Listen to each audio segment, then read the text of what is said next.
2012-13 വരെയായിരുന്നു ഇന്ത്യയിൽ ഏറ്റവും കൂടുതൽ ഇൻഫ്രാസ്ട്രക്ചർ പ്രോജക്ട്സ് ഫൈനാൻസിങ് നടന്നിട്ടുള്ളത്.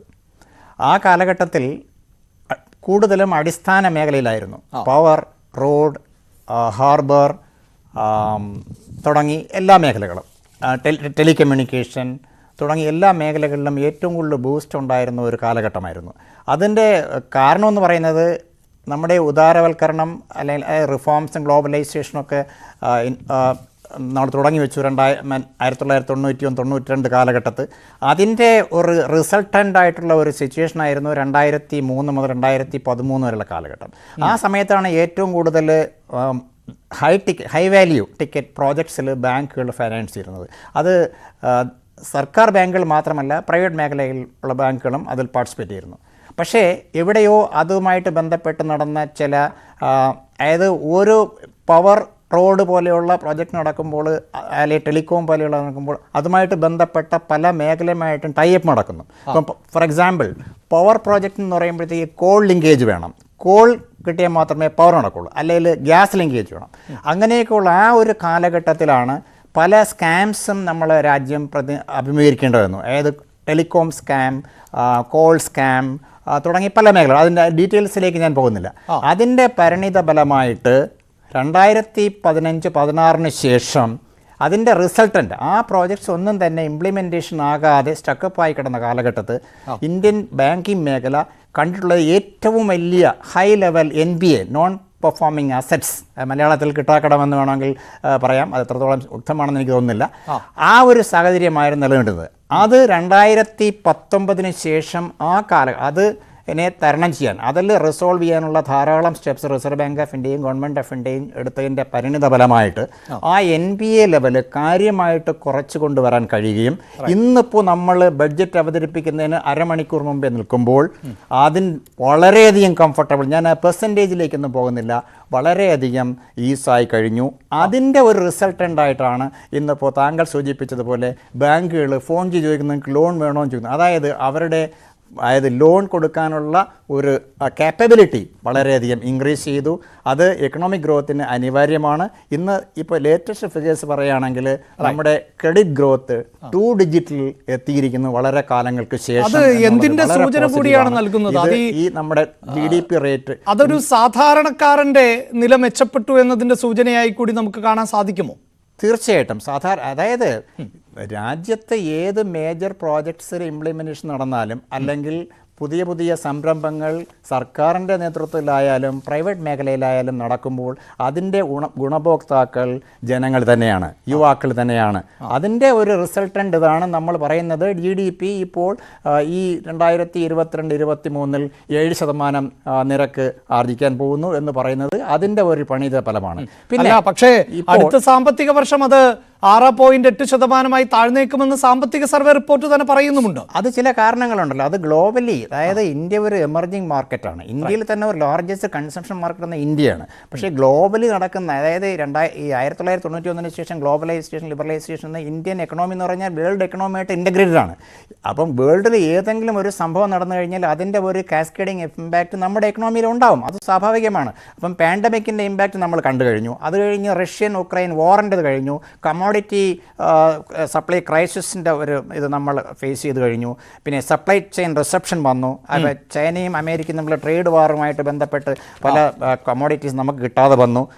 ഇപ്പോൾ സെമി കണ്ടക്ടർ ചിപ്സ് പോലെയുള്ള കാര്യങ്ങൾ, അതായത് ഓട്ടോമൊബൈൽ മുതൽ കമ്പ്യൂട്ടർ മുതൽ മൊബൈൽ വരെ മാനുഫാക്ചറിന് ആവശ്യമായ semi conductor chips India manufacture ചെയ്യുന്നില്ല. അത് തൈവാനും ചൈനയുമായിരുന്നു. അവിടെ നിന്നുള്ള സപ്ലൈ റിസപ്ഷൻ വന്നപ്പോഴത്തേക്കും നമ്മൾ ഗവൺമെൻറ് ഓഫ് ഇന്ത്യ വരെ പോസിറ്റീവായിട്ടുള്ള ചില നടപടികൾ ക്രമമായിട്ട് ഇപ്പോൾ സെമി കണ്ടക്ടർ ചിപ്സിന് വേണ്ടിയിട്ട് എന്താ PLI സ്കീം വഴി ഇൻവെസ്റ്റ്മെൻറ്റ് ഇവിടെ നടക്കുന്നുണ്ട്. ഫോക്സ്കോൺ എന്ന് പറഞ്ഞ കമ്പനി വേദാന്തയുമായിട്ട് ചേർന്ന ഒരു ഹ്യൂജ് പ്രോജക്റ്റ് ഗുജറാത്തിൽ ഇംപ്ലിമെൻറ്റ് ചെയ്യുന്നുണ്ട്. അപ്പോൾ ഇതിനെല്ലാം തരണം ചെയ്ത് പോകുമ്പോൾ നമ്മളിപ്പോൾ ഈ കോവിഡിൻ്റെ ഇത് സർവൈവ് ചെയ്ത് കഴിഞ്ഞു. നമ്മുടെ അതായത് ലാർജ് സ്കെയിൽ വാക്സിനേഷൻ നടത്തിയത് ഒരു പ്ലസ് പോയിൻ്റ് ആയിരുന്നു. നമ്മുടെ ലേബർ ഫോഴ്സിനെ നമുക്ക് ഫീൽഡ് ഇറക്കാൻ കഴിഞ്ഞു. ഇത്രയധികം വാക്സിനേഷൻ നടത്തിയ ഒരു രാഷ്ട്രമില്ല. അതിൻ്റെ പോസിറ്റീവ് അത് എക്കണോമിയിൽ പ്രതിഫലിക്കും. പിന്നെ ഈ എന്താ പറയുക, ഇപ്പോൾ പല മാനുഫാക്ചറിങ്, അപ്പോൾ ചൈനയാണ് വേൾഡിലെ മാനുഫാക്ചറിങ് ഹബ്ബായിട്ട് നമ്മൾ കണക്കാക്കുന്നത്.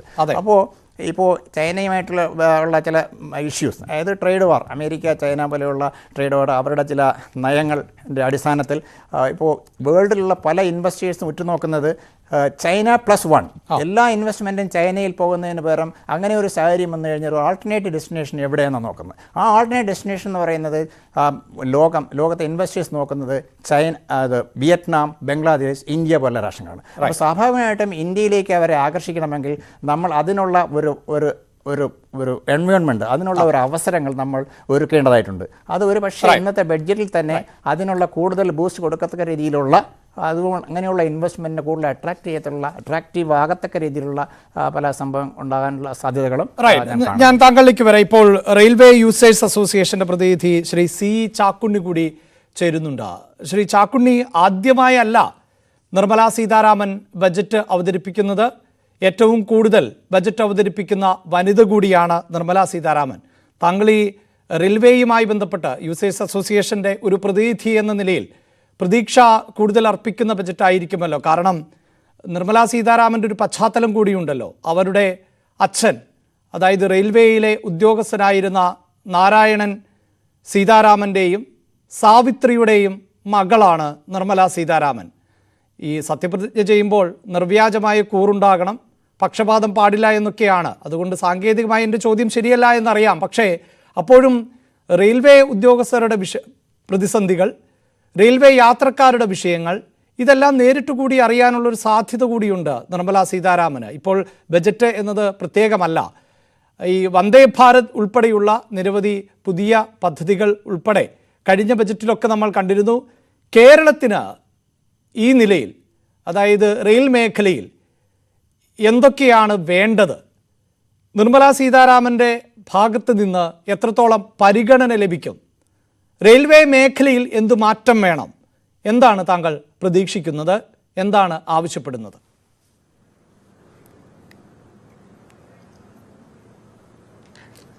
റെയിൽവേക്ക് ബഡ്ജറ്റ് 2016 നിർത്തലാക്കി.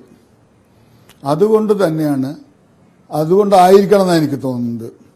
ഓരോ വർഷവും റെയിൽവേ യാത്രക്കാരുടെ ദുരിതങ്ങൾ അനുദിനം വർദ്ധിച്ചു വരികയാണ്. ഞാൻ പ്രതീക്ഷ കൈവിടുന്നില്ല. പക്ഷെ വിവേചനം അങ്ങ് സൂചിപ്പിച്ച പോലെ കഴിഞ്ഞ 2022-23 ബഡ്ജറ്റിലെ ആ വിവേചനം വളരെ വ്യക്തമാണ്. അതായത് ആന്ധ്രയ്ക്ക് 7000-ലധികം കോടി അനുവദിച്ചപ്പോൾ തെലങ്കാനയ്ക്ക് 4000-ഓളം കോടി അനുവദിച്ചു, കർണാടകയ്ക്ക് 7000 കോടി അനുവദിച്ചു, കേരളത്തിന് അനുവദിച്ചത് 1085 കോടിയാണ്. അതാണ് നമ്മൾ വിനിയോഗിച്ചെന്നുള്ള കാര്യം നമുക്ക് ചിന്തിക്കേണ്ട കാര്യമാണ്. അപ്പോൾ വിവേചനം ഇല്ല എന്ന് ഞാൻ പ്രതീക്ഷിക്കുന്നില്ല, വിവേചനം ഉണ്ട്. പക്ഷേ മറ്റൊരു കാര്യം, ഏതാനും മാസങ്ങൾക്ക് മുമ്പ് 12 പാസഞ്ചർ ട്രെയിനുകൾ ദേശീയ അടിസ്ഥാനത്തിൽ 111 പാസഞ്ചർ ട്രെയിൻ അനുവദിച്ചപ്പോൾ 12 പാസഞ്ചർ ട്രെയിനുകൾ സദേൺ റെയിൽവേക്ക് അനുവദിച്ചു. ഈ 12 പാസഞ്ചറിൽ കേരളത്തിന് ലഭിച്ചത് അര പാസഞ്ചറാണ്, കൊല്ലം നാഗർകോവിൽ. ബാക്കി 11.5 പാസഞ്ചർ കർണാടകയും തമിഴ്നാടും കൂടി പങ്കുവച്ചു. ഞാനതിനെതിര് പറയില്ല. അപ്പോൾ എല്ലാ കാലത്തും കേരളത്തിനോട് വിവേചനം കാണിക്കുന്നുണ്ടെന്നുള്ളത് ഒരു വസ്തുതയാണ്. മുമ്പ് റെയിൽവേക്ക് സെപ്പറേറ്റ് ബഡ്ജറ്റുള്ളപ്പോൾ നമ്മുടെ ജനപ്രതിനിധികൾക്ക് ആ ബഡ്ജറ്റ് ചർച്ചാവേളയിൽ പല കാര്യങ്ങളും നേടിയെടുക്കാൻ കഴിയുമായിരുന്നു. ദൗർഭാഗ്യവശാൽ ആ ബഡ്ജറ്റ് നിർത്തലാക്കി. അന്ന് മുതൽക്ക് തുടങ്ങിയ ദുരിതം ഇന്നും തുടരുകയാണ്. പക്ഷെ ഇവിടെ ഒരു പ്രതീക്ഷ വക നൽകുന്നത്, കേന്ദ്രത്തിൽ നമുക്ക് 2 മലയാളി മന്ത്രിമാരുണ്ട്. അവരുടെ ശ്രദ്ധയിലൊക്കെ യഥാസമയം നേരത്തെ ഞങ്ങൾ ആവശ്യപ്പെട്ടിട്ടുണ്ട്. നിങ്ങൾ വളരെ നേരത്തെ തന്നെ ബഡ്ജറ്റിന് മുമ്പ് ഓരോ കാര്യങ്ങൾ മുൻഗണനാക്രമത്തിൽ ഏകോപിച്ച് സമർപ്പിച്ചിട്ടുണ്ട്. അതുകൊണ്ടൊരു പരിഗണന ലഭിക്കുമെന്ന് ഞാൻ പ്രതീക്ഷിക്കുന്നുണ്ട്. പരിഗണന ലഭിക്കാത്ത പക്ഷം ജനജീവിതം വളരെ ദുഷ്കരമായിരിക്കുകയാണ്. ഈ ട്രെയിനുമായി ബന്ധപ്പെട്ടാണ് നമ്മുടെ എല്ലാ കാര്യങ്ങളും മുന്നോട്ട് പോകുന്നത്. ഞാൻ 60 വർഷമായിട്ട് ട്രെയിനിൽ സ്ഥിരം യാത്ര ചെയ്യുന്ന ഒരാളാണ്. ഇത്രയും ഒരു ബുദ്ധിമുട്ട്, ഇത്രയൊരു പണച്ചെലവ്, സൗകര്യക്കുറവ് മുൻകാലങ്ങളിലൊന്നും അനുഭവപ്പെട്ടിട്ടില്ല. പ്രത്യേകിച്ച് കോവിഡിന്റെ പേരിൽ 2020 മാർച്ച് 20-ാം തീയതി മുതിർന്ന പൗരന്മാർക്കുള്ള ഇളവുകൾ നിർത്തലാക്കി, മറ്റ് ആനുകൂല്യങ്ങൾ നിർത്തലാക്കി. ഇതുവരെ അത് പുനഃസ്ഥാപിച്ചിട്ടില്ല. രണ്ടാമത്തെ ഒരു കാര്യം, അന്ന് ഉള്ള ട്രെയിനുകൾ പാസഞ്ചർ ട്രെയിനുകളൊക്കെ എക്സ്പ്രസ് ആക്കി. 10 രൂപയായിരുന്നു പാസഞ്ചർ ട്രെയിനിന്റെ മിനിമം ചാർജ്. കോവിഡിന് ശേഷം അത് 30 രൂപയാക്കി മെമുവിന്റെ ചാർജ് വരുത്തി, അത് കുറച്ചിട്ടില്ല. അതുപോലെ തന്നെ എക്സ്പ്രസ് ട്രെയിനിന് സ്പെഷ്യൽ ട്രെയിനിന് പേരിട്ടു. ഈ ശബരിമല അയ്യപ്പന്മാരോടും ശബരി എക്സ്പ്രസിന് 490 മറ്റോ കേരളത്തിലേക്ക് ഹൈദരാബാദിൽ നിന്നുള്ളപ്പോ സ്പെഷ്യൽ ട്രെയിൻ എന്നുള്ള ഓമന പേരിൽ ഓടുന്ന വണ്ടിക്ക് വാങ്ങുന്ന 690 രൂപയാണ്. നിരവധി ഉദാഹരണങ്ങൾ പറയാനുണ്ട്. വളരെ ഇന്ത്യൻ റെയിൽവേ ഒരുപാട് പുരോഗമിച്ചിട്ടുണ്ട്. ഞാനതിനെ സർക്കാരിനെ അഭിനന്ദിക്കാൻ ഈ അവസരം ഉപയോഗിക്കുക, യാതൊരു മടിയില്ല. പക്ഷെ അതിന്റെ യാതൊരു ഗുണം ലഭിക്കാത്ത സംസ്ഥാനം കേരളമാണ്. ഏറ്റവും ദുരിതമാണ്, പ്രത്യേകിച്ച് മറുനാടൻ മലയാളികൾക്ക്. ഭയങ്കര റേറ്റാണ് ഇപ്പോൾ ഈടാക്കുന്നത്. വേണ്ടത്ര തീവണ്ടികളില്ല. നമുക്കൊരു ഡബിൾ ഡെക്കർ ട്രെയിൻ കാണണമെങ്കിൽ കോയമ്പത്തൂർ പോകണം, ഒരു ശതാബ്ദി കാണണമെങ്കിൽ കോയമ്പത്തൂരോ മൈസൂരോ പോകണം. കേരളത്തിലേക്ക് ഇത് കാണാനുള്ള യോഗോ യാത്രയുള്ള യോഗോ ഇല്ല. ഇതില് കേന്ദ്രത്തെ മാത്രം ഞാൻ കുറ്റം പറയുന്നില്ല. ഈ ശബരി പാതയ്ക്ക് എന്ന് പ്രഖ്യാപിച്ചതാ? 2 തവണ തറക്കല്ലിട്ടാണ് തിരുനാവായ ഗുരുവായൂർ പാതയ്ക്ക്. നമ്മൾ ഭൂമി ഏറ്റെടുക്കുന്ന കാര്യത്തില് നമ്മൾ സഹകരിക്കുന്നില്ല. ഈ ഫണ്ടുകൾ ലാപ്സാക്കാണ്. പണ്ട് ബംഗാളാണ് കേന്ദ്രാവിഷ്കൃത പദ്ധതിയിലൊക്കെ ഫണ്ട് ലാപ്സാക്കുന്നത്. ഇന്ന് കേരളമാണ് ഫണ്ട് ലാപ്സാക്കുന്നതിന്റെ മുൻപന്തിയിലുള്ള. അതിന് പല കാരണങ്ങളുണ്ട്, ജനങ്ങളുടെ മനോഭാവത്തിലുള്ള കാരണങ്ങളുണ്ട്, മറ്റെല്ലാ കാര്യങ്ങളുണ്ട്. ഫോളോ അപ്പ് ഇല്ല. നമ്മൾ കുറെ ആവശ്യപ്പെടും, കുറെ പ്രഖ്യാപിക്കും, അതിന്റെ ഫോളോ അപ്പ് നമ്മൾ യഥാസമയം എടുക്കുന്നില്ല. തീർച്ചയായും ഞാൻ താങ്കളിലേക്ക് വരാം. ഞാനൊന്ന് ഇടപെടുകയാണ്. തീർച്ചയായും താങ്കൾ പറഞ്ഞ പ്രധാനപ്പെട്ട കാര്യങ്ങളിൽ ശ്രീ സുരേഷിൽ നിന്ന് മറുപടിയും പ്രതീക്ഷിക്കുന്നുണ്ട്. പക്ഷേ ശ്രീ PC സിറിയക് സാറിന് ഈ ചർച്ചയിൽ നിന്ന് പിൻവാങ്ങേണ്ട സമയമാണ്. അതുകൊണ്ട് സാർ, എന്തായാലും ഒരു ഫെഡറൽ സംവിധാനത്തിൽ നമ്മൾ മുന്നോട്ട് പോകുന്നു. അപ്പോൾ സ്വാഭാവികമായും ഓരോ സംസ്ഥാനത്തിൻ്റെയും കണക്കുകൾ പരിശോധിച്ചാൽ ഏറ്റക്കുറച്ചിലുകൾ ഉണ്ടാകാം. അത് ഈ പുതിയ സംസ്ഥാനങ്ങൾ രൂപീകൃതമാകുമ്പോൾ ആ സംസ്ഥാനങ്ങൾക്ക് ചിലപ്പോൾ കൂടുതൽ പരിഗണന ലഭിച്ചിട്ടുള്ള ചരിത്രമുണ്ട്, അല്ലെങ്കിൽ സംസ്ഥാനങ്ങളുടെ ജനസംഖ്യ അടിസ്ഥാനപ്പെടുത്തിയുള്ള ചരിത്രമുണ്ട്. അടിസ്ഥാന മേഖലയിൽ വികസനത്തിൽ പിന്നോട്ട് നിൽക്കുന്ന സംസ്ഥാനങ്ങൾക്ക് പരിഗണന നൽകുന്ന സാഹചര്യമുണ്ട്. താങ്കൾ തന്നെ നേരത്തെ തുടക്കത്തിൽ സൂചിപ്പിച്ച 9 സംസ്ഥാനങ്ങളിലെ നിയമസഭാ തെരഞ്ഞെടുപ്പ് കൂടി ആസന്നമായിരിക്കുന്നു എന്ന സാധ്യതയും നമുക്ക് തള്ളിക്കളയാനാകില്ല. പക്ഷെ നമുക്ക് പ്രധാനം കേരളത്തിന് എന്ത് എന്നുള്ളതാണല്ലോ. അങ്ങനെ വിലയിരുത്തുമ്പോൾ താങ്കൾക്ക് തോന്നുന്നത്, അതല്ലെങ്കിൽ പ്രതീക്ഷിക്കുന്നത് എന്തൊക്കെയാണ്, വേണ്ടത് എന്തൊക്കെയാണ്?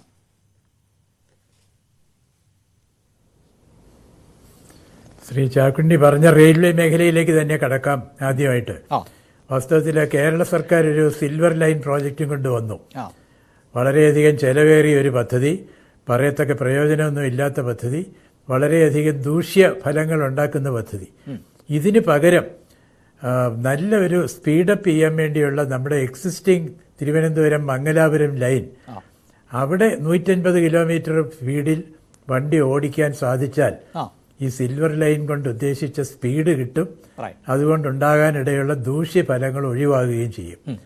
അത് ചെയ്യാനുള്ള ഒരു ഒന്നാന്തര അവസരമാണ് കേന്ദ്രത്തിന്റെ ബഡ്ജറ്റ്.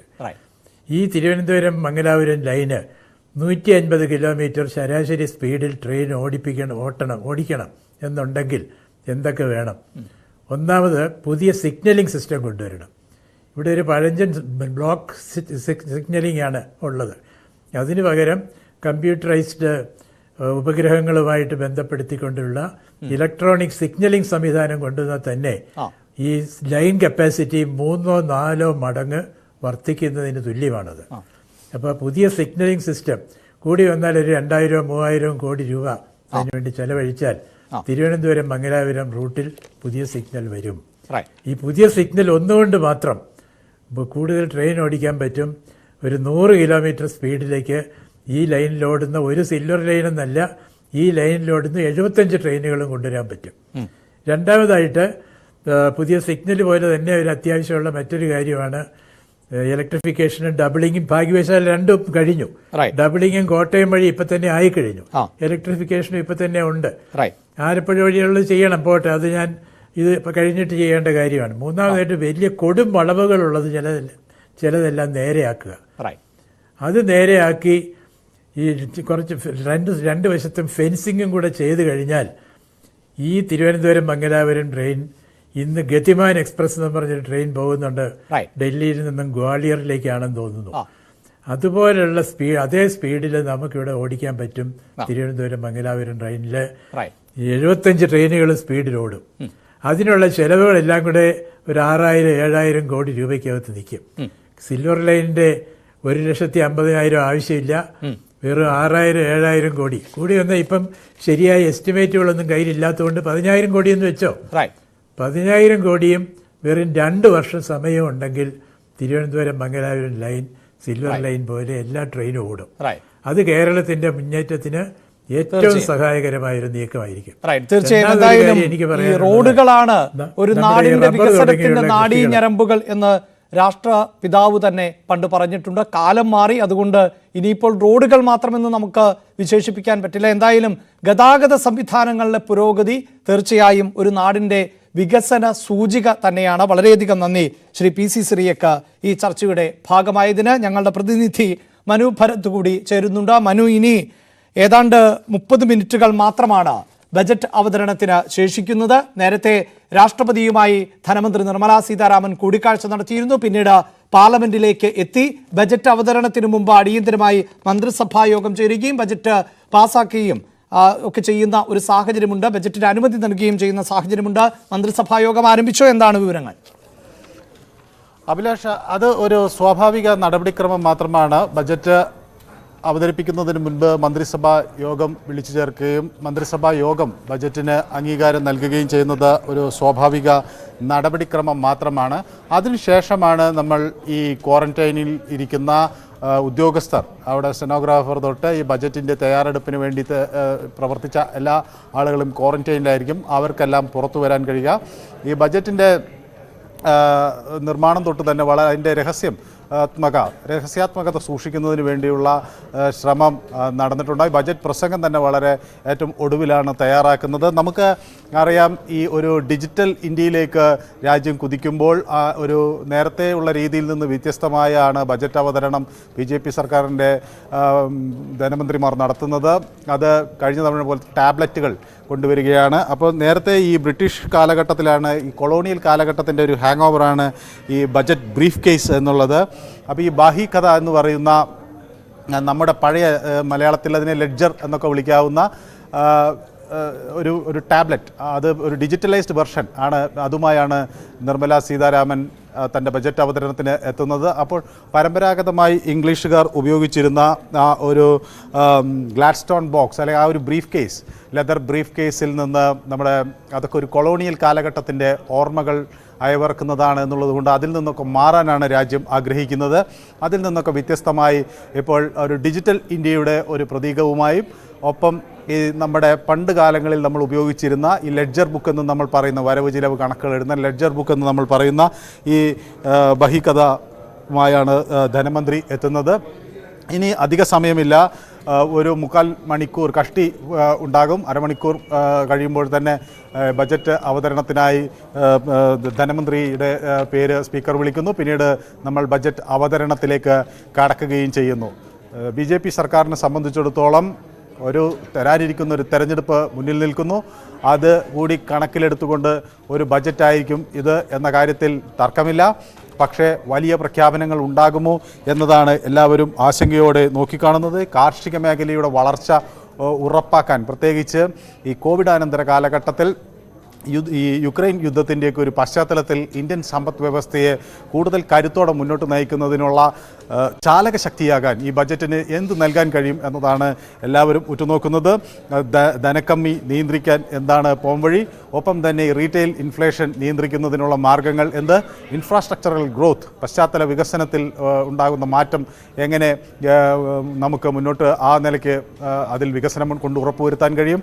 അതുപോലെ ഒട്ടനവധി മേഖലകൾ ഗതാഗത രംഗവുമായി ബന്ധപ്പെട്ടുകൊണ്ട് ഇപ്പോൾ റെയിൽവേയുടെ മേഖലയിലൊക്കെ ഒരു 4 ലക്ഷം കോടിയുടെ ബജറ്റ് നീക്കിയിരിപ്പാണ് നമ്മൾ പ്രതീക്ഷിക്കുന്നത്. അതുപോലെ റെയിൽ, റോഡ്, എയർപോർട്ട്, അതുപോലെ നമ്മുടെ തുറമുഖങ്ങൾ, അതുപോലെ മാസ്റ്റർ സംവിധാനങ്ങൾ, ജലഗതാഗത ചരക്കു നീക്കം, ഇത്രയും മേഖലകളിലൊക്കെ നമുക്ക് വലിയ കുതിച്ചുചാട്ടം നടത്തേണ്ടതുണ്ട്. കഴിഞ്ഞ കാലങ്ങളിൽ നമുക്കറിയാം എവിടെയെല്ലാം ഫോറിൻ FDI ഇൻവെസ്റ്റ്മെൻറ്റ് കൂടുതൽ വരുന്നതിൻ്റെ ഒരു സൂചനകൾ നമുക്ക് കണ്ടിരുന്നു. ഇനി ടൂറിസത്തിൻ്റെ മേഖലയിൽ കുറേ കൂടെ ത്രസ്റ്റ് ഉണ്ടാകണം. ഈ ഉഡാൻ സർവീസുകൾ നമ്മൾ ആരംഭിച്ചിട്ടുണ്ട്. അതിൽ 51 ഫ്ലൈറ്റ് സർവീസുകൾ ഇപ്പോൾ ആക്റ്റീവാണ്. നമുക്ക് 59 റൂട്ടുകൾ ഉണ്ട്. അപ്പോൾ ഈ ടൂറിസം സെക്ടറിനൊക്കെ ഇതൊരു ബൂസ്റ്റ് നൽകാൻ കഴിയും. അപ്പോൾ ആ ടൂറിസം സെക്ടറിനെ കൂടുതൽ കരുത്താർജിപ്പിക്കാൻ, കാരണം ഈ സർക്കാരിൻ്റെ മുന്നിലുള്ള ഏറ്റവും വലിയ വെല്ലുവിളി കൂടുതൽ തൊഴിലവസരങ്ങൾ സൃഷ്ടിക്കുക, യുവാക്കളെ പരിഗണനയിൽ എടുക്കുക എന്നതാണ്. അപ്പോൾ അതിനുവേണ്ടി എന്ത് നീക്കിവെക്കുന്നു എന്നതാണ് ഈ ബഡ്ജറ്റിൽ പ്രധാനമായി നോക്കിക്കാണുന്നത്. ഒപ്പം തന്നെ ഈ കടമെടുക്കൽ നമ്മളിപ്പോൾ ഈ തവണ അതൊരു 16 ലക്ഷം കോടിയിലേക്ക് നിർത്താനൊക്കെയുള്ള ശ്രമം ഉണ്ടാകും. ഗ്രോസ് ബോറോയിങ് നിയന്ത്രിക്കുക, ഇതിനൊക്കെ എങ്ങനെ കഴിയും എന്നതാണ് ഈ ബഡ്ജറ്റ് പ്രധാനമായി നോക്കിക്കാണുന്നത്. ഏതായാലും നടപടിക്രമങ്ങൾ ഇതുവരെ വളരെ സുഗമമായി പോയിരിക്കുന്നു. ഒരു കാര്യം, കഴിഞ്ഞ ദിവസം ഈ രാഷ്ട്രപതിയുടെ പ്രസംഗം AAP ഉൾപ്പെടെയുള്ളവർ ബഹിഷ്കരിക്കുന്ന ഒരു നീക്കമുണ്ട്. ഈ ബജറ്റ് പ്രസംഗത്തിനിടയിൽ എന്തെങ്കിലും ഡിസ്റപ്ഷൻസ് ഉണ്ടാകുമോ എന്നുള്ളത് ഒരു രാഷ്ട്രീയമായൊരു ഇതുണ്ട്. പക്ഷേ സാധാരണഗതിയിൽ എപ്പോഴും പ്രതിപക്ഷം ചില വിമർശനങ്ങളും ഒക്കെ ഈ ബജറ്റ് അവതരണ ഘട്ടത്തിൽ തന്നെ ഉന്നയിക്കാറുണ്ട്. ചില രാഷ്ട്രീയ വിഷയങ്ങൾ ഉയർത്തി പ്രതിഷേധം രേഖപ്പെടുത്താറുണ്ട്. ഇത്തവണ ഒരുപക്ഷെ അതൊന്നും ഇല്ലാതെ തന്നെ സുഗമമായ ഒരു ബജറ്റ് അവതരണം നടക്കുമെന്ന് നമുക്ക് വിചാരിക്കാം. കാരണം അവർക്ക് നേരത്തെ പറയാനുള്ള ഈ പ്രതിഷേധങ്ങളൊക്കെ സർവകക്ഷി യോഗത്തിലുമൊക്കെ പറഞ്ഞു. ഗവർണർമാരുടെ പെരുമാറ്റങ്ങളെ സംബന്ധിച്ചുമൊക്കെ വിവിധ സംസ്ഥാന സർക്കാരുകൾക്കുള്ള പരാതികളൊക്കെ അവർ നേരത്തെ ഉയർത്തിക്കഴിഞ്ഞു. അപ്പോൾ ഈ ബജറ്റ് അവതരണ ഘട്ടത്തിൽ തടസ്സപ്പെടുത്തുന്ന കാര്യമായ കാരണങ്ങളൊന്നും തന്നെ ഉണ്ടാകില്ല എന്ന് നമുക്ക് പ്രതീക്ഷിക്കാം. അല്ലെങ്കിൽ നേരിയ എന്തെങ്കിലും പ്രതിഷേധങ്ങൾ ഉണ്ടെങ്കിൽ അങ്ങനെ വലിയ തോതിലൊരു ഡിസ്ട്രപ്ഷൻ ബഡ്ജറ്റിന് ഉണ്ടാകില്ല എന്നാണ് പൊതുവേ ഉള്ള ഒരു അപ്പോൾ ഇത്തരം കാര്യങ്ങളിൽ ഏറ്റവും പ്രധാനം ഈ രാജ്യത്തെ വലിയ ഭൂരിപക്ഷം സാലറിഡ് ക്ലാസ് നോക്കുന്നത് ഈ ടാക്സ് സ്ലാബുകളിൽ എന്ത് മാറ്റമുണ്ടാകും എന്നതാണ്. കാരണം ടാക്സ് സ്ലാബുകൾ 80C 80Dയിലൊക്കെ എന്തെങ്കിലും കൂടുതൽ ഇളവുകൾ രാജ്യം പ്രതീക്ഷിക്കുന്നുണ്ട്. അപ്പോൾ ആ തരത്തിൽ അതുപോലെ ഈ പ്രൊഡക്ഷൻ ലിങ്ക്ഡ് ഇൻസെൻറ്റീവ്സിൽ എന്തായിരിക്കും ഈ ബജറ്റ് മുന്നോട്ട് വയ്ക്കുക, ഈ 14 മേജർ സെക്ടറുകളിൽ എന്തായിരിക്കും ബജറ്റ് ഒരു കാഴ്ചപ്പാട് പുറത്തുവയ്ക്കുക എന്നുള്ളതൊക്കെ വലിയ രീതിയിൽ തീർച്ചയായും അത്തരം കാര്യങ്ങളാണ് സാധാരണക്കാർ ഉൾപ്പെടെയുള്ളവർ ഉറ്റുനോക്കുന്നത്. പ്രത്യേകിച്ച് കോവിഡ് കാലഘട്ടം കൂടി കടന്നുപോയിരുന്ന പശ്ചാത്തലത്തിൽ കഴിഞ്ഞ ബജറ്റുകളിലൊന്നും ഇങ്ങനെ ആദായ നികുതി അധികമായി വർദ്ധിപ്പിച്ച പശ്ചാത്തലമില്ല. എന്നാൽ ഈ ഓഹരികൾ കൂടുതലായി വിറ്റഴിക്കുമോ, അതിലൂടെ കൂടുതൽ ധനസമാഹരണം നടത്തുമോ എന്നത് ഉൾപ്പെടെയുള്ള വിഷയങ്ങൾ കൂടി പരിഗണിക്കേണ്ടതുണ്ട്. ഒപ്പം ശ്രീ ചാക്കുണ്ണി അടക്കം ഉന്നയിച്ച ചില വിമർശനങ്ങൾ, അതിനുകൂടി നമുക്ക് മറുപടി തേടേണ്ടതുണ്ട്. ചർച്ചയിലേക്ക് വളരെ പെട്ടെന്ന് തിരികെ എത്താം ഇടവേളയ്ക്ക് ശേഷം.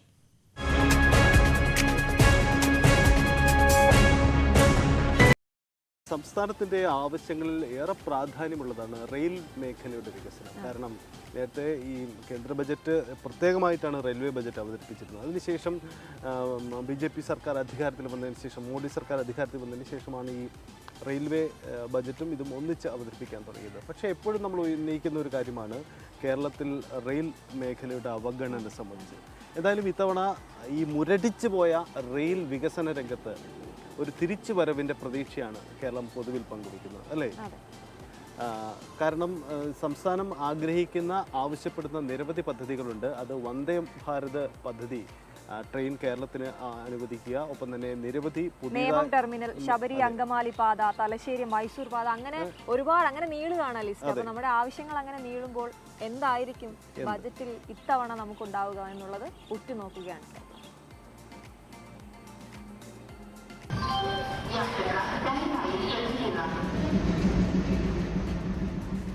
കഴിഞ്ഞ ഏതാനും വർഷങ്ങളായി പുതിയ ട്രെയിനുകളൊന്നും കേരളത്തിന് ലഭിച്ചിട്ടില്ല. അടിസ്ഥാന സൗകര്യ വികസന രംഗത്ത് ചെറിയ ചലനങ്ങളുണ്ടെങ്കിലും ആവശ്യമായ പണമില്ലെന്നതാണ് പ്രധാന വെല്ലുവിളി. കേരളം ഏറ്റവും അധികം പ്രതീക്ഷയർപ്പിക്കുന്ന സിൽവർ ലൈനിൽ നിന്ന് തന്നെ തുടങ്ങാം. പദ്ധതിക്ക് തത്വത്തിലുള്ള അനുമതി മാത്രമാണ് കേന്ദ്ര സർക്കാർ നൽകിയിട്ടുള്ളത്. BJP തുറന്നെതിർക്കുന്നുണ്ടെങ്കിലും സിൽവർ ലൈനിന് ബഡ്ജറ്റിൽ കേന്ദ്ര സർക്കാർ പച്ചക്കൊടി കാട്ടുമെന്നാണ് സംസ്ഥാന സർക്കാർ പ്രതീക്ഷിക്കുന്നത്. കൂടാതെ വന്ദേ ഭാരത് ട്രെയിനുകൾ ഗണ്യമായി കൂട്ടാനുള്ള പദ്ധതി ബഡ്ജറ്റിൽ പ്രഖ്യാപിക്കപ്പെടുമെന്നാണ് സൂചന. ദക്ഷിണേന്ത്യയിൽ വന്ദേ ഭാരത് ട്രെയിനില്ലാത്ത ഏക സംസ്ഥാനം കേരളമാണ്. വന്ദേ ഭാരത് തീവണ്ടി കേരളത്തിൽ അനുവദിക്കാനാണ് സാധ്യത. അതിനെക്കുറിച്ച് പല ചർച്ചകളും റെയിൽവേ ഉദ്യോഗസ്ഥന്മാർ അവരുടെ വേദികളിൽ നടത്തിക്കൊണ്ടിരിക്കുന്നുണ്ട്. നിലവിലുള്ള പാതയിലെ വേഗം കൂട്ടുന്ന പണികൾ മറ്റു റെയിൽവേ സോണുകളിൽ നടക്കുന്നുണ്ടെങ്കിലും കേരളത്തിൽ പഠനം നടക്കുന്നതല്ലാതെ ഇതുവരെ പണികൾ തുടങ്ങിയിട്ടില്ല. കൂടുതലായിട്ടുള്ള കമ്പാർട്ട്മെൻറ്റുകൾ അനുവദിച്ചാൽ അത് വളരെ വളരെ നന്നായിരിക്കും. അതോടൊപ്പം സീനിയർ സിറ്റിസൺസിൻ്റെ കാര്യത്തിൽ കുറച്ചുകൂടി ദയ ഉണ്ടാകണം. നേരത്തെ ഉണ്ടായിരുന്ന രീതിയിലുള്ള കൺസെഷനുകൾ, പ്രത്യേകിച്ച് യാത്രാ ബത്തിലുള്ള കൺസെഷനുകളൊക്കെ വീണ്ടും അത് നടപ്പിലാക്കണം. ലേഡീസ് കമ്പാർട്ട്മെന്റ് വളരെ കുറവാണ്. അതുപോലെ തന്നെ നീറ്റ് ഒട്ടും തന്നെ ഇല്ല. നമുക്ക് ചില സമയത്ത് അതിൻ്റെ അകത്ത് സ്മെല്ലെന്ന് പറഞ്ഞാൽ നമുക്ക് ഒട്ടും അതിൽ ട്രാവൽ ചെയ്യാൻ പറ്റാത്ത രീതിയിലാണ്. അങ്കമാലി എരുമേലി ശബരി പാതയ്ക്ക് ഇത്തവണയെങ്കിലും കാര്യമായ വിഹിതം അനുവദിക്കണമെന്നാണ് കേരളത്തിന്റെ പ്രധാന ആവശ്യം. അതുപോലെ എസ്റ്റിമേറ്റ് അനുമതി കാത്തുകിടക്കുന്ന എറണാകുളം തുറവൂർ അമ്പലപ്പുഴ പാത ഇരട്ടിപ്പിക്കൽ, നേമം ടെർമിനൽ തുടങ്ങി നിരവധി പദ്ധതികൾ റെയിൽവേ ബോർഡിൽ പൊടി പിടിച്ചിരിപ്പുണ്ട്. കഴിഞ്ഞ കുറേ വർഷമായി കേരളത്തിന്റെ ആവശ്യങ്ങൾ റെയിൽവേ മന്ത്രാലയത്തിൽ പരിഗണിക്കപ്പെടാതെ കിടക്കുകയാണ്. എന്നിട്ടും കേരളം റെയിൽ സ്വപ്നങ്ങൾ ഏറെ കാണുന്നുണ്ട്. ക്യാമറാമാൻ സി വിനോദിനൊപ്പം നന്ദകുമാർ, ന്യൂസ് 18, തിരുവനന്തപുരം. അശ്വതി, എനിക്ക് തോന്നുന്നു എന്റെയൊക്കെ ചെറുപ്പം തൊട്ട് കേട്ടു തുടങ്ങിയതാണ് ശബരി റെയിൽ പദ്ധതി. എങ്ങും എത്തിയില്ല. അതായത് വലിയ വികസന സ്വപ്നങ്ങളുമായി സംസ്ഥാനത്തിൽ അതൊരു പിൽഗ്രിം ടൂറിസത്തിന്റെ തുടക്കം കുറിക്കുന്നു എന്ന് മാത്രമല്ല, മധ്യ കേരളത്തിന്റെ ഒരു മലയോര മേഖലയിലൂടെ കൂടി ഇത് കടന്നു പോകുന്നു. അങ്ങനെ വലിയ സാധ്യതയ്ക്ക് വഴി തുറക്കുമെന്നൊക്കെ പ്രതീക്ഷിച്ച് വന്നതാണ്. എല്ലാ ബജറ്റിലും നമ്മൾ അതെ, എല്ലാ ബജറ്റിലും ശബരി. ഇപ്പൊ എനിക്ക് തോന്നുന്നു ഈ അടുത്ത ബജറ്റുകളിലായിട്ട് ശബരി അങ്ങ് ഏറെക്കുറെ ചർച്ചയിലേ വേണ്ട എന്നുള്ളതിലേക്ക് പോയി. ചർച്ച ചെയ്തവരും അടുത്തു എന്നുള്ളതാണ്. അതുപോലെ 28 വർഷമായിട്ട് പുതിയ ലൈൻ ഒന്നും കേരളത്തിന് ലഭിച്ചിട്ടില്ല എന്നൊരു അവസ്ഥയുണ്ട്. എന്തായാലും ഇത്തവണത്തെ റെയിൽ പദ്ധതികളുടെ വികസന പ്രതീക്ഷയിൽ മുൻനിരയിൽ നിൽക്കുന്ന പദ്ധതി ഇത്തവണയും ശബരി റെയിൽവേയാണ്. കാരണം ശബരി പദ്ധതി അത് സംബന്ധിച്ച് കൂടുതൽ പ്രഖ്യാപനങ്ങൾ ഉണ്ടാകുമോ എന്ന വളരെ ആകാംക്ഷയോടെയുള്ള കാത്തിരിപ്പിലാണ് കേരളം. പ്രധാനമന്ത്രി നേരിട്ട് നിരീക്ഷിക്കുന്ന പദ്ധതികൾ ഉൾപ്പെടുന്ന പ്രഗതിയിൽ ശബരി റെയിൽ പദ്ധതി നേരത്തെ തന്നെയുണ്ട്. 2019 ശബരി പദ്ധതി മരവിപ്പിച്ചു. എന്നാൽ ഇപ്പോൾ എല്ലാം കൊണ്ടും പദ്ധതിക്ക് അനുകൂലമാണ് ഘടകങ്ങൾ. ഗ്രീൻ സിഗ്നൽ തെളിഞ്ഞാൽ പദ്ധതി പ്രദേശത്തെ ജനങ്ങളുടെ ദുരിതത്തിനും അനിശ്ചിതത്വത്തിനും അറുതിയാകും. മലയോര മേഖലയിൽ ഇടുക്കി ഭാഗം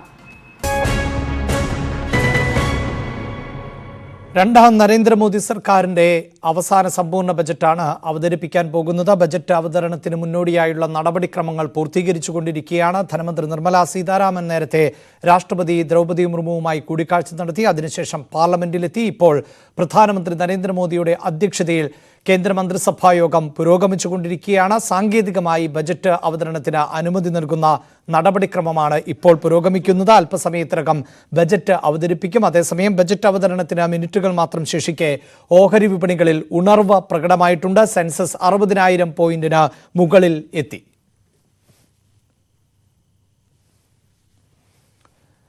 അതിഥികളിലേക്ക് വീണ്ടും പോവുകയാണ്.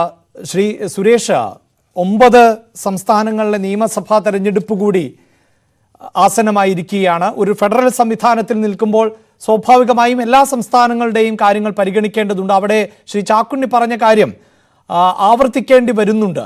കാരണം കേരളത്തെ സംബന്ധിച്ചിടത്തോളം റെയിൽവേ മേഖലയിലടക്കം വേണ്ടത്ര കരുതൽ കഴിഞ്ഞ തവണ ലഭിച്ചില്ല എന്നാണ് അദ്ദേഹം പറയുന്നത്. സംസ്ഥാനത്ത് നിന്ന് ജനങ്ങളാൽ തെരഞ്ഞെടുക്കപ്പെട്ട ഒരു MP ഇല്ലാതിരുന്നപ്പോൾ പോലും റെയിൽവേക്ക് മന്ത്രിയെ അടക്കം നൽകിയിട്ടുള്ള പാരമ്പര്യമുണ്ട് BJPക്ക്. പക്ഷേ അതുമാത്രം പറഞ്ഞാൽ പോരാ. ഈ അടുത്ത കാലത്ത് വേണ്ടത്ര പരിഗണന ലഭിച്ചിട്ടില്ല എന്നാണ് ഇപ്പോൾ ചാക്കുണ്ണി ഉൾപ്പെടെ ഉള്ളവർ പറയുന്നത്. മാത്രവുമല്ല, കേരളത്തിന് മറ്റു ചില പ്രത്യേകതകൾ കൂടിയുണ്ട്. ഈ കോവിഡിന് ശേഷം വലിയ പ്രതിസന്ധി നേരിടുന്ന, അതായത് വിദേശ രാജ്യങ്ങളിലൊക്കെ തൊഴിൽ ചെയ്തിരുന്ന നിരവധി ആളുകൾക്ക് തൊഴിൽ നഷ്ടപ്പെട്ട പശ്ചാത്തലം ഉണ്ട്. ഇന്ത്യയിലെ തന്നെ ഏറ്റവും പ്രധാനപ്പെട്ട കൺസ്യൂമർ സ്റ്റേറ്റ്, ഉപഭോക്തൃ സംസ്ഥാനം ആണ് കേരളം എന്നതുണ്ട്. ഈ GST കൗൺസിൽ വന്നതോടുകൂടി നമുക്ക് പല വിഷയങ്ങളും ബജറ്റിൽ ചർച്ചയാക്കേണ്ട പശ്ചാത്തലമില്ല. പക്ഷേ സംസ്ഥാന ധനമന്ത്രി 24,000 കോടി രൂപ ഞങ്ങൾക്ക് തരൂ എന്ന് ആവർത്തിച്ചുകൊണ്ടിരിക്കുന്ന പശ്ചാത്തലമൊക്കെ ഉണ്ട്. അപ്പോൾ കേരളത്തെ തിരിച്ചറിഞ്ഞുകൊണ്ട് കേരളത്തിന് എന്താണോ വേണ്ടത് അത് കൃത്യമായി നൽകുന്ന ബജറ്റ് കൂടിയായിരിക്കും ഇത് എന്ന് പ്രതീക്ഷിക്കാമോ? ശ്രീ അഭിലാഷ്, ഇവിടെ നമ്മളൊന്ന് മനസ്സിലാക്കേണ്ടത് 15ാം ധനകാര്യ കമ്മീഷൻ 3 ലക്ഷം കോടി രൂപയാണ് സംസ്ഥാനങ്ങൾക്കായിട്ട് നൽകിയിരിക്കുന്നത്. അത് ഇന്ത്യയുടെ ചരിത്രത്തിൽ സംസ്ഥാനങ്ങൾക്ക് ഇത്രത്തോളം ധനസഹായം നൽകിയ മറ്റൊരു ഭരണകൂടം ഉണ്ടായിട്ടില്ല. അത് കഴിഞ്ഞ നരേന്ദ്രമോദി സർക്കാരിൻ്റെ ഇതിൽ നിന്നുള്ള റെക്കോർഡ് മുന്നേറ്റമാണ്. ഇതിനു മുമ്പുള്ള റെക്കോർഡും സൃഷ്ടിച്ചിരിക്കുന്ന നരേന്ദ്രമോദി സർക്കാർ തന്നെയാണ്. മാത്രമല്ല, ഇവിടെ കേരളവും ബംഗാളുമാണ് ഇത്തരത്തിൽ ഈ GST കോമ്പൻസേഷൻ ഉൾപ്പെടെയുള്ള കാര്യങ്ങളിൽ 15ാം ധനകാര്യ കമ്മീഷൻ്റെ മാനദണ്ഡങ്ങൾ പ്രകാരം ഏറ്റവും കൂടുതൽ സാമ്പത്തികം ലഭിച്ചിരിക്കുന്ന സംസ്ഥാനം കേരളവും ബംഗാളും ഉൾപ്പെടെയുള്ള സംസ്ഥാനങ്ങളാണ്. അതുകൊണ്ട് അദ്ദേഹം സൂചിപ്പിച്ച രാഷ്ട്രീയപരമായിട്ടുള്ള പകപോക്കൽ അല്ലെങ്കിൽ ഒരു ചിറ്റമ്മ നയം അത് നരേന്ദ്രമോദി സർക്കാരിൽ നിന്ന് ഉണ്ടായതായി വസ്തുനിഷ്ഠമായിട്ട് ആരും തന്നെ രാഷ്ട്രീയ പ്രതിലോമകാരികൾ പോലും വിമർശിക്കാത്ത ഒരു സാഹചര്യമാണ് നിലവിലുള്ളത്. ഇവിടെ നമുക്കറിയാം കേരളത്തിൽ ദേശീയപാത വികസനത്തിന് വേണ്ടി മാത്രം 1,45,000 കോടി രൂപയാണ് നരേന്ദ്രമോദി സർക്കാർ വന്നതിന് ശേഷം ഈ കേരളത്തിൽ വിനിയോഗിച്ചിട്ടുള്ളത്. വരുന്ന 2 വർഷത്തിനുള്ളിൽ തിരുവനന്തപുരം മുതൽ കാസർഗോഡ് വരെയുള്ള റോഡ് ഗതാഗതം പൂർണ്ണമായി കഴിഞ്ഞ 45-50 വർഷമായിട്ട് നടക്കാതിരുന്ന പദ്ധതികൾ കഴിഞ്ഞ 8 വർഷത്തിനുള്ളിൽ ഇങ്ങനെ യുദ്ധകാലാടിസ്ഥാനത്തിൽ മുന്നോട്ട് പോകുന്നത് നോക്കി നിൽക്കെയാണ് അനാവശ്യമായി BJPയെ വിമർശിക്കുക, നരേന്ദ്രമോദി സർക്കാരിനെ വിമർശിക്കുക എന്നുള്ള കരുതിക്കൂട്ടിയുള്ള ലക്ഷ്യങ്ങൾ വെച്ചിട്ട് ഇത്തരത്തിലുള്ള ചില വിമർശനങ്ങൾ ഉണ്ടാകുന്നത്. ഇവിടെ ഈ 2 വർഷത്തിനുള്ളിൽ കേരളത്തിൽ കന്യാകുമാരി മുതൽ മംഗലാപുരം വരെയുള്ള ദേശീയപാത അത് 4 വരിയും 6 വരിയുമായിട്ട് മാറുകയാണ്. ഇപ്പോൾ തന്നെ ഏകദേശം മാറിക്കഴിഞ്ഞു. മാത്രമല്ല 2 വർഷത്തിനുള്ളിൽ കേരളത്തിൽ റെയിൽ പാത ഇരട്ടിപ്പിക്കൽ പൂർത്തിയാവുകയാണ്, സിഗ്നലിംഗ് സംവിധാനങ്ങൾ പൂർത്തിയാവുകയാണ്, അതുപോലെ തന്നെ ഇലക്ട്രിഫിക്കേഷൻ പൂർത്തിയാവുകയാണ്. ഇത്രയും സാധ്യമാകുന്നത് ഈ കഴിഞ്ഞ 75 വർഷമായി ഈ രാജ്യത്തിന് സ്വാതന്ത്ര്യം കിട്ടിയിട്ട് ഈ കഴിഞ്ഞ 2 വർഷത്തിന് കഴിഞ്ഞ 5-6 വർഷത്തിനുള്ളിൽ ഈ കേരളത്തിൽ കിട്ടിയ വികസനത്തെക്കുറിച്ച് ഈ കേരളോത്പത്തിക്ക് ശേഷം ഇന്നേ വരെ ഇത്രയും വികസന സംരംഭങ്ങൾ കേരളത്തിൽ കിട്ടിയിട്ടില്ല. ഇന്ന് കേരളത്തിൽ നടക്കുന്ന നരേന്ദ്രമോദി സർക്കാരിൻ്റേതല്ലാത്ത ഒരു വികസനം പറയാൻ ഞാൻ ഇവിടുത്തെ ഈ സർക്കാരിനെ പ്രതിനിധീകരിക്കുന്നവരും നരേന്ദ്രമോദി സർക്കാരിനെ വിമർശിക്കുന്നവരും വെല്ലുവിളിക്കുകയാണ്. കേരളത്തിൽ നരേന്ദ്രമോദി സർക്കാരിൻ്റേതല്ലാത്ത എന്തെങ്കിലും ഒരു വികസന പദ്ധതി നടക്കുന്നുണ്ടോ? ഒന്നുമില്ല. കേരളത്തിൽ 2 സിറ്റികൾ സ്മാർട്ട് സിറ്റി പദ്ധതി കൊച്ചിയും തിരുവനന്തപുരവും, അതുപോലെ തന്നെ പോർട്ടുകൾ വിഴിഞ്ഞം ഉൾപ്പെടെയുള്ള പോർട്ടുകൾ വയബിലിറ്റി ഗ്യാപ്പ് ഫണ്ട് അനുവദിച്ചുകൊണ്ട് അത് വികസിച്ചു. തിരുവനന്തപുരം എയർപോർട്ട് സ്വകാര്യ മേഖലയിൽ നൽകിക്കൊണ്ട് ഒരു വലിയ കുതിപ്പിന് തയ്യാറായിട്ട് മുന്നോട്ട് പോയിക്കൊണ്ടിരിക്കുന്നു. അതുപോലെ തന്നെ FACTക്ക് പ്രത്യേക ധനസഹായം നൽകി. ഇങ്ങനെ ഈ കേരളത്തിൽ ഇപ്പോൾ കേരളത്തിലെ റെയിൽവേ സ്റ്റേഷനുകൾ ആഗോളതലത്തിൽ നവീകരിക്കാൻ വേണ്ടിയുള്ള പദ്ധതികൾ, ആഗോള തലത്തിലുള്ള പദ്ധതികൾ ആരംഭിച്ചു കഴിഞ്ഞിരിക്കുന്നു. പക്ഷേ അത്തരത്തിലൊക്കെ അവകാശപ്പെടുമ്പോഴും താങ്കൾ സൂചിപ്പിച്ചതുപോലെ ഒരു സർക്കാരിൻ്റെ പ്രതിനിധിയോ CPMന്റെ പ്രതിനിധിയോ ഈ ഘട്ടത്തിൽ ചർച്ചയിലില്ല എങ്കിൽ പോലും ഈ പൊതുമേഖലാ സ്ഥാപനങ്ങൾ വിറ്റഴിക്കുകയാണ്, അവയുടെ ഓഹരികൾ ഉൾപ്പെടെ LIC ഉൾപ്പെടെയുള്ള ഓഹരികൾ വിറ്റഴിക്കുന്നു എന്ന വിമർശനം നേരത്തെ തന്നെ നേരിടുന്നുണ്ട്. വെള്ളൂരിലെ ന്യൂസ് പ്രിന്റ് അടക്കം സംസ്ഥാന സർക്കാർ ഏറ്റെടുത്ത് നടത്തുകയാണ് എന്നുള്ള ആക്ഷേപമൊക്കെ ഒരു ഭാഗത്ത് നിലനിൽക്കുന്നുമുണ്ട്. അല്ല ശ്രീ അഭിലാഷേ, ഈ ഞങ്ങൾ കമ്മ്യൂണിസ്റ്റ് ഈ വരട്ടുവാദമൊന്നും പ്രസംഗിക്കുകയും അതിനുവേണ്ടി ഇന്ത്യയിൽ പ്രവർത്തിക്കുകയും ചെയ്യുന്ന പാർട്ടിയൊന്നുമല്ല. ഞങ്ങൾക്ക് സ്വകാര്യ മേഖല എന്ന് പറയുന്ന ഞങ്ങളുടെ വർഗശത്രുക്കൾ, സ്വകാര്യ മുതലാളിമാരെയൊക്കെ തലവെട്ടി അവരുടെ രക്തം കൊണ്ട് ചെങ്കൊടി ഉയർത്തിപ്പിടിച്ച് ഈ ലോകത്തെ മുഴുവൻ നശിപ്പിച്ച കമ്മ്യൂണിസ്റ്റ് വരട്ടുവാദ സിദ്ധാന്തമൊന്നും BJPയുടെ ഭാഗമല്ല. ഞങ്ങൾ സ്വകാര്യ മുതലാളിമാരെയും സഹായിക്കും, ഏറ്റവും കുടിലിൽ കിടക്കുന്ന പാവപ്പെട്ടവനെയും സഹായിക്കും, ഈ നാട്ടിലുള്ള മുഴുവൻ ജനതയും രാജ്യത്തുള്ള മുഴുവൻ ജനതയെയും സഹായിക്കുകയും അവരുടെ കരുത്തും അവരുടെ ഗുണഫലങ്ങളും രാജ്യത്തിൻ്റെ ഗുണഫലങ്ങളാക്കി മാറ്റുകയും ചെയ്യുന്ന ഒരു സമഗ്രമായിട്ടുള്ള സാമൂഹ്യ കാഴ്ചപ്പാടാണ് ഭാരതീയ ജനതാ പാർട്ടിക്കുള്ളത്. ഞാൻ താങ്കളിലേക്ക് വരാം. ശ്രീ വിനോദ്, ഏറ്റവും ആശ്വാസകരമാകുന്ന ഒരു പ്രതികരണം ഈ BJP പ്രതിനിധി പറയുന്നത് അതാണ്. ഏതൊരു മേഖലയിലും അതായത് സാധാരണക്കാരന് മാത്രമല്ല, ദരിദ്രനെയും സ്വകാര്യ വ്യക്തികളെയും അതോടൊപ്പം തന്നെ സമ്പന്നരായ വിഭാഗങ്ങളുടെ പുരോഗമനം ആവശ്യമാണെങ്കിൽ അവരെയും സഹായിക്കും എന്ന് തന്നെയാണ് അദ്ദേഹം പറയുന്നത്. അവിടെയാണ് ഈ താങ്കൾ ഉൾപ്പെടെയുള്ളവർക്ക് ഇതിൻ്റെ ഒരു കൃത്യമായ വശം അറിയാൻ സാധിക്കുന്നത്. ഞാൻ നേരത്തെ തന്നെ സൂചിപ്പിച്ചു ഈ പർച്ചേസിംഗ് കപ്പാസിറ്റി എന്നത്. അതോടൊപ്പം തന്നെയാണ് ഈ e-commerce വിപണി കരുത്താർജിക്കുകയാണ്. അതിൽ വലിയ വളർച്ചയുണ്ടാകും എന്നാണ് പൊതുവെ വിലയിരുത്തപ്പെടുന്നത്. അത് കോവിഡ് കാലത്തടക്കം നമ്മൾ കണ്ടിട്ടുമുണ്ട്. ഇനിയിപ്പോൾ ഈ ചെറുകിട സംരംഭങ്ങൾ നിലനിൽപ്പിന് വേണ്ടിയുള്ള പോരാട്ടമാണ് നടത്തുന്നത്. അവിടെ ഈ 50,000 രൂപ വരെയൊക്കെ വളരെ പെട്ടെന്ന് വായ്പ ലഭിക്കുന്ന പദ്ധതികളൊക്കെ ഉണ്ട് താനും. പക്ഷേ ഈ കോവിഡിൻ്റെ കൂടി പശ്ചാത്തലത്തിൽ അത് എത്രത്തോളം പ്രധാനപ്പെട്ടതായി മാറുന്നുണ്ട്? പുതിയ സ്റ്റാർട്ടപ്പുകൾ അല്ലെങ്കിൽ മെയ്ക്ക് ഇൻ ഇന്ത്യ പോലെയുള്ള പദ്ധതികളൊക്കെ പ്രഖ്യാപിക്കുമ്പോഴും അത് എത്രത്തോളം പ്രാവർത്തികമാകുന്നുണ്ട്?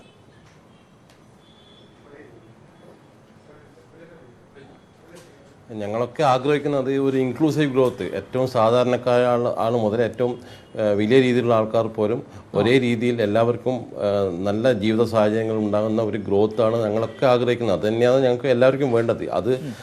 അതിനുള്ള നടപടികൾ ബഡ്ജറ്റിൽ ഉണ്ടാകും തന്നെയാണ് പ്രതീക്ഷിക്കുന്നത്. നമ്മളിവിടെ കാണേണ്ട കാര്യം, ഇന്നലെ പുറത്തുവിട്ട എക്കണോമിക് സർവേയിൽ നമ്മളെ വ്യാവസായിക വളർച്ച പകുതിയായി കുറഞ്ഞിട്ടുണ്ട്. പകുതിയായി കുറയാനുള്ള കാരണം എന്താണ്?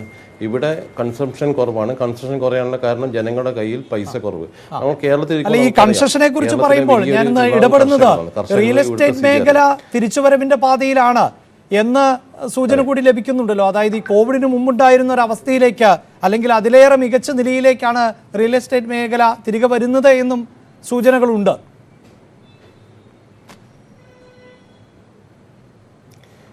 തീർച്ചയായും ഈ ചില മേഖലകളിൽ പ്രകടമായിട്ടുള്ള മാറ്റങ്ങൾ, ചെറിയ മാറ്റങ്ങൾ കാണുന്നുണ്ട്. അത് വിസ്മരിക്കുന്നില്ല. കാരണം ഇപ്പോൾ ഒന്ന് ഇൻഫ്രാസ്ട്രക്ചർ പ്രോജക്ട്സ് ഒരുപാട് വരുന്നുണ്ട്, അതിൻ്റെ പ്രതിഫലനം കാണുന്നുണ്ട്. പക്ഷേ പൊതുവേ പല മേഖലകളിൽ ചോദിച്ചാൽ ഒരു മാന്ദ്യം നിലനിൽക്കുന്നുണ്ട്. മാന്ദ്യം നിലനിൽക്കുന്നത് ജനങ്ങളുടെ ഒരു സ്പെൻഡിങ് കപ്പാസിറ്റി കുറഞ്ഞു എന്നത് ഒരു വസ്തുത തന്നെയാണ്. അപ്പോൾ അത് കൂട്ടാനുള്ള കാര്യങ്ങളാണ് വേണ്ടത്. അതിനാണ് ഇപ്പോൾ കാർഷിക മേഖലയെ ശക്തിപ്പെടുത്തുന്ന നടപടികൾ ഉണ്ടാകണം. അതുപോലെ ചെറുകിട വ്യവസായ മേഖലയെ, കാരണം ഈ രണ്ട് മേഖലയാണ് ഏറ്റവും കൂടുതൽ ആൾക്കാർക്ക് ജോലി നൽകുന്ന മേഖലകൾ. അപ്പോൾ ഇതിൻ്റെ നടപടികൾ എന്തായാലും ഉണ്ടാകും. ഇപ്പം ഒരു ചെറിയ ഉദാഹരണം പറഞ്ഞാൽ, ഞങ്ങളൊക്കെ ഇൻകം ടാക്സ് റേറ്റ്സിന് കുറയും, അല്ലെ അതിലൊരു മാറ്റം വരുമെന്ന് ഒറ്റ നോക്കിക്കൊണ്ടിരിക്കുകയാണ്. ഇപ്പോൾ കോർപ്പറേറ്റ്സിന് 25% ഇൻകം ടാക്സ്. പക്ഷേ ഇവിടെ വരുന്ന ബഹുഭൂരിപക്ഷം സ്ഥാപനങ്ങളും രജിസ്റ്റർ ചെയ്തിരിക്കുന്ന ഇത് പാർട്ട്ണർഷിപ്പ് അല്ലെങ്കിൽ പ്രൊപ്പറേറ്ററി റേറ്റാണ്. ഇവരൊക്കെ ഇപ്പോൾ 30% മേലെ സർചാർജൊക്കെ കൂടി 43% ഇൻകം ടാക്സ് കൊടുക്കേണ്ട ഒരു അവസ്ഥയാണ് വരുന്നത്. അപ്പോൾ ഇത്തരം മേഖലകളെ ശക്തിപ്പെടുത്തി അവരുടെ കയ്യിൽ പണം എത്തിക്കുവാനുള്ള ഒരു നടപടികൾ ഈ ബഡ്ജറ്റിൽ ഉണ്ടാകുമെന്ന് ഞങ്ങളൊക്കെ ഉറ്റുനോക്കുകയാണ്.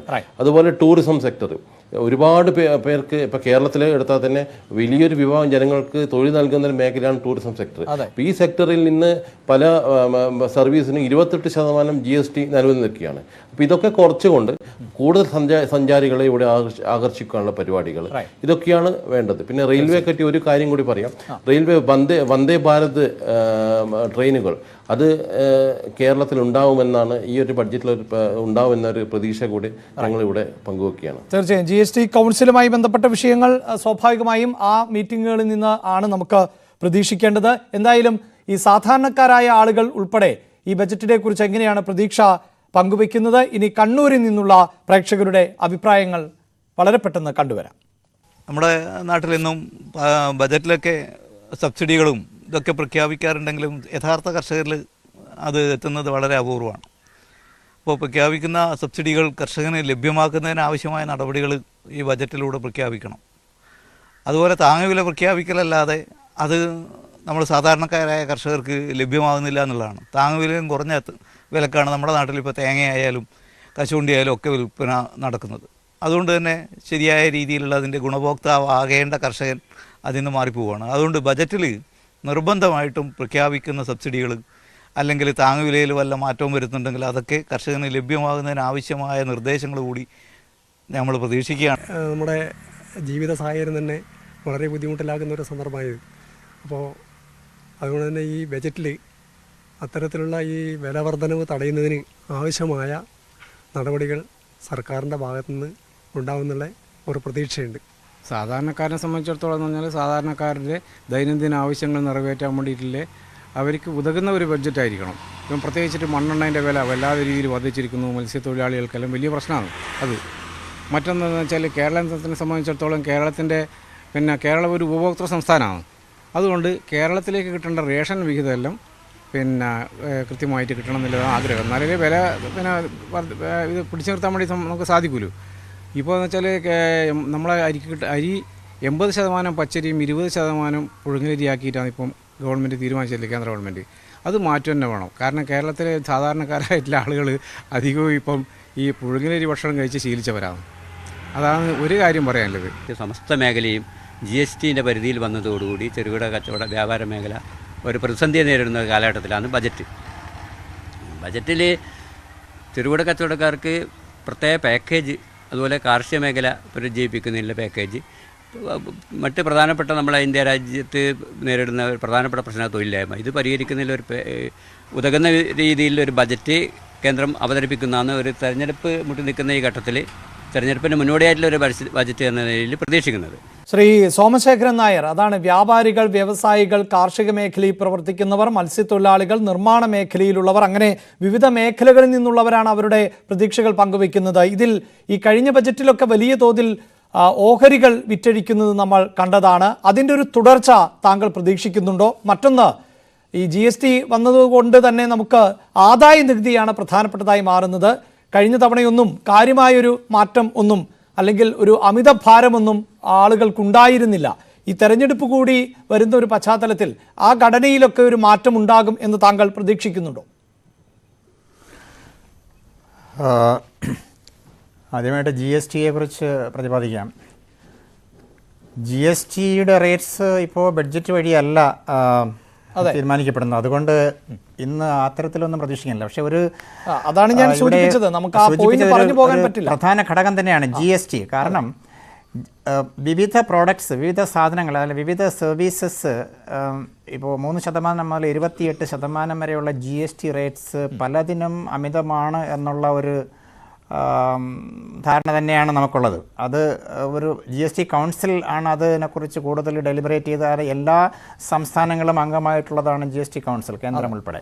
അപ്പോൾ അത് അവിടെ വിശദമായിട്ട് ചർച്ച ചെയ്ത് അങ്ങനെയുള്ള കാര്യങ്ങളിൽ ഒരു റീസ്ട്രക്ചറിങ്, റേറ്റ്സിൻ്റെ റീസ്ട്രക്ചറിങ് തീർച്ചയായിട്ടും അനിവാര്യം തന്നെയാണ്. അപ്പോൾ അതെന്തായാലും ബഡ്ജറ്റിൻ്റെ പരിധിയിൽ വരുന്നതല്ല, അത് സെപ്പറേറ്റ് ആയിട്ട് അഡ്രസ്സ് ചെയ്യുന്ന ഒരു ഇഷ്യൂ ആണ്. പിന്നെ ഇൻകം ടാക്സിലേക്ക് വരികയാണ്. ഇൻകം ടാക്സിലാണ് ശരിയാണെങ്കിൽ ഒരു ഇവിടെ ഒരാൾ സൂചിപ്പിച്ചതുപോലെ കോർപ്പറേറ്റ് ടാക്സ് കഴിഞ്ഞ 2020 പാൻഡമിക്കിൻ്റെ തുടക്കത്തിൽ കോർപ്പറേറ്റ് ടാക്സ് കൊണ്ടുവന്നു. ഇപ്പോൾ ആവറേജ് കോർപ്പറേറ്റ് ടാക്സ് 20.5-23% ഉള്ളൂ. പക്ഷേ വ്യക്തിഗതമായ, അതായത് പേഴ്സണൽ ഇൻകം ടാക്സ് ഇപ്പോഴും 30% സ്ലാബ് നിലനിൽക്കുന്നു. അത് ഈ എക്സംഷൻ ലിമിറ്റ് തന്നെ 2.5 ലക്ഷം എന്ന് പറയുന്നത് വളരെ കാലങ്ങൾക്ക് മുമ്പ് ഫിക്സ് ചെയ്തതാണ്. അതിനുശേഷം നമ്മുടെ മണി വാല്യൂൻ്റെ എറോഷനും പിന്നെ ഇൻഫ്ലേഷനും ഒക്കെ നോക്കുമ്പോൾ സ്വാഭാവികമായിട്ടും അത് ഒരു പരിധി വളരെയധികം ഉയർത്തേണ്ട ഒരു കാലഘട്ടത്തിലാണ് നമ്മൾ ജീവിക്കുന്നത്. അതുപോലെ തന്നെ പല കൺസെഷൻസ് കൊടുക്കുന്നത്. അപ്പോൾ ഓൾഡ് സ്കീം അനുസരിച്ചാണെങ്കിൽ കൂടിയും ATCയിൽ 1.5 lakhs എന്ന് പറഞ്ഞത് വളരെ തുലവും വളരെ ചെറുതാണ്. അതുപോലെ ഇപ്പോൾ ഇന്നിപ്പോൾ അറിയാം, ഇന്നിപ്പോൾ irrespective of the age group medical expense എന്ന് പറയുന്നത് ഇപ്പോൾ എല്ലാ കുടുംബത്തിനും കാര്യമായ ഒരു ഇൻകത്തിൻ്റെ നല്ലൊരു ശതമാനം മെഡിക്കൽ എക്സ്പെൻസിലേക്ക് പോകുന്ന ഒരു കാലഘട്ടമാണ്. മുൻപൊക്കെ ആണെങ്കിൽ പ്രായമായവർക്കായിരിക്കും കൂടുതൽ. പക്ഷേ ഇപ്പോൾ അല്ല, റെസ്പെക്ട് ഏജ് ഗ്രൂപ്പ് ഏത് സമയത്തും ആർക്കും ഒരു ഹെവി എക്സ്പെൻഡിച്ചർ പ്രതീക്ഷിക്കാം. അപ്പോൾ മെഡിക്ലെയിം പോലെയുള്ള കൺസെഷൻ എന്ന് പറയുന്നത് 25,000 റുപ്പീസേ ഉള്ളൂ. സീനിയർ സിറ്റിസൺ ആണെങ്കിൽ 40,000 ഉണ്ട്. അത് കൂട്ടേണ്ടതാണ്. അപ്പോൾ അങ്ങനെയുള്ള കാര്യങ്ങൾ. പിന്നെ എഡ്യൂക്കേഷൻ, മിഡിൽ ക്ലാസ്സിനെ സംബന്ധിച്ചോളം എഡ്യൂക്കേഷൻ, കുട്ടികളുടെ എഡ്യൂക്കേഷൻ പ്രധാന ഘടകമാണ്. എഡ്യൂക്കേഷൻ ലോൺ എടുക്കുമ്പോൾ അതിന് ചില കൺസെഷൻസ് ഇൻകം ടാക്സ് വഴി കൊടുക്കേണ്ടതാണ്. കാരണം ഇപ്പോൾ ഒരു മിഡിൽ ക്ലാസ് അല്ലെങ്കിൽ ഒരു സാലറി ക്ലാസ് അല്ലെങ്കിൽ ഒരു പെൻഷനർ എടുത്തു കഴിഞ്ഞാൽ ഒരു ഇൻകവും ആ വ്യക്തിയുടെ ആ കുടുംബത്തിൻ്റെ എക്സ്പെൻസും നോക്കുമ്പോഴത്തേക്ക് ഇന്ന് ഏകദേശം ഒരു 10 ലക്ഷം വരെ ആണെങ്കിൽ 20% ആണ് ഓൾഡ് സ്ലാബ് അനുസരിച്ചാണ്.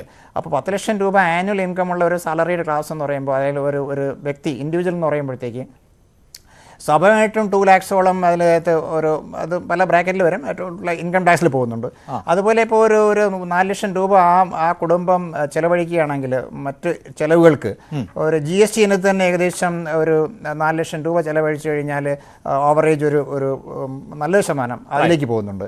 അപ്പോൾ ഇതെല്ലാം കൂടെ കണക്കെടുക്കുമ്പോഴത്തേക്ക് 10 ലക്ഷം രൂപ വാങ്ങുന്ന ഒരു വ്യക്തി ഏകദേശം 4 ലക്ഷം രൂപയോളം അതിൽ ടാക്സ് ഇനത്തിൽ പോകുന്നുണ്ട്. അതുകൊണ്ട് ആ ഒരു സെഗ്മെൻറ്റിനെ കാര്യമായിട്ട് പരിഗണിക്കേണ്ട ഒരു കാരണമാണ്. അത് വേറൊരു ഘടകം കൂടെ ഉണ്ട്. ആ കൺസംഷൻ ഡിമാൻഡ് ബൂസ്റ്റ് ചെയ്യണമെങ്കിൽ ജനങ്ങളുടെ ഇടയിൽ ഒരു എക്സ്പെൻഡിച്ചറിന് ചെലവഴിക്കാനുള്ള കാശ് കയ്യിലുണ്ടായിരിക്കണം. എന്നാൽ മാത്രമേ മറ്റ് ഉള്ള ഡിമാൻഡിനെയും ബൂസ്റ്റ് ചെയ്യാൻ പറ്റുള്ളൂ. അതുകൊണ്ട് കാര്യമായിട്ട് പേഴ്സണൽ ഇൻകം ടാക്സിൽ കാര്യമായ കൺസെഷൻസ് എനിക്ക് തോന്നുന്നത് വളരെ കാലമായിട്ട് ചെയ്യാത്തത് കൊണ്ട് ഈ ബഡ്ജറ്റിൽ അത് കാര്യമായ പരിവർത്തനം അതിലുണ്ടാകുമെന്നുള്ള പ്രതീക്ഷയാണ് ഉള്ളത്. പിന്നെ SME കർഷക ഫാമിംഗ് എന്നുള്ളതെന്ന് പറയുന്നത് എക്കാലവും എപ്പോഴും സഫർ ചെയ്യുന്ന 2 വർഗ്ഗമാണ് MSME സെക്ടറും ഫാമിംഗ് കമ്മ്യൂണിറ്റി. കാലാകാലങ്ങളിൽ എല്ലാ ബഡ്ജറ്റ് വഴിയും ധാരാളം ആനുകൂല്യങ്ങൾ പ്രഖ്യാപിക്കുമെങ്കിലും അവരുടെ ഒരു ലൈവ്ലിഹുഡ്, അവരുടെ ഒരു പ്രോഗ്രസ്, വെൽഫെയർ എന്ന് പറയുന്നത് നമ്മൾ ഉദ്ദേശിച്ച തലത്തിൽ എത്തിയിട്ടില്ല. പക്ഷേ മറ്റു മേഖലകളിൽ ഉണ്ടാകുന്ന കുതിപ്പ് സ്വാഭാവികമായിട്ടും അത് MSME സെക്ടറിന് കിട്ടും, അഗ്രികൾച്ചറിന് കിട്ടും. പക്ഷേ അൺഫോർച്ചുനേറ്റ്ലി നമ്മുടെ ഫാം ലാസ് കൊണ്ടുവന്നു. പക്ഷേ ആ ഫാം ലാസ് പിന്നെ വിഡ്രോ ചെയ്യേണ്ട ഒരു സാഹചര്യത്തിലേക്ക് എത്തി. അതിൻ്റെ അഭാവത്തിൽ ഇപ്പോൾ ഈ ബഡ്ജറ്റ് വഴി ഫാമിംഗ് കമ്മ്യൂണിറ്റിക്ക് എന്താണ് ഇപ്പോൾ വരാൻ പോകുന്നത് നമ്മൾ കാത്തിരുന്ന് കാണേണ്ടതാണ്. അതാണ് ശ്രീ തോമസ്, താങ്കൾ നേരത്തെ സംസാരിച്ചപ്പോഴും പ്രത്യേകിച്ച് താങ്കൾ ആ ഒരു മേഖലയിൽ നിന്ന്, ഈ റബ്ബർ കർഷകരുടെയൊക്കെ പ്രതിസന്ധി അറിയുന്ന ഒരു മേഖലയിൽ നിന്ന് ആണ് കടന്നു വരുന്നത് എന്നതാണ്. പക്ഷേ ഈ പ്രധാനമന്ത്രിയുടെ ചില സ്കീമുകൾ നേരിട്ട് കർഷകരുടെ അക്കൗണ്ടിലേക്ക് അടക്കം തുകയെത്തുന്നത് 6000 രൂപ പ്രതിവർഷം എത്തുന്ന ഒരു സാഹചര്യമുണ്ട്. ഒരുപക്ഷെ കേരളത്തിലെ കർഷകരെ സംബന്ധിച്ചിടത്തോളം ആ തുക എത്രത്തോളം ആശ്വാസകരമാണ് എന്നറിയില്ല. പക്ഷേ ഉത്തരേന്ത്യൻ ഉൾപ്പെടെയുള്ള കർഷകർക്ക് അത് വലിയ ഒരു ആനുകൂല്യമാണ്. അത് ഉയരുന്നത് ഉൾപ്പെടെയുള്ള, അല്ലെങ്കിൽ 8000 രൂപയാക്കി ഉയർത്തിയേക്കുമെന്നൊക്കെയുള്ള സൂചനകളുണ്ട്. നമുക്ക് അത്തരം സാധ്യതകളെ പങ്കുവയ്ക്കാൻ സാധിക്കുള്ളൂ. അങ്ങനെ കൂടുതൽ കാർഷിക ക്ഷേമ പദ്ധതികൾ ഉണ്ടാകുമോ എന്ന് തന്നെയാണ് എൻ്റെ പ്രതീക്ഷ. കാർഷിക മേഖലയ്ക്ക് കൂടുതൽ ക്ഷേമ പദ്ധതികൾ ഉണ്ടാകാനുള്ള സാധ്യതയുണ്ട്. കാർഷിക ക്ഷേമ പദ്ധതി പറയൂ ശ്രീ. എന്നോടല്ലേ ചോദ്യം? അതെ അതെ, വ്യക്തമായിട്ടും കൃഷിക്കാരെ സഹായിക്കാനുള്ള പദ്ധതികളാണ് ആവശ്യം. ഏതെങ്കിലും ഒരു തലത്തിൽ എല്ലാവരെയും ഒരുപോലെ കണക്കാക്കി ഞങ്ങൾ ചെറുതായിട്ട് ഒരു ചെറിയ ആനുകൂല്യം ചെയ്യുന്നു എന്ന് പറഞ്ഞുകൊണ്ട് മാത്രം ഒരു മേഖലയ്ക്കും കാര്യക്ഷമമായ പ്രയോജനം ലഭ്യമാകുന്നില്ല എന്നുള്ളതാണ് കാണുന്നത്. കേരളത്തെ തന്നെ എടുക്കുക. കേരളത്തിലെ കൃഷിക്കാർക്ക് ഏറ്റവും വലിയ ദുരന്തം ആയിട്ട് ഇപ്പോൾ എത്രയോ കാലമായി. എന്നിട്ട് എന്തേ ഒരു നടപടിയുമില്ലാത്തത്? ഈ ബഡ്ജറ്റിൽ ഉണ്ടാകുമോ? ഒരു മുമ്പ് ആരോ സൂചിപ്പിച്ചല്ലോ, കണ്ണൂരിൽ നിന്ന് പ്രഖ്യാപിക്കുന്ന കാര്യങ്ങൾ പോലും കർഷകന് ലഭിക്കുന്നില്ല. അതിനൊരു നടപടി വേണ്ടേ? ഒന്നും പ്രഖ്യാപിക്കുന്നില്ല എന്നുള്ളതും പ്രഖ്യാപിക്കുന്ന കാര്യങ്ങൾ പോലും ചിലതൊക്കെ ചെറുതായിട്ട് പ്രഖ്യാപിക്കുന്നത് പോലും കിട്ടുന്നില്ല എന്നുള്ളതും കർഷകനെ സംബന്ധിച്ചിടത്തോളം ഏറ്റവും വലിയ ദുർഗതിയാണ്.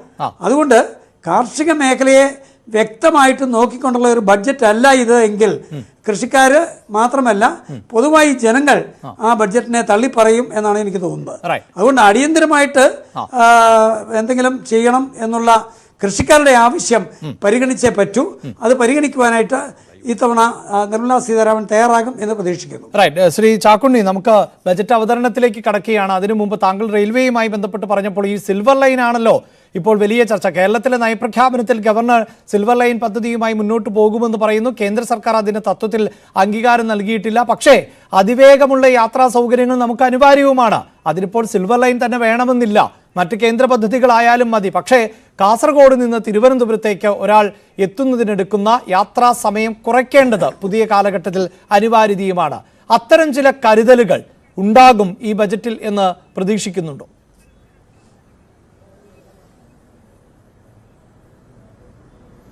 അതിന് വ്യക്തമായി നമ്മുടെ സിറിയക് സാർ മറുപടി പറഞ്ഞു കഴിഞ്ഞു. അതായത് ഓട്ടോമാറ്റിക് സിഗ്നലിംഗ് വന്നു കഴിഞ്ഞാൽ തന്നെ നമുക്കൊരു പരിധി വരെ ഈ സമയക്കുറവിൽ എത്താൻ കഴിയും.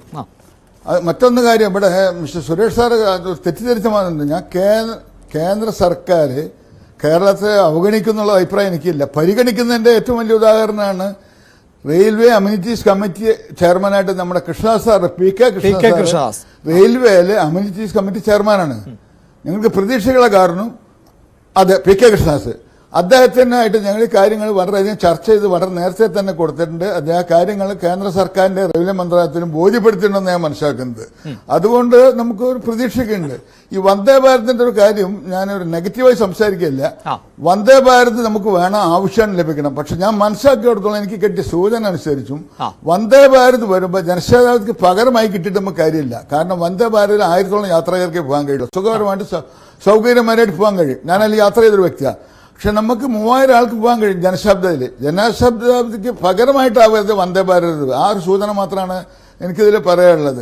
സുരേഷ് സാർ ഇടപെടുകയാണ്. ഇപ്പോൾ സഭ ബജറ്റ് സമ്മേളനത്തിന്റെ ഭാഗമായുള്ള ബജറ്റ് അവതരണത്തിന്റെ ഭാഗമായി ഇപ്പോൾ സഭ സമ്മേളിക്കുകയാണ്. ധനമന്ത്രി നിർമ്മലാ സീതാരാമൻ അല്പസമയത്തിനകം ബജറ്റ് അവതരിപ്പിക്കും. माननीय वित्त मंत्री Shrimati Nirmala Sitharaman.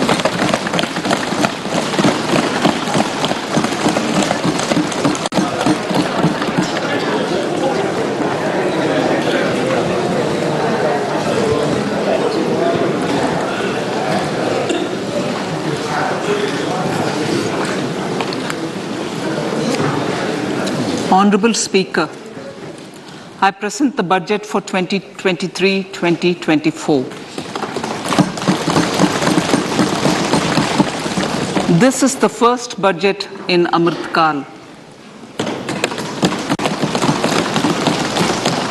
This budget hopes to build on the foundation laid in the previous budget and the blueprint drawn for India at 100. We envision a prosperous and inclusive India in which the fruits of development will reach all sections and citizens, especially our youth, women, farmers, OBCs, scheduled castes and scheduled tribes. In the 75th year of our independence, the world has recognized the Indian economy as a bright star. Our current year's economic growth is estimated to be at 7%. It is notable that this is the highest among all the major economies. This is in spite of the massive slowdown globally caused by COVID-19 and the war. The Indian economy is therefore on the right track and despite a time of challenges, heading towards a bright future. Today, as Indians stand with their head held high and the world appreciates India's achievements and successes, we are sure that elders who had fought for India's independence will, with joy, bless us in our endeavors going forward as well. Our focus on wide-ranging reforms and sound policies implemented through Sabka Prayas, resulting in Jan Bhagidari and targeted support to those in need, helped us perform well in trying times. India's rising global profile is because of the several accomplishments: unique world-class digital public infrastructure, example, Aadhaar, CoWIN and UPI, COVID vaccination drive in unparalleled scale and speed, proactive role in frontier areas such as achieving the climate-related goals, Mission Life and National Hydrogen Mission. During the COVID-19 pandemic, we ensured that no one goes to bed hungry with a scheme to supply free food grains to over 80 crore persons for 28 months. Continuing our commitment to ensure food and nutritional security, we are implementing from 1st January 2023 a scheme to supply free food grain to all Antyodaya and priority households for the next 1 year. Under PM Garib Kalyan Anna Yojana, the entire expenditure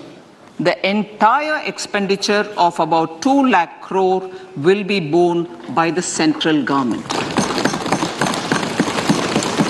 In these times of global challenges, the G20 presidency gives us a unique opportunity to strengthen India's role in the world economic order. With the theme of Vasudhaiva Kutumbakam, we are steering an ambitious, people-centric agenda to address global challenges and to facilitate sustainable economic development. The government's efforts since 2014 have ensured for all citizens a better quality of life and life of dignity. The per capita income has more than doubled to 1.97 lakh rupees. In these 9 years, the Indian economy has increased in size from being 10th to 5th largest in the world. We have significantly improved our position as well as a well-governed and innovative country with a conducive environment for business as reflected in several global indices. we have made a significant progress in many sustainable development goals. The economy has become a lot more formalized, as reflected in the EPFO membership, more than doubling to 27 crore, and rupees 7,400 crore digital payments of 126 lakh crore rupees through UPI in 2022.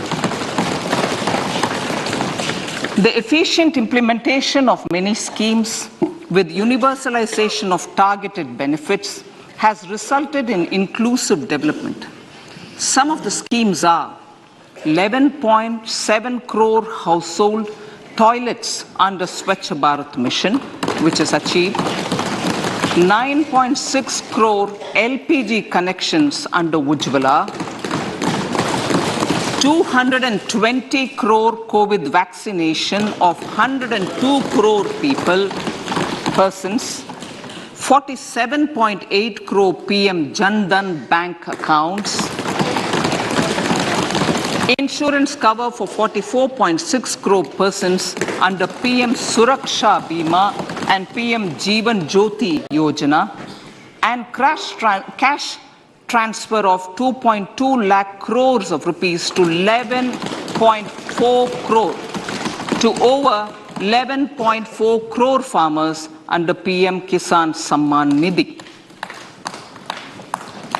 Our vision for the Amrit Kaal includes technology-driven and knowledge-based economy with strong public finances and a robust financial sector. To achieve this, Jan Bhagidari through Sabka Saath Sabka Prayas is essential. The economic agenda for achieving this vision focuses on three things.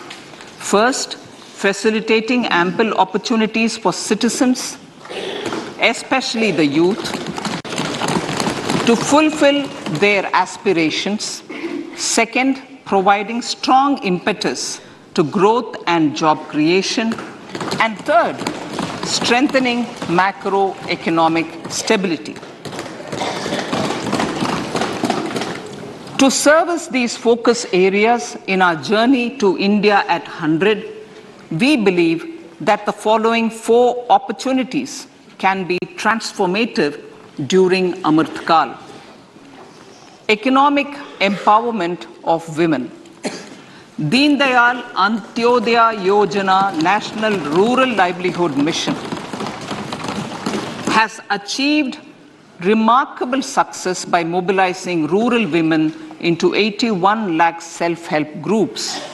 We will enable these groups to reach the next stage of economic empowerment through formation of large producer enterprises or collectives, with each having several thousand members and managed professionally. They will be helped with raw materials supply and for better design, quality, branding, and marketing of their products. Through supporting these policies, they will be enabled to scale up their operations to serve the large consumer markets, as has been the case with the several startups growing into unicorns. PM Vishwakarma Kaushal Samman, PM Vikas. For centuries, traditional artisans and craftspeople who work with their hands using tools have brought renown for India. They're generally referred to as Vishwakarma. The art and the handicraft created by them represents the true spirit of Atmanirbhar Bharat. For the first time, a package of assistance for them has been conceptualized. The new scheme will enable them to improve the quality, scale, and reach of their products, integrating them with the MSME value chain. The components of this scheme will include not only financial support, but also access to advanced skill training, knowledge of modern digital techniques, and efficient green technologies, brand promotion, linkage with local and global markets, digital payments, and social security. This will greatly benefit the scheduled castes, scheduled tribes, OBCs, women, and people belonging to the weaker sections. Tourism. The country offers immense attraction for domestic as well as foreign tourists. There is a large potential to be tapped in tourism. The sector holds huge opportunities for jobs and entrepreneurship for youth in particular. Promotion of tourism will be taken up on mission mode with active participation of states, convergence of government programs, and public-private partnerships. Green growth. We are implementing many programs for green fuel, green energy, green farming, green mobility, green buildings, and green equipment, and policies for efficient use of energy across various economic sectors.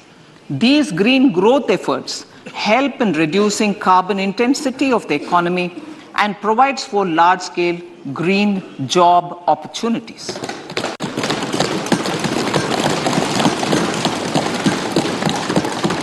Priorities of this budget. The budget adopts the following 7 priorities. They complement each other and act as the Saptarishi guiding us through the Amritkal. Inclusive development, reaching the last mile, infrastructure and investment, unleashing the potential, green growth, youth power, and financial sector. I now speak on the priority number 1, inclusive development.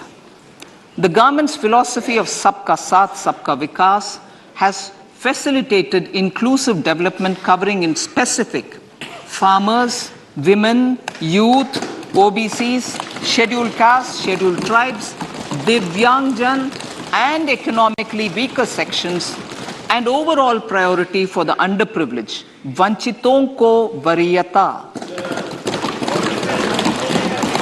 There has also been a sustained focus on Jammu Kashmir, Ladakh, and the Northeast.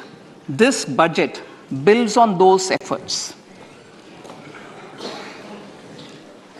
Digital public infrastructure for agriculture. Digital public infrastructure for agriculture will be built as an open source, open standard, and interoperable public good.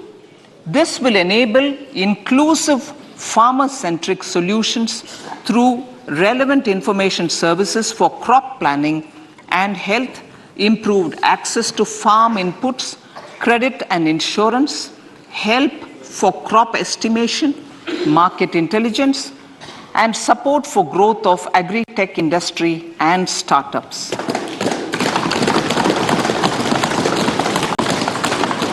An agriculture accelerator fund. An agriculture accelerator fund will be set up to encourage agri-startups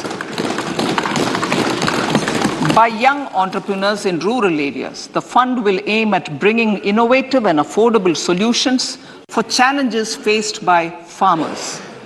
It will also bring in modern technologies to transform agricultural practices, increase productivity and profitability.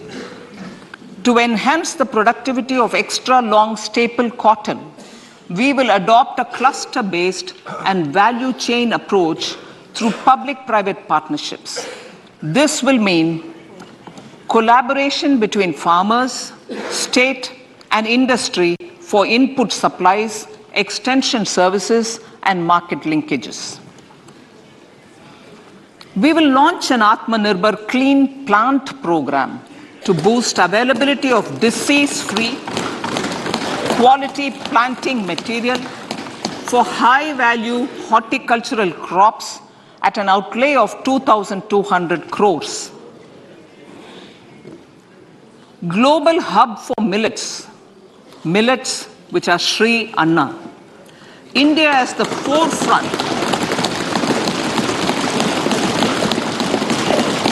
India's at the forefront of popularizing millets, whose consumption furthers nutrition, food security, and welfare of farmers, said the Honorable Prime Minister.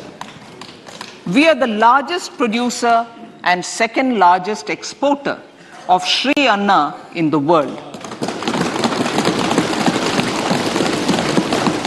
We grow several types of Sri Anna, such as Sri Anna Jowar, Sri Anna Ragi, Sri Anna Bajra, Sri Anna Kutu, Ramdana, Kangni, Kutni, Kutki, Kodo, China, and Sama.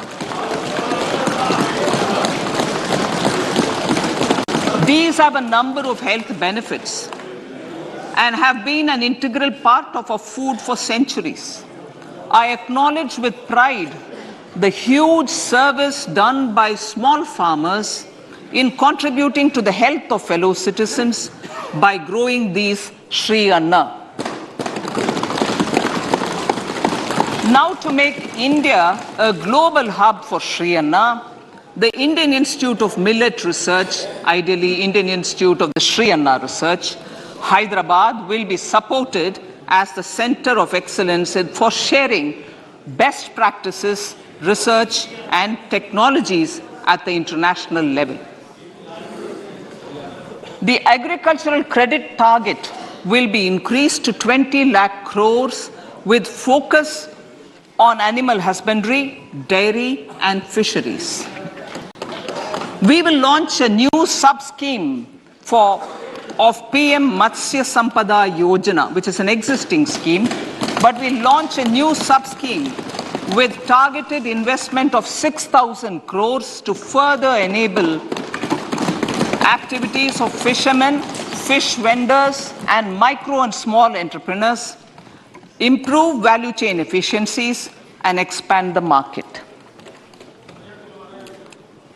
For farmers, especially small and marginal farmers and other marginalized sections, the government is promoting cooperative-based economic development model. A new Ministry of Cooperation was formed with a mandate to realize the vision of Sahakar Se Samriddhi. To realize this vision, the government has already initiated computerization of 63,000 primary agricultural credit societies with an investment of 2,516 crores. In consultation with all the stakeholders and the states, model bylaws for PACS were formulated, enabling them to become multi-purpose PACS. A national cooperative database is being prepared for countrywide mapping of cooperative societies. With this backdrop, we will implement a plan to set up massive decentralized storage capacity.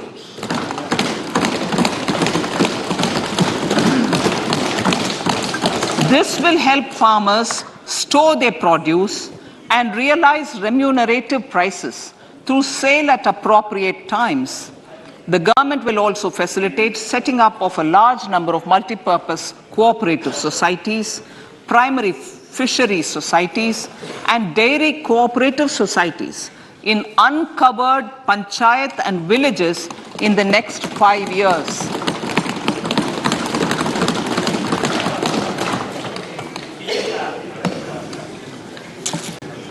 Health, education and skilling. 157 new nursing colleges will be established in co-location with the existing 157 medical colleges established since 2014. A mission to eliminate sickle cell anemia by 2047 will be launched. It will entail awareness creation, universal screening of 7 crore people in the age group of 0 to 40 years in affected tribal areas, and counseling through collaborative efforts of central ministries and state governments.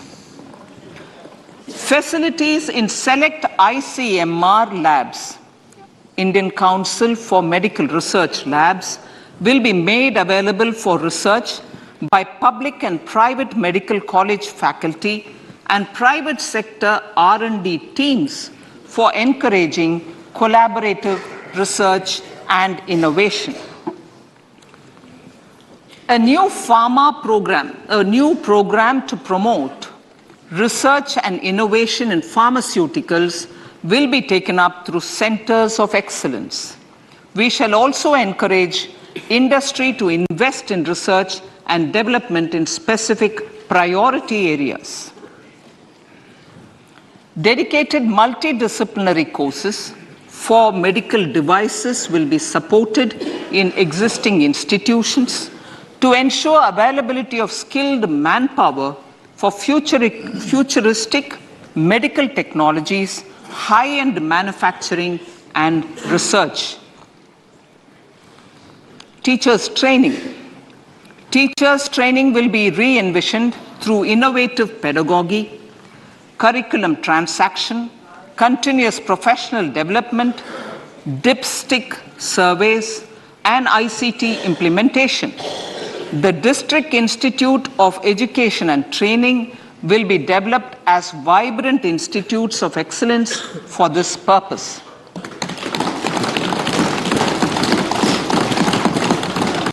National Digital Library for Children and Adolescents. A National Digital Library for Children and Adolescents will be set up for facilitating availability of quality books across geographies, languages, genres, and levels, and device agnostic accessibility. States will be encouraged to set up physical libraries for them at panchayat and ward levels and provide infrastructure for accessing the national digital library resources. Additionally, to build a culture of reading and to make up for pandemic time learning loss, the National Book Trust, the Children's Book Trust, and other sources will be encouraged to provide and replenish non-curricular titles in regional languages and in English to these physical libraries. Collaboration with NGOs that work in literacy will also be a part of this initiative to inculcate financial literacy.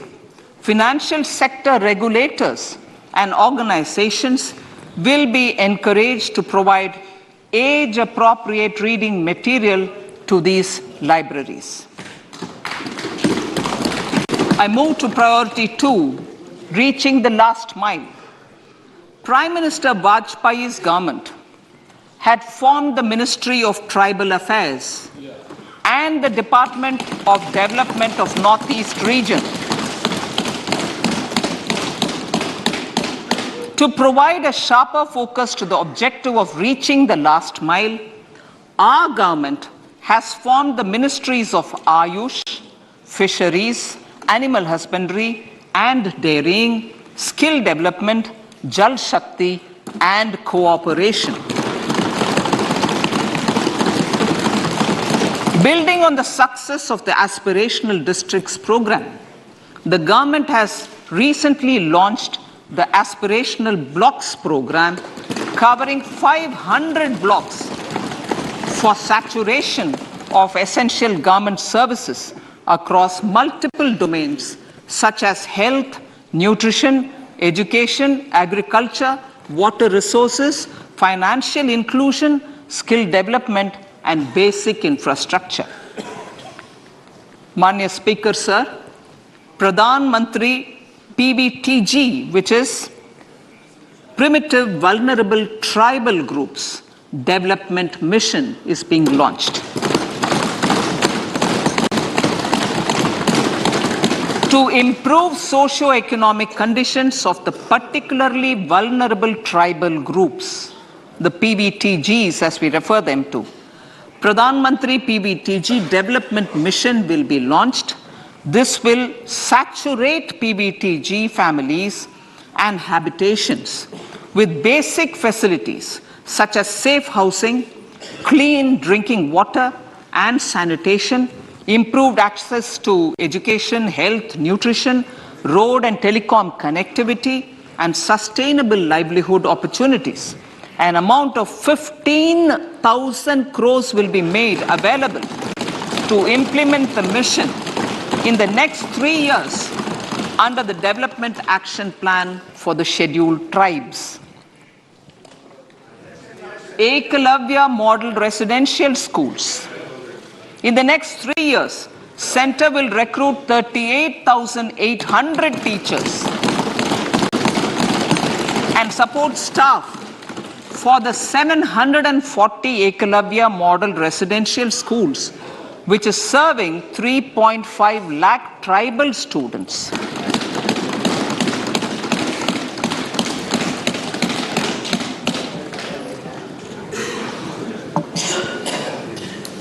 In the drought-prone central regions of Karnataka, central assistance of 5,300 crore will be given to Upper Bhadra project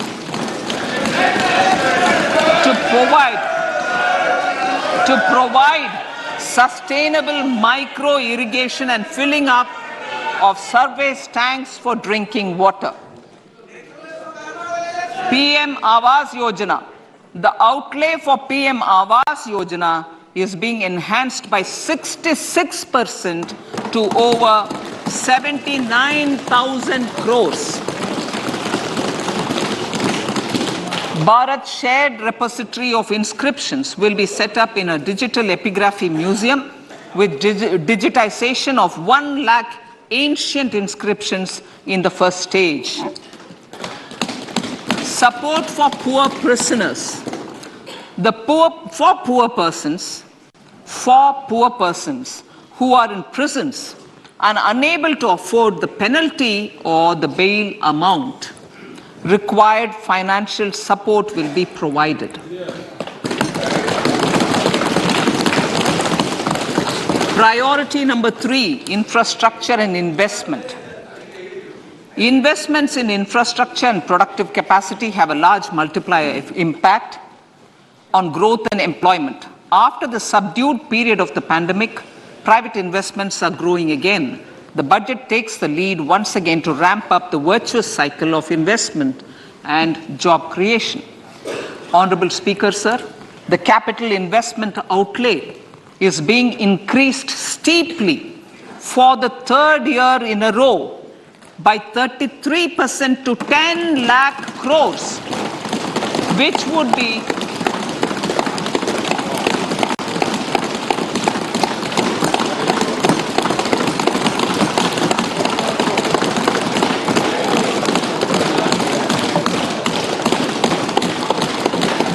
which would be 3.3% of GDP.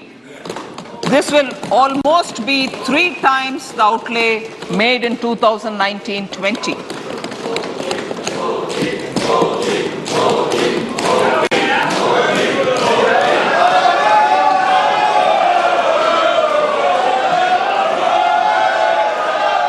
This substantial increase in recent years is central to the government's efforts to enhance growth potential and job creation, crowd in private investments, and provide a cushion against global headwinds.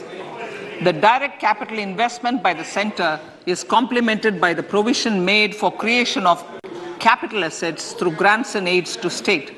The effective capital expenditure of the center is budgeted at 13.7 lakh crore rupees, which will be 4.5% of GDP. Support to state governments for capital investment. I have decided to continue the 50-year interest-free loan to state governments for 1 more year to spur investment in infrastructure and to incentivize them for complementary policies actions with a significantly enhanced outlay of 1.3 lakh crores. The newly established Infrastructure Finance Secretariat will assist all stakeholders for more private investment in infrastructure, including railways, roads, urban infrastructure and power, which are predominantly depend on public resources. The harmonized master list of infrastructure will be reviewed by an expert committee for recommending the classification and financing framework suitable for Amartkal. A capital outlay, I'm talking about railways now, sir, Honorable Speaker, railways.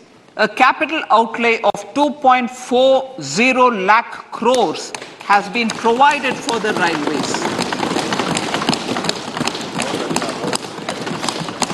This is the highest ever outlay this highest ever outlay is about 9 times the outlay made in 2013-14.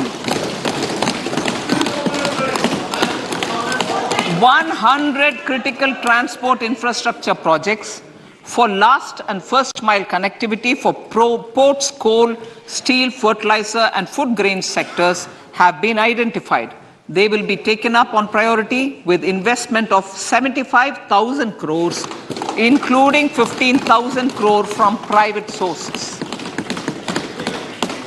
50 additional airports, heliports, water aerodromes, and advanced landing grounds will be revived for improving regional air connectivity.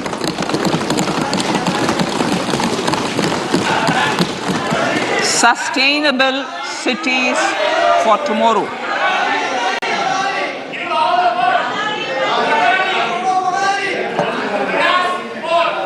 States and cities will be encouraged to undertake urban planning reforms and actions to transform our cities into sustainable cities of tomorrow.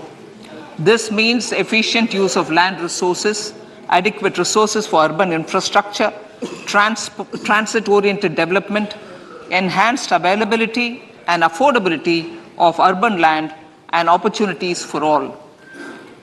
Through property tax governance reforms and ring-fencing user charges on urban infrastructure, cities will be incentivized to improve their creditworthiness for municipal bonds.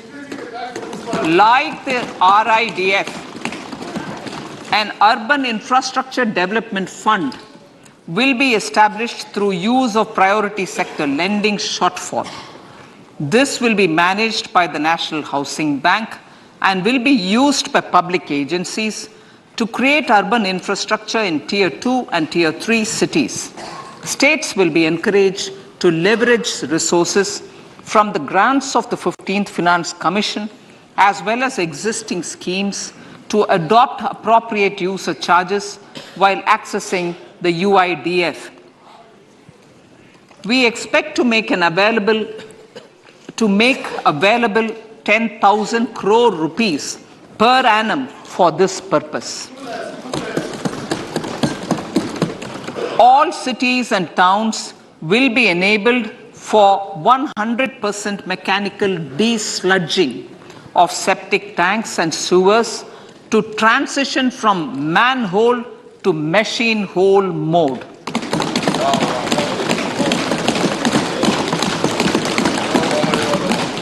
Enhanced focus will be provided for scientific management of dry and wet waste. Honorable Speaker, sir, our Prime Minister had said, good governance is the key to a nation's progress. Our government is committed to providing a transparent and accountable administration which works for the betterment and welfare of common citizens. Mission Karma Yogi. Under Mission Karma Yogi, center, states and the union territories are making and implementing capacity building plans for civil servants. The government has also launched an integrated online training platform, I Got Karma Yogi, to provide continuous learning opportunities for lakhs of government employees to upgrade their skills and facilitate people-centric approach. Sir, for enhancing ease of doing business, more than 39,000 compliances have been reduced, and more than 3,400 legal provisions have been decriminalized. For furthering the trust-based governance, we have introduced the Jan Vishwas Bill to amend 42 central acts. This budget proposes a series of measures to unleash the potential of our economy. Centers of Excellence for Artificial Intelligence. For realizing the vision of Make AI in India and Make AI Work for India, 3 centers of excellence for artificial intelligence will be set up in top educational institutions. Leading industry players will partner in conducting interdisciplinary research, develop cutting-edge applications, and scalable problem solutions in the areas of agriculture, health, and sustainable cities. This will galvanize an effective AI ecosystem and nurture quality human resources in the field. National Data Governance Policy. To unleash innovation and research by startups and academia, a national data governance policy will be brought out. This will enable access to anonymized data.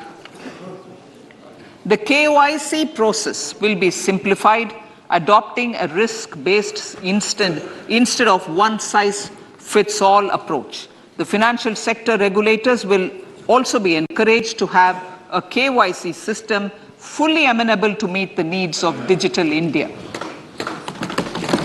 One-stop solution for identity and address updating. A one-stop solution for reconciliation and updating of identity and address of individuals maintained by various government agencies, regulators, and regulated entities will be established using DigiLocker service and Aadhaar as foundational identity.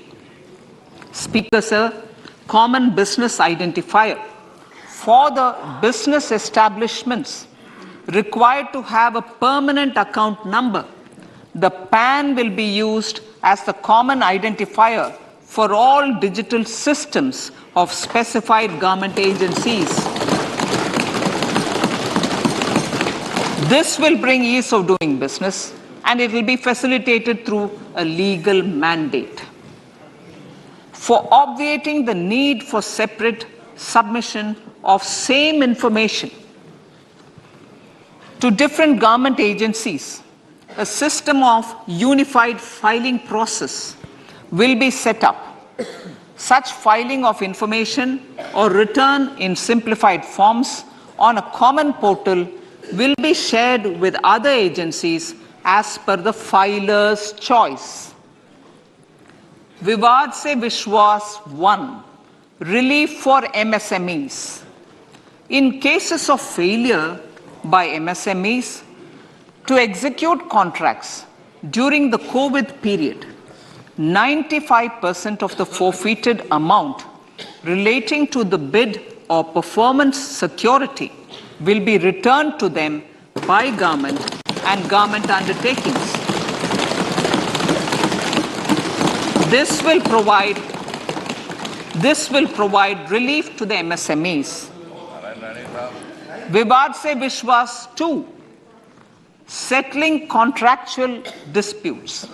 To settle contractual disputes of government and government undertakings, wherein arbitral award is under challenge in a court, a voluntary settlement scheme with standardized terms will be introduced. This will be done by offering graded settlement terms depending on pendency level of the dispute. The state support mission of Niti Aayog will be continued for 3 years for our collective efforts towards national priorities. Result-based financing. to better allocate scarce resources for competing development needs, the financing of select schemes will be changed on a pilot basis from input-based to result-based. E-courts. For efficient administration of justice, Phase 3 of e-courts the e-courts project will be launched with an outlay of 7,000 crores. Fintech services in India have been facilitated by our digital public infrastructure, including Aadhaar, PM Jan-Dhan Yojana, Video, KYC, India Stack, and UPI. To enable more fintech innovative services, the scope of documents available in DigiLocker for individuals will be expanded. An entity, DigiLocker, will be set up for the use by MSMEs, large businesses, and also charitable trusts. This will be towards storing and sharing documents online securely whenever needed with various authorities, regulators, banks, and other business entities. 5G services. 100 labs for developing applications using 5G services will be set up in engineering institutions.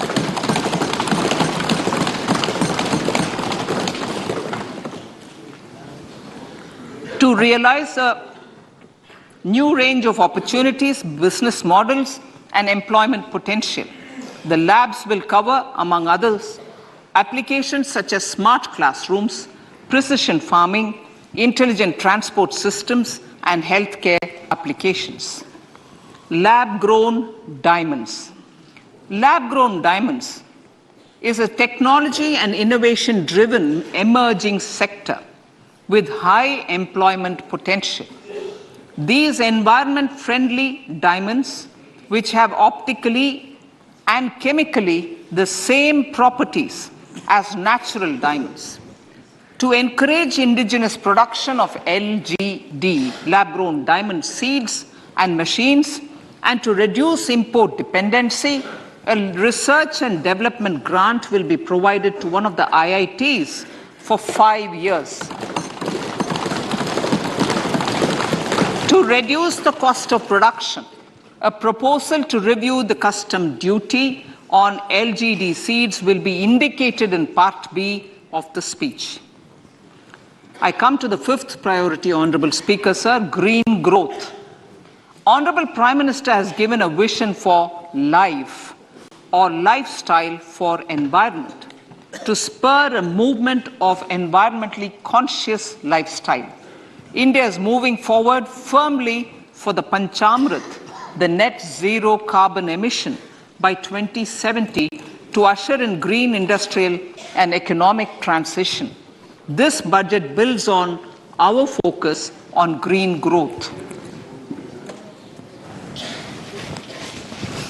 The recently launched National Green Hydrogen Mission, with an outlay of 19,700 crores, will facilitate transition of the economy to low carbon intensity, reduce dependence on fossil fuel imports, and make the country assume technology and market leadership in this sunrise sector. Our target is to reach an annual production of 5 MMT by 2030. Energy transition. This budget provides for 35,000 crores for priority capital investment towards energy transition and net zero objectives and energy security by Ministry of Petroleum and Natural Gas. To steer the economy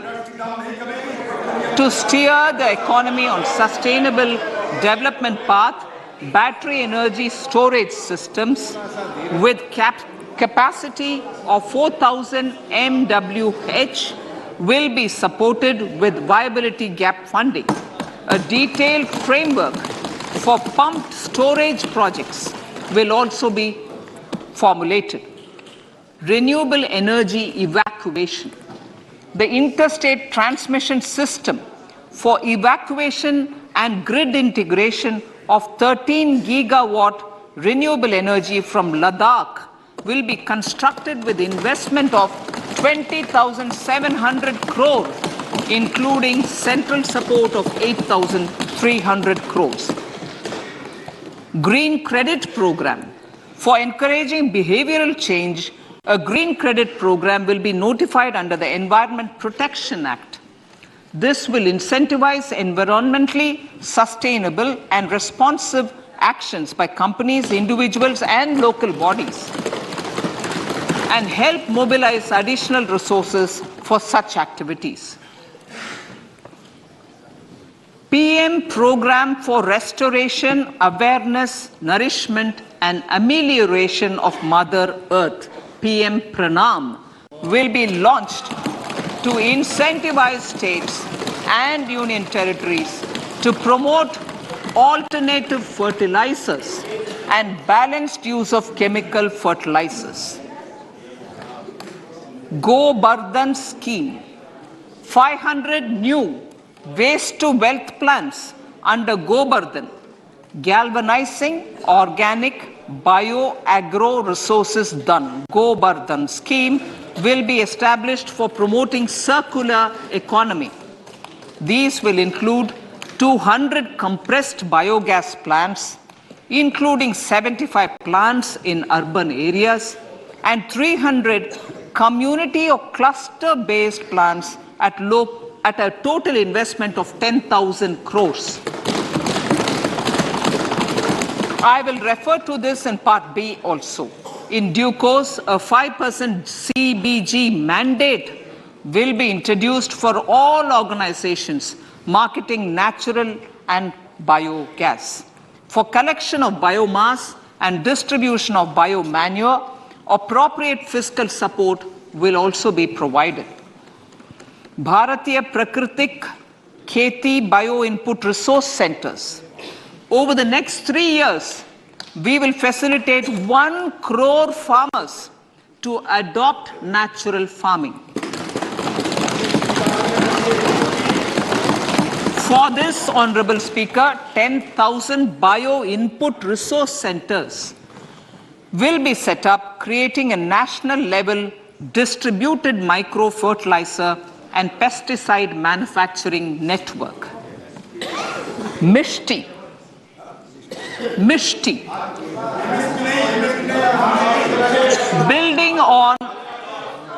Building on India's success in afforestation, mangrove initiative for shoreline habitats and tangible incomes, Mishti, will be taken up for mangrove plantation along the coastline and on salt pan lands wherever feasible through convergence between Manrega, Campa, Fund and other sources. Amrit Dharohar. Wetlands are vital ecosystems which sustain biological diversity. In his latest Man Ki Baat, the Prime Minister said, now, I quote, now the total number of Ramsar sites in our country has increased to 75, whereas before 2014, there were only 26, unquote. Local communities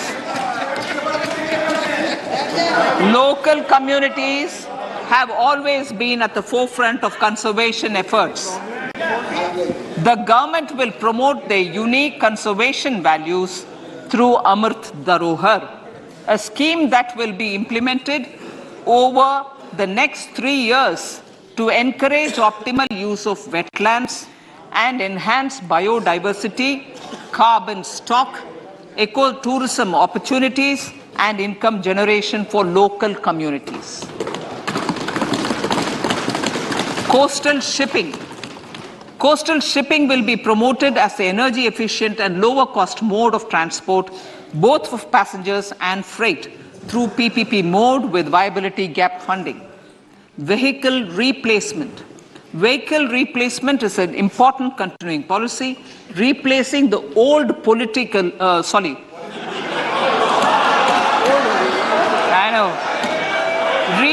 replacing,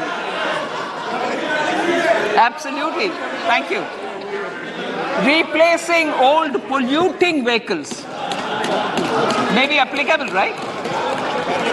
Replacing old polluting vehicles is an important part of greening our economy.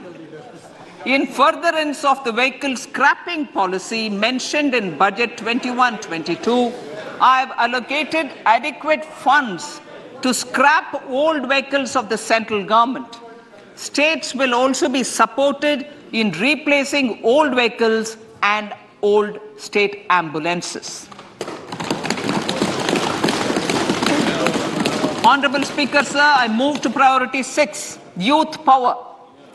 To empower our youth and help the Amrit PD realize their dreams, we have formulated the national education policy, which is very wide in its scope, but one of the things is also to focus on skilling, adopted economic policies that facilitate job creation at scale and have supported business opportunities. Pradhan Mantri Kaushal Vikas Yojana. Pradhan Mantri Kaushal Vikas Yojana 4.0 will be launched to skill lakhs of youth within the next 3 years.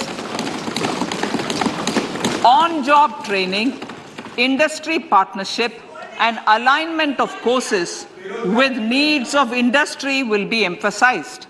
The scheme will also cover new age courses for Industry 4.0 like coding, AI, robotics, mechatronics, IoT, 3D printing, drones, and other soft skills. To skill youth for international opportunities, 30 Skill India international centers will be set up across different states.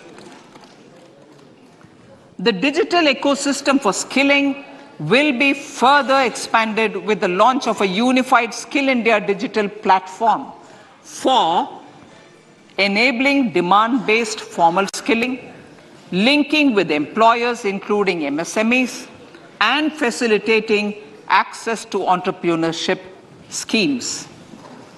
To provide stipend support to 47 lakh youths in 3 years, direct benefit transfer under a pan-India national apprenticeship promotion scheme will be rolled out. Tourism. Honorable Speaker, sir, with an integrated and innovative approach, at least 50 destinations will be selected through challenge mode. In addition to aspects such as physical connectivity, virtual connectivity, tourist guides, high standards for food streets, and tourist security, all the relevant aspects would be made available on an app to enhance tourist experience. Every destination would be developed as a complete package. The focus of development of tourism would be on domestic as well as foreign tourists.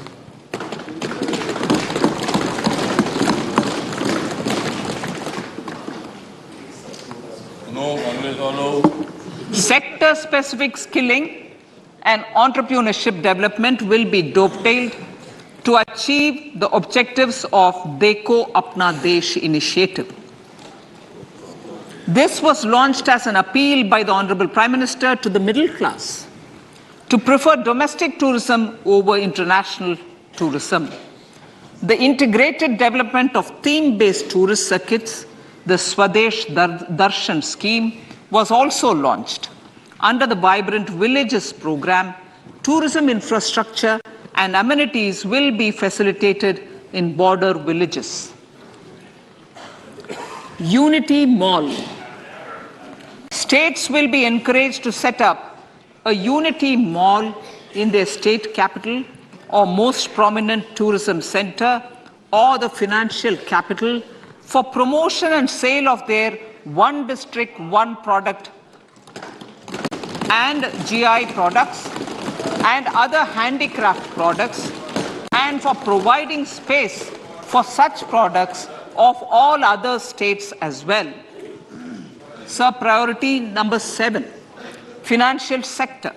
Our reforms in the financial sector and innovative use of technology have led to financial inclusion at scale, better and faster service delivery, ease of access to credit, and participation in financial markets. This budget proposes to further these measures. Credit guarantee for MSMEs.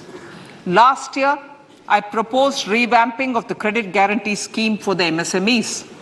I am happy to announce that the revamped scheme will take effect from 1st April 2023 through infusion of 9,000 crores in the corpus. This will enable additional collateral-free guaranteed credit of 2 lakh crores of rupees. Further, the cost of credit will be reduced by about 1%. A national financial information registry will be set up to serve as a central repository of financial and ancillary information. This will facilitate efficient flow of credit, promote financial inclusion, and foster financial stability. A new legislative framework will govern this credit public infrastructure and will be designed in consultation with the RBI. To meet the needs of Amrit Kal and to facilitate optimum regulation in the financial sector, public consultation, as necessary and feasible, will be brought to the process of regulation making and issuing subsidiary directions. To simplify, to ease, and to reduce cost of compliance, financial sector regulators will be requested to carry out a comprehensive review of existing regulations. For this, they will consider suggestions from public and regulated entities. Time limits to decide the application under various regulations will also be laid down. Honorable Speaker, sir, to enhance business activities in GIFT IFSC, the following measures will be taken. Delegating powers under the SEZ Act to the IFSCA to avoid dual regulation. Setting up a single window IT system for registration and approval of IFSCA, SEZ authorities, GSTN, RBI, SEBI, and IRDAI. Permitting acquisition financing by IFSC banking units of foreign banks. Establishing a subsidiary of Exim Bank for trade refinancing. Amending IFSCA Act for statutory provisions for arbitration, ancillary services, and avoiding dual regulation under the SEZ Act, and recognizing offshore derivative instruments as valid contracts. Honorable Speaker, sir, data embassy. For countries looking for digital continuity solutions, we will facilitate setting up of their data embassies in GIFT IFSC.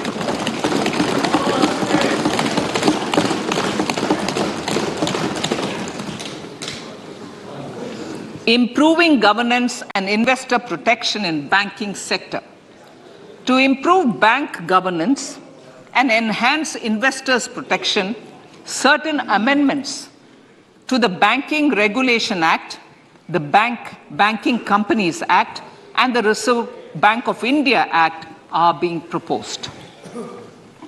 Capacity building in securities market. Honorable Speaker, sir, to build capacity of functionaries and professionals in the securities market, SEBI will be empowered to develop, regulate, maintain, and enforce norms and standards for education in the National Institute of Securities Markets and to recognize award of degrees, diplomas, and certificates. A central processing center will be set up for faster response to companies through centralized handling of various forms filed with field officers under the Companies Act. Reclaiming of shares and dividends.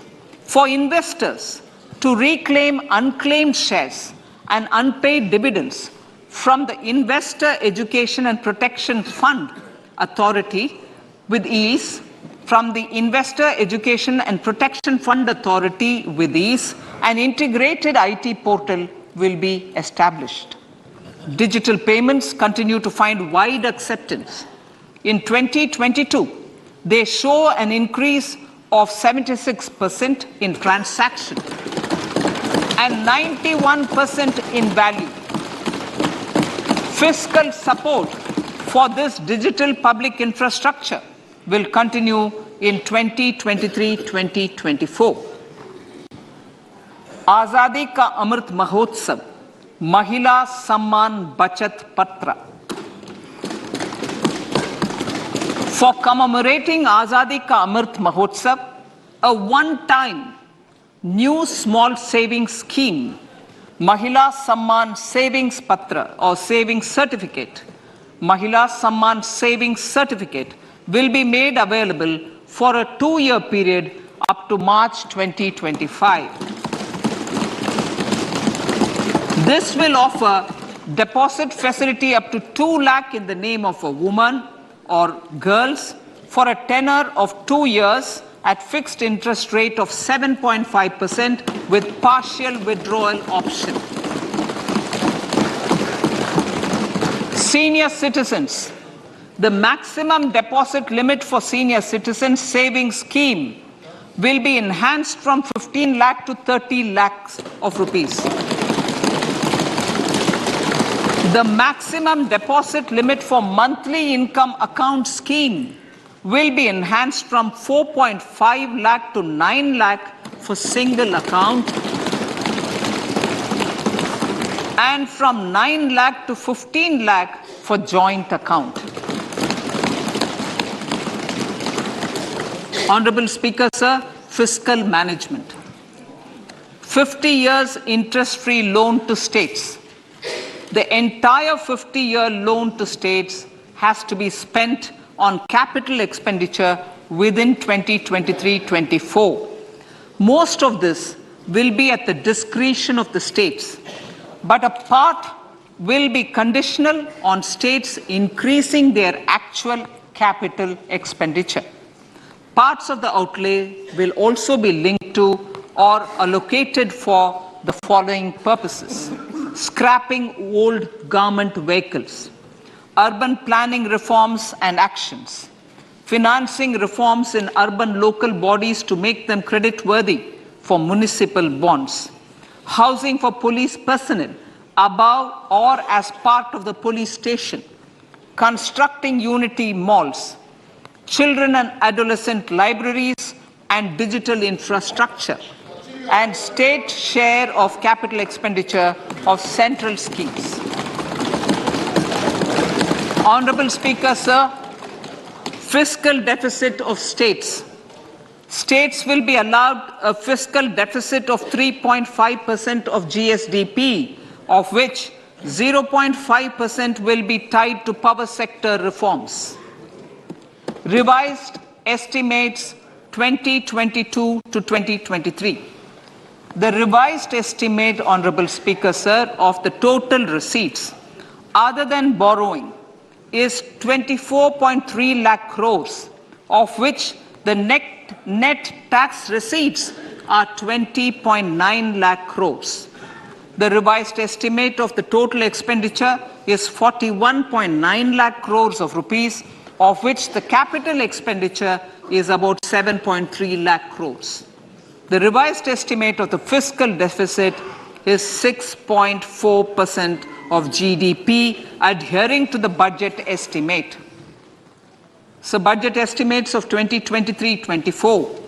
Coming to 2023-24, the total receipts other than borrowings and the total expenditure are estimated at 27.2 lakh crores and 45 lakh crores respectively. The net tax receipts are estimated at 23.3 lakh crores. The fiscal deficit is estimated to be 5.9% of the GDP. In my budget speech for 21-22, I had announced that we plan to continue the path of fiscal consolidation, reaching a fiscal deficit of below 4.5% by 2025-26, with a fairly steady decline over the period. We have adhered to this path, and I reiterate my intention to bring the fiscal deficit below 4.5% of GDP by 2025-26. To finance the fiscal deficit in 2023-24, the net market borrowings from dated securities are estimated at 11.8 lakh crores. The balance financing is expected to come from small savings and other sources. The gross market borrowings are estimated at 15.43 lakh crores of rupees. Honorable Speaker, sir, I now move to Part B.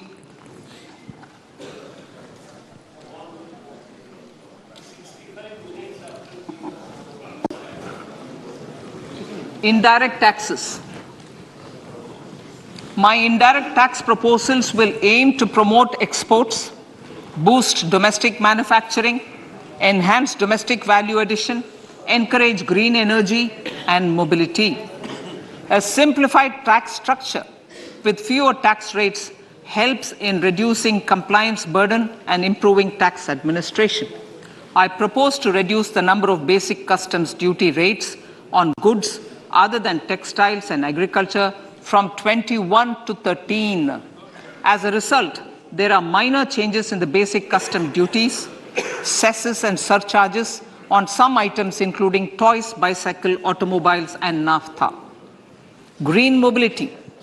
To avoid cascading of taxes on blended compressed natural gas, I propose to exempt excise duty on GST paid compressed biogas contained in it. To further provide impetus to green mobility, customs duty exemptions is being extended to import of capital goods and machinery required for manufacture of lithium-ion cells for batteries used in electrical vehicles as well. Electronics. As a result of various initiatives of the government, including phased manufacturing program, mobile phone production in India has increased from 5.8 crore units valued at about 18,900 crore in 2014-15 to 31 crore units valued at 2,75,000 crore in the last financial year. To further deepen domestic value addition in manufacturing of mobile phones, I propose to provide relief to customs duty. I propose to provide relief in customs duty on import of certain parts and inputs like camera lens and continue the concessional duty on lithium-ion cells for batteries for another year. Similarly, to promote value addition in manufacture of televisions, I propose to reduce the basic customs duty on parts of open cells of TV panels to 2.5%. Electrical. To rectify inversion of duty structure and encourage manufacturing of electric kitchen chimneys, the basic custom duty on electric kitchen chimney is being increased from 7.5% to 15%, and that on heat coils for these is proposed to be reduced from 20% to 15%. Chemicals and petrochemicals. Denatured ethyl alcohol is used in chemical industry. I propose to exempt basic customs duty on it. This will also support the ethanol blending program and facilitate an endeavor for energy transition. Basic customs duty is also being reduced on acid-grade fluorospar from 5% to 2.5% to make the domestic fluorochemicals industry competitive. Further, the basic customs duty on crude glycerin for use in manufacture of epichlorohydrin is proposed to be reduced from 7.5% to 2.5%.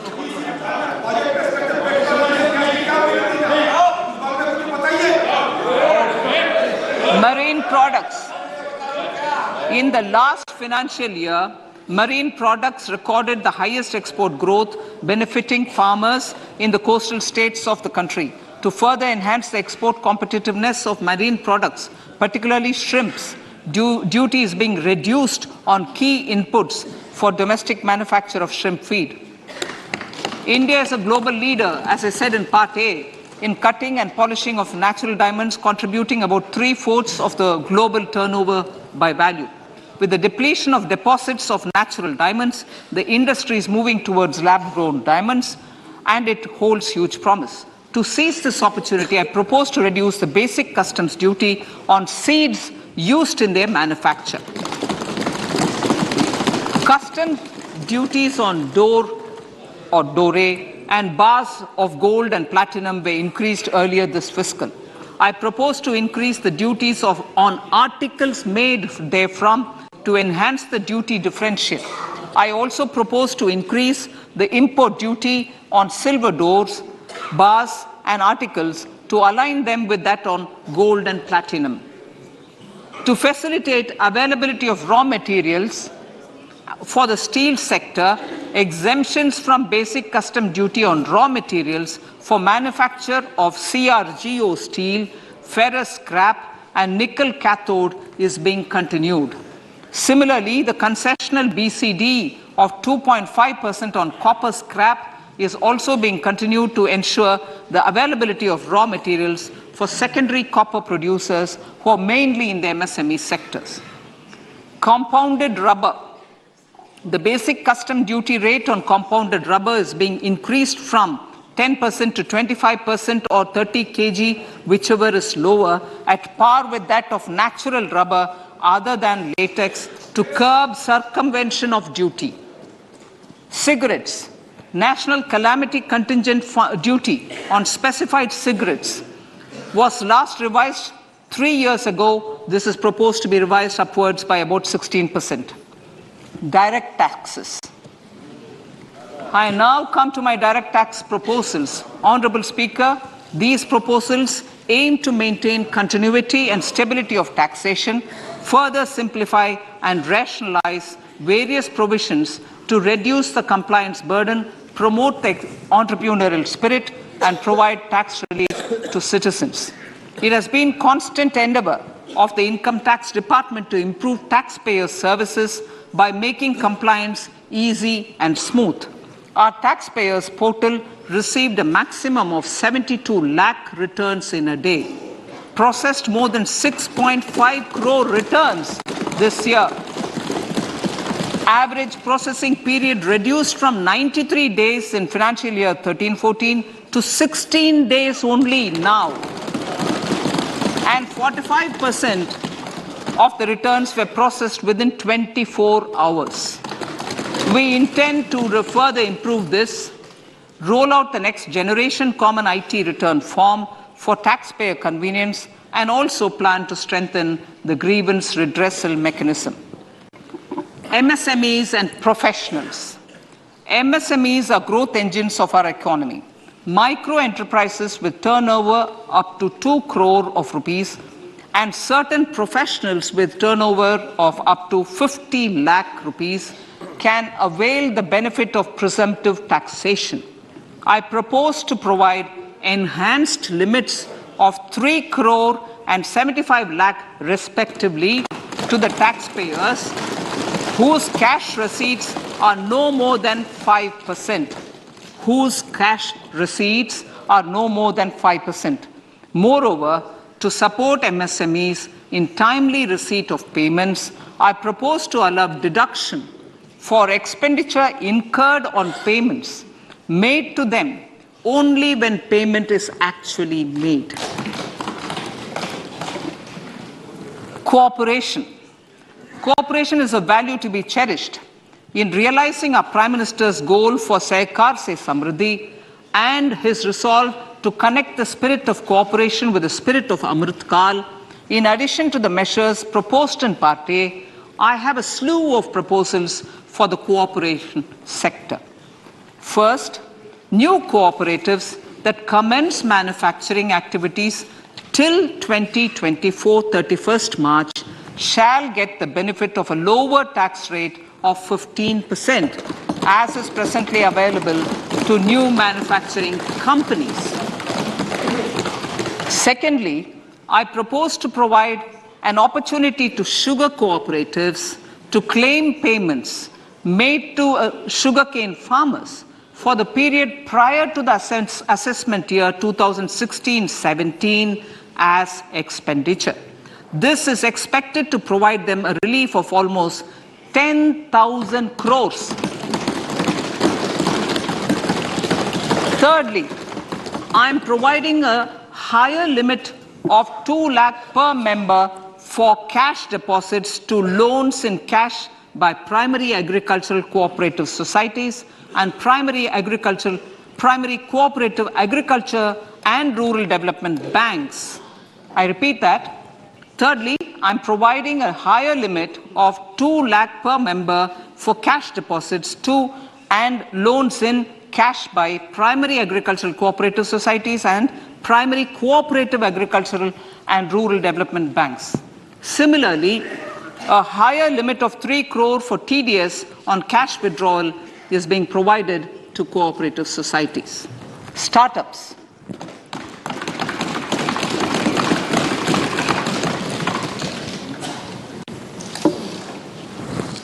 Entrepreneurship is vital for a country's economic development. We have taken a number of measures for startups and they have borne results. India is now the third largest ecosystem for startups globally and ranks second in innovation quality among middle-income countries. I propose to extend the date of incorporation for income tax benefits to startups from 31/3/2023 to 31/3/2024. I further propose to provide the benefit of carry forward of losses on change of shareholding of startups from 7 years of incorporation to 10 years.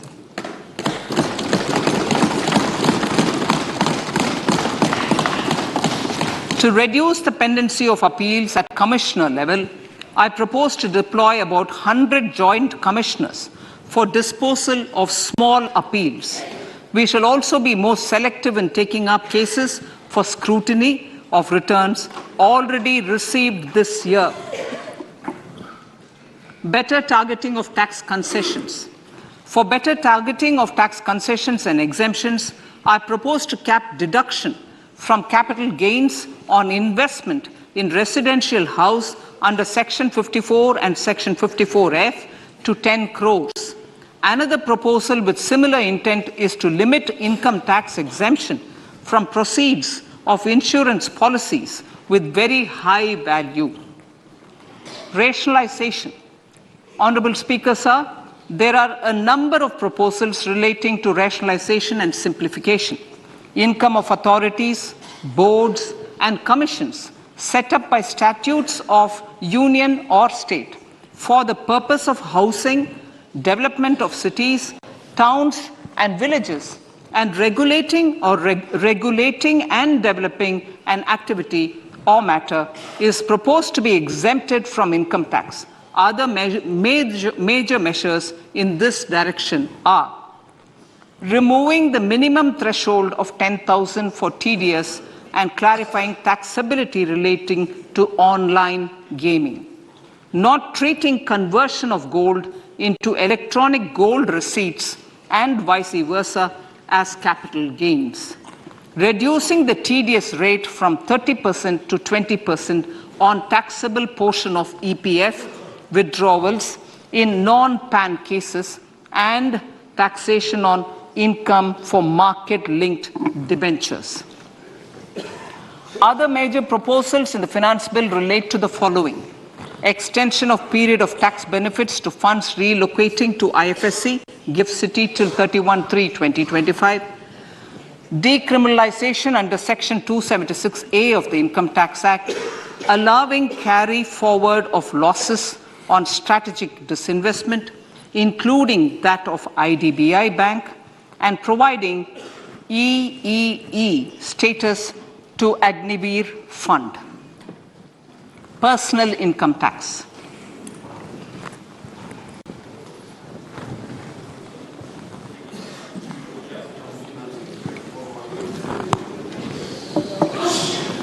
Now I come to what everyone is waiting for. Personal income tax. I have 5 major announcements to make in this regard. These primarily benefit our hard-working middle class. The first one concerns rebate. Currently, those with income up to 5 lakh do not pay any income tax in both old and new regimes. I propose to increase the rebate limit to 7 lakhs in the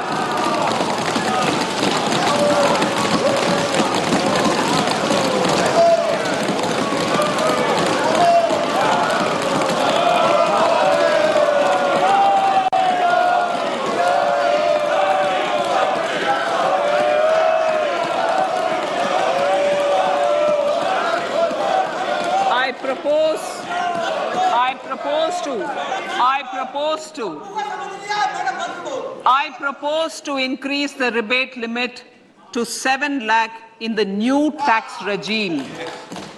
Thus, persons in the new tax regime with income up to 7 lakhs will not have to pay any tax at all. The second proposal relates to middle-class individuals. I had introduced in the year 2020 the new personal income tax regime with 6 income slabs starting from 2.5 lakh. I propose to change the tax structure in this regime by reducing the number of slabs to 5 and increasing the tax exemption limit to 3 lakhs. The new tax rates are 0 to 3 lakh, nil.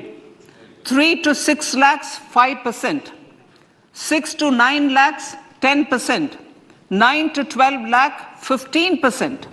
12 to 15 lakhs, 20%. And above 15 lakhs, 30%. This will provide major relief to all taxpayers in the new regime.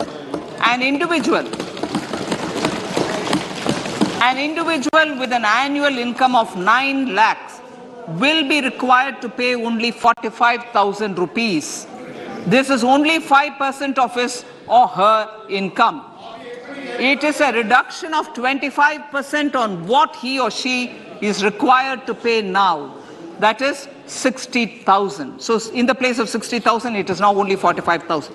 Similarly, an individual with an income of 15 lakh rupees would be required to pay only 1.5 lakh or 10% of his income or her income, a reduction of 20% from the existing liability of 1,87,500 rupees. My third proposal is for the salaried class and the pensioners, including family pensioners, for whom I propose to extend the benefit of standard deduction to the new tax regime. Each salaried person with an income of 15.5 lakh rupees or more will thus stand to benefit by 52,500 rupees. My fourth announcement in personal income tax is regarding the highest tax rate, which in our country is 42.74%. This is among the highest in the world. I propose to reduce the highest surcharge. Rate from 37% to 25% in the new tax regime.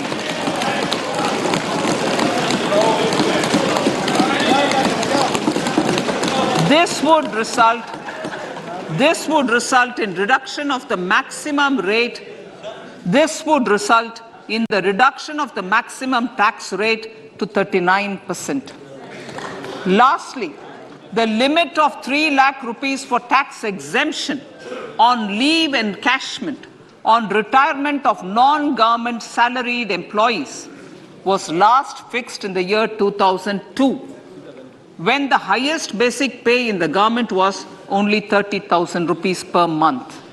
In line with the increase in the government salaries, I am proposing to increase this limit to 25 lakh rupees.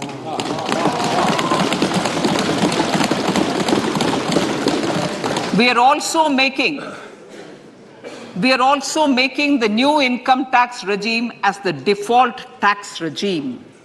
However, citizens will continue to have the option to avail the benefit of the old tax regime. Apart from these, I'm also making some other changes as given in the annexure. As a result of these proposals, revenue of about 38,000 crore to 37,000 crore in direct taxes and rupees 1,000 crore in indirect taxes will be foregone, while revenue of about 3,000 crore will be additionally mobilized. Thus, the total revenue foregone is about 35,000 crores annually. Honorable Speaker, sir, with these words, I commend the budget to this August House.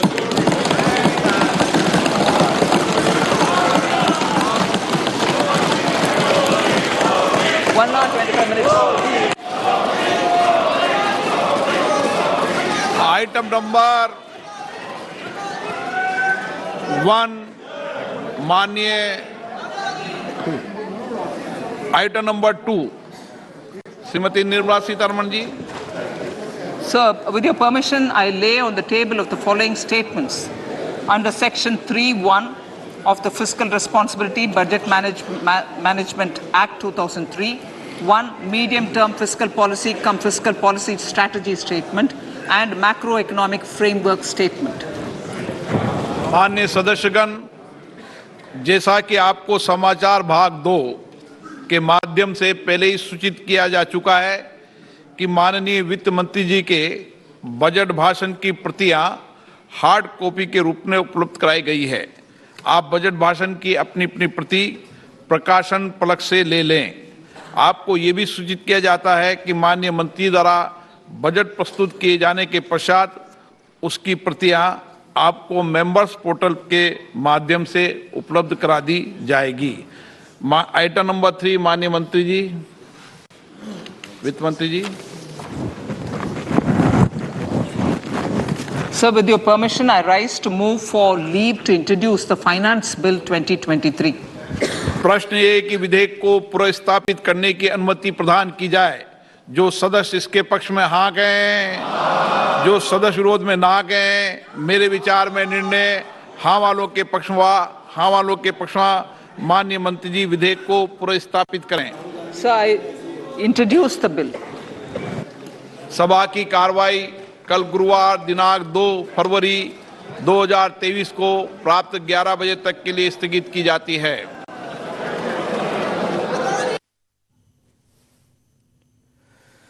രണ്ടാം നരേന്ദ്രമോദി സർക്കാരിന്റെ വളരെ പ്രധാനപ്പെട്ട പ്രഖ്യാപനങ്ങളോടുകൂടിയ budget, പ്രത്യേകിച്ച് 2024 ലോക്സഭാ തെരഞ്ഞെടുപ്പ്, 9 സംസ്ഥാനങ്ങളിലെ നിയമസഭാ തെരഞ്ഞെടുപ്പ് കൂടി മുന്നിൽ കണ്ടുകൊണ്ടായിരിക്കണം ആദായ നികുതി ഇളവ് എന്നത് തന്നെയാണ് ഈ ബജറ്റിന്റെ ഹൈലൈറ്റായി ഉയർത്തി കാണിക്കാൻ സാധിക്കുന്നത്. ആദായ നികുതി ഇളവ് 5 ലക്ഷം രൂപയിൽ നിന്ന് 7 ലക്ഷം രൂപയാക്കി ഈ ഇളവിനുള്ള പരിധി ഉയർത്തിയിരിക്കുന്നു എന്നത് തന്നെയാണ് ഏറ്റവും പ്രധാനപ്പെട്ട പ്രഖ്യാപനം, ജനപ്രിയമായ പ്രഖ്യാപനം എന്ന് തന്നെ ഇതിനെ വിശേഷിപ്പിക്കേണ്ടി വരുന്നു. അധിക നികുതി ഭാരം സാധാരണക്കാരായ ആളുകൾക്ക് ഏർപ്പെടുത്താത്ത തരത്തിൽ ഉള്ള ഒരു പ്രഖ്യാപനം ആണ് ഇപ്പോൾ ഉണ്ടായിട്ടുള്ളത്. എന്നാൽ ഈ കർഷകർക്ക് അവരുടെ അക്കൗണ്ടിലേക്ക് നേരിട്ടെത്തുന്ന തുക 8,000 ഉയർത്തിയേക്കുമെന്ന സൂചനകളുണ്ടായിരുന്നു. അത്തരം പ്രഖ്യാപനങ്ങൾ എന്തായാലും ബജറ്റ് പ്രസംഗത്തിൽ കാണുന്നില്ല. അല്പസമയത്തിനകം തന്നെ ഈ ബജറ്റ് കോപ്പി അപ്ലോഡ് ചെയ്യപ്പെടും. അപ്പോഴാണ് കൃത്യമായി ഓരോരോ മേഖലയ്ക്കും എത്രത്തോളം തുക അനുവദിച്ചിട്ടുണ്ട്, ഓരോ സംസ്ഥാനങ്ങൾക്കും എന്തൊക്കെ പ്രഖ്യാപനങ്ങളുണ്ട് എന്നതിൻ്റെ ഉള്ളടക്കം നമുക്ക് മനസ്സിലാക്കാൻ സാധിക്കുകയുള്ളൂ. 1.5 മണിക്കൂർ നീണ്ടുനിന്ന ബജറ്റ് പ്രസംഗത്തിൽ വളരെ പ്രധാനപ്പെട്ട ചില തീരുമാനങ്ങൾ അറിയിച്ചിട്ടുണ്ട്. അതിൽ തന്നെ മൊബൈൽ ഫോണിനും ടെലിവിഷനുകൾക്കും വില കുറയും എന്ന് വേണം നമുക്ക് മനസ്സിലാക്കാൻ. ഇതുമായി ബന്ധപ്പെട്ട അനുബന്ധ സാമഗ്രികളുടെ ഇറക്കുമതി തീരുവ ഉൾപ്പെടെ കുറച്ചിട്ടുണ്ട്. എന്നാൽ സ്വർണം, വെള്ളി, വജ്രം എന്നിവയ്ക്ക് വില കൂടും എന്നാണ് ഈ പ്രഖ്യാപനത്തിലൂടെ നമുക്ക് മനസ്സിലാക്കാൻ സാധിക്കുന്നത്.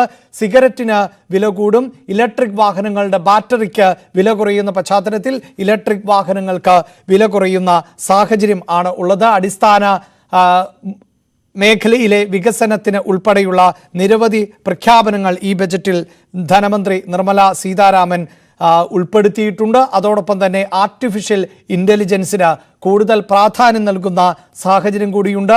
യുവാക്കൾക്ക് കൂടുതൽ തൊഴിലവസരങ്ങൾ സൃഷ്ടിക്കുന്നതിന് വേണ്ടിയാണ് ഇത്തരത്തിൽ പ്രഖ്യാപനങ്ങൾ എന്നാണ് മനസ്സിലാക്കാൻ പറ്റുന്നത്. അതോടൊപ്പം തന്നെ ആധുനിക സാങ്കേതിക വിദ്യയെ കൂടുതൽ പ്രയോജനപ്പെടുത്തുക എന്നതും പ്രധാനപ്പെട്ടതായി മാറുന്നു. 7 മേഖലകൾക്ക് കൂടുതൽ ഊന്നൽ നൽകിക്കൊണ്ട് സുസ്ഥിരമായ വികസനം മുന്നിൽ കണ്ടുകൊണ്ടുള്ള പ്രഖ്യാപനം എന്നാണ് ബജറ്റ് അവതരണത്തിന്റെ തുടക്കത്തിൽ തന്നെ ധനമന്ത്രി നിർമ്മല സീതാരാമൻ വ്യക്തമാക്കിയത്.